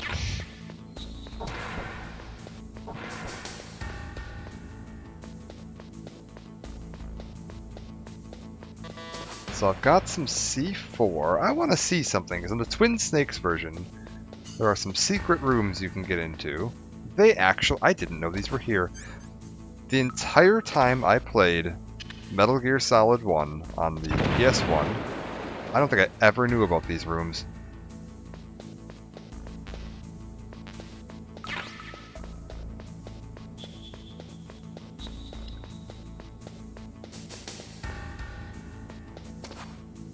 To be fair, if you watch the little like content cutscene that was supposed to be the ending of Metal Gear Solid 5, you find out what happened to Sahelanthropus. But that's cut content, so technically maybe not canon. Alright. Now we just gotta get into here. Again, I'm not gonna bother doing all the little like story stuff here. I just kind of want to show off some of the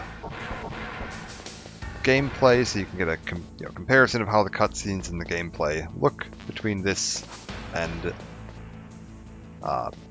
Twin Snakes. Like, for example, I can't interact with this locker here. This is a wall. It's a wall that looks like a locker. It clangs instead of thuds when I hit it, but you can't climb in it, you can't get any items out of it. You effectively can't interact with it at all, which is fine.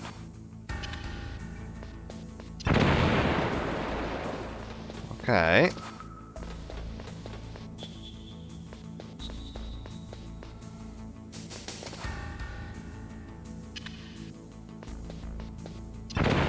Just before we start this next fight, I need to make sure I know how to do something. Good, I do.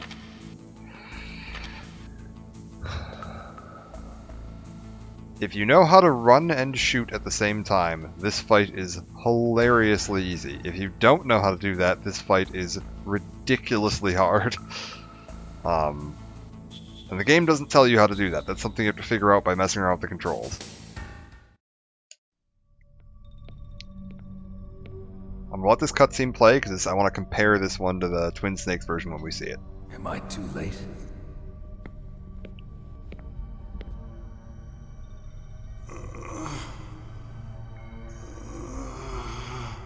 He's alive. You're the Arms Tech president, Kenneth Baker, right? Don't worry. I'm here to save you. No, don't touch it. C4.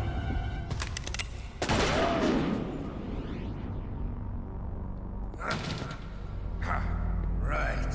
Touch that wire, and the C4 will blow up along with the old man. So you're the one that the boss keeps talking about. And you? Special Operations Foxhound. Revolver Ocelot.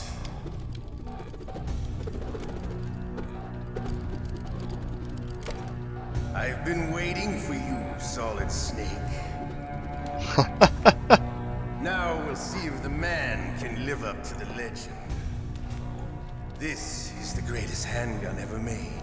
The Colt Single Action Army. 6 bullets. Every bit as dramatic as ever.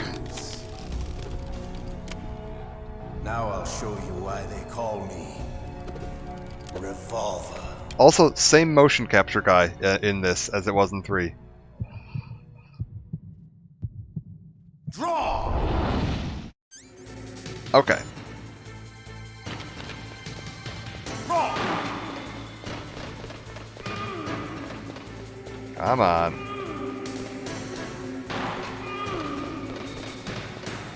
I gotta catch up to him.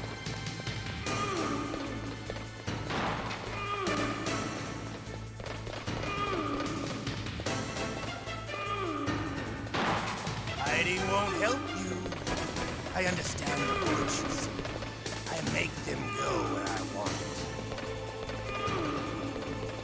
Come on. I love to reload during a battle.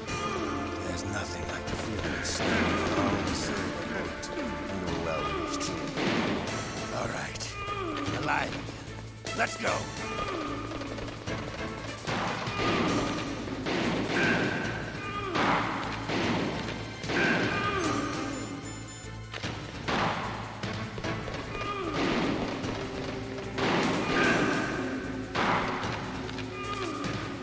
Come on, buddy.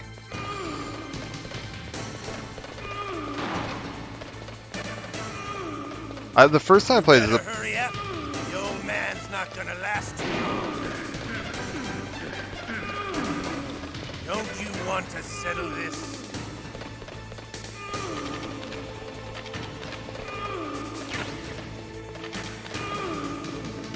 come on.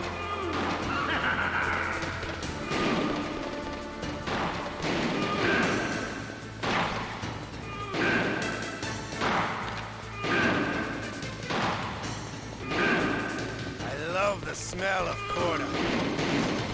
That sulfury smell. This is why they call him Revolver. Be the smell of your own death.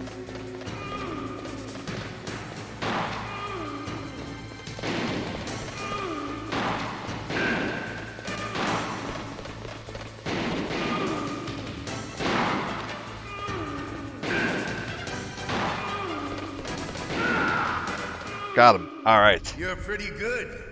Just what I'd expect from the man with the same code as the boss. It's been a long time since I had such a good fight, but I'm just getting warmed up. What? My hand!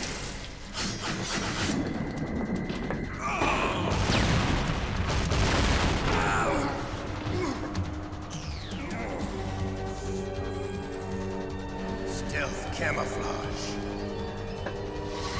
Can't you even die right? You were lucky. We'll meet again! Who are you? I like you. I have no name.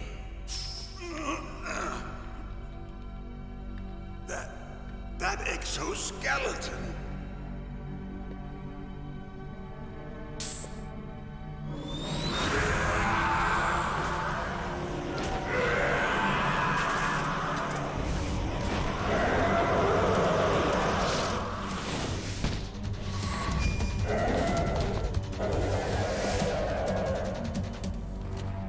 Who the hell?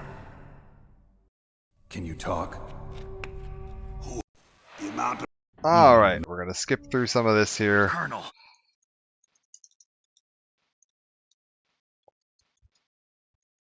And for the last little interesting, like, throwback to Metal Gear Solid, or Metal Gear 2, I keep trying to say Metal Gear Solid 2, Metal Gear 2, we now have to call someone.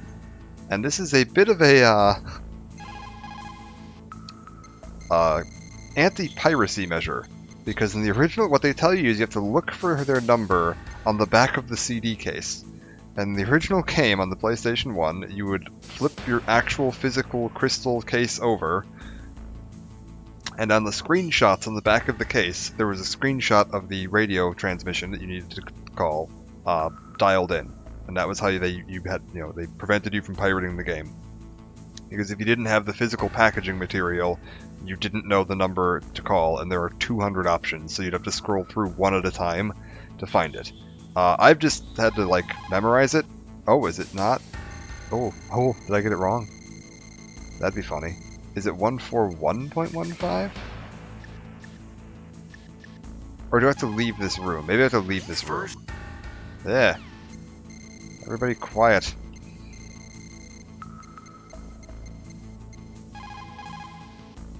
Maybe I have to leave this room.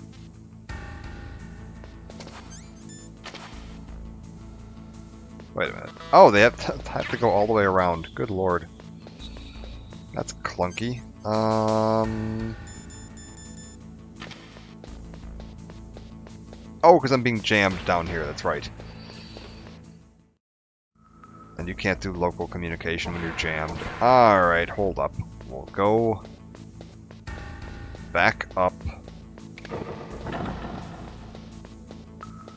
Maybe not right now. Need to get in that elevator.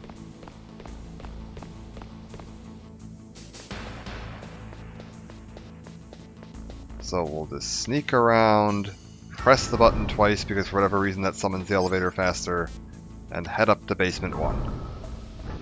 And then we get off the elevator and we give a call to our friend from earlier who escaped the prison with us.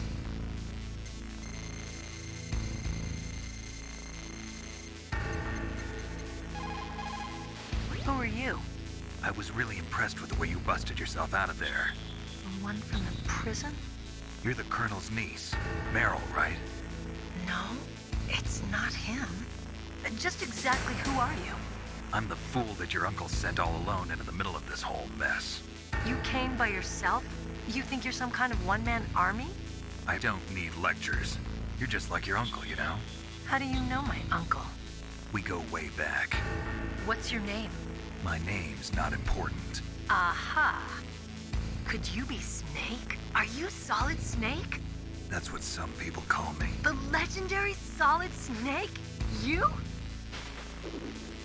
Sorry about before. I wasn't sure if you were one of the good guys.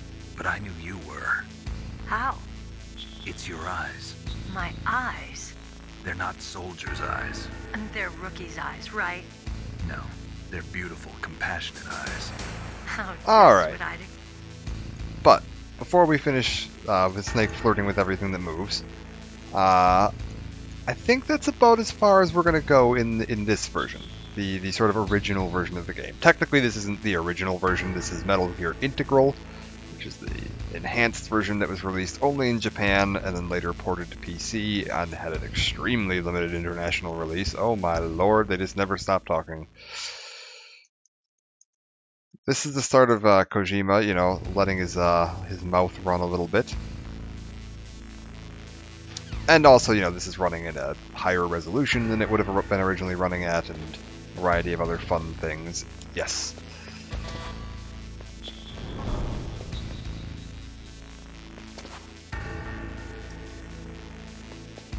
Can I get back in here? I can. All kinds of little secrets and stuff it's worth poking around for. But yeah, next time we come back, we will check out the version we'll be doing the full playthrough of, which is going to be Twin Snakes. And it is an extra game. There is a lot going on with Twin Snakes. I wanted to show off a couple of those cutscenes just so you can compare what they look like in the original version to what they are going to look like in the Twin Snakes version. Graphically, it's a massive upgrade. Like, obviously, we're not going to be dealing with whatever the heck oil smudge is passing itself off as Snake's face here. And I don't know what's going on with the muscles on this suit. That man has a very strange number and layout of abs.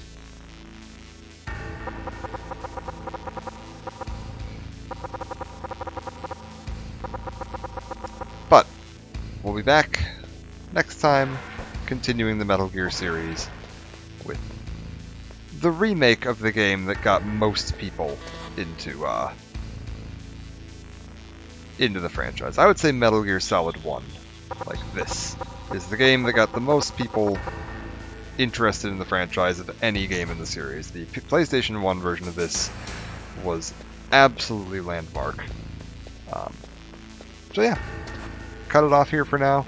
This, if you're like, man, I miss playing this game. If you're someone watching this and it's like, man, I played the hell out of Metal Gear Solid 1 on the PlayStation 1 and would like to play it again, because this is effectively Metal Gear Solid 1 on the PlayStation 1. GOG, you can pick it up for under $10. I think it's like 6 or 7. It works with a keyboard and mouse. Not well, but it does. But if you want to play it with a controller, just plug in any controller from a modern console into your computer, and it picks it up and works just fine. I didn't have to do any setup for this. I didn't have to do any special fiddling around with the controls. I plugged a PlayStation 4 controller using a USB cable into the front of my computer, like my charging cable of my cell phone. And it picked it up just fine, and all of the controls function exactly the same way they would in the PlayStation version. You can sidestep, you can lean, you can open your menus, you can do all the fancy quick equip, crouch. Can I do the? Yeah, you can still spin Snake like a top. That's the thing that still happens in this. Everything you could do in the PlayStation 1 version works just the same here. You can plug in an Xbox controller and it will work exactly the same. It just maps all the buttons to where it makes sense, you know. Same layout as you would get on a PlayStation controller, but on an Xbox controller. So easy to pick up. Also available on GOG is Metal Gear Solid 2. I haven't decided which version I'm going to be playing. If I'm going to use the Xbox version or the PC version. I think it'll probably be the PC version, because I think it runs at slightly higher resolution. But yeah, thanks for joining. That was a bit of the, in my opinion, the two of the less interesting Metal Gear games. Metal Gear 1 and Metal Gear 2 are fun and cutting edge for their time, but nowadays they kind of stand out as a bit dated. So we got to look at both of them. We got to see a bit of the basic plot. What's happened to Big Boss since then, particularly that Big Boss eventually did straight up just start his own little mercenary kingdom and become an enemy of pretty much the world. And they sent in Solid Snake and Foxhound to go defeat him, and now Solid Snake has been called back into action. And we'll get a look at that little background plot again when we come back next time with Twin Snakes. And it'll be a fun surprise whether I'm playing it on a Wii or whether I'm using the emulated version, depending on whether my Wii wants to cooperate with my capture card or not. Twin Snakes is going to be light years ahead of this. This game is going to look like a joke. Like, let me get a good spot where I can get a good close-up look at Snake. I like the camera angles in this. I'll say this. The way that the game does the, like, pre-positioned cameras is really cool. Like, that shot through the window right there is incredibly cinematic and neat-looking. For a fixed camera game, this is one of the best fixed camera games that I've ever played. But, like, if you look at Snake there, you can count the polygons on that guy. And that is not going to be the case when we come back.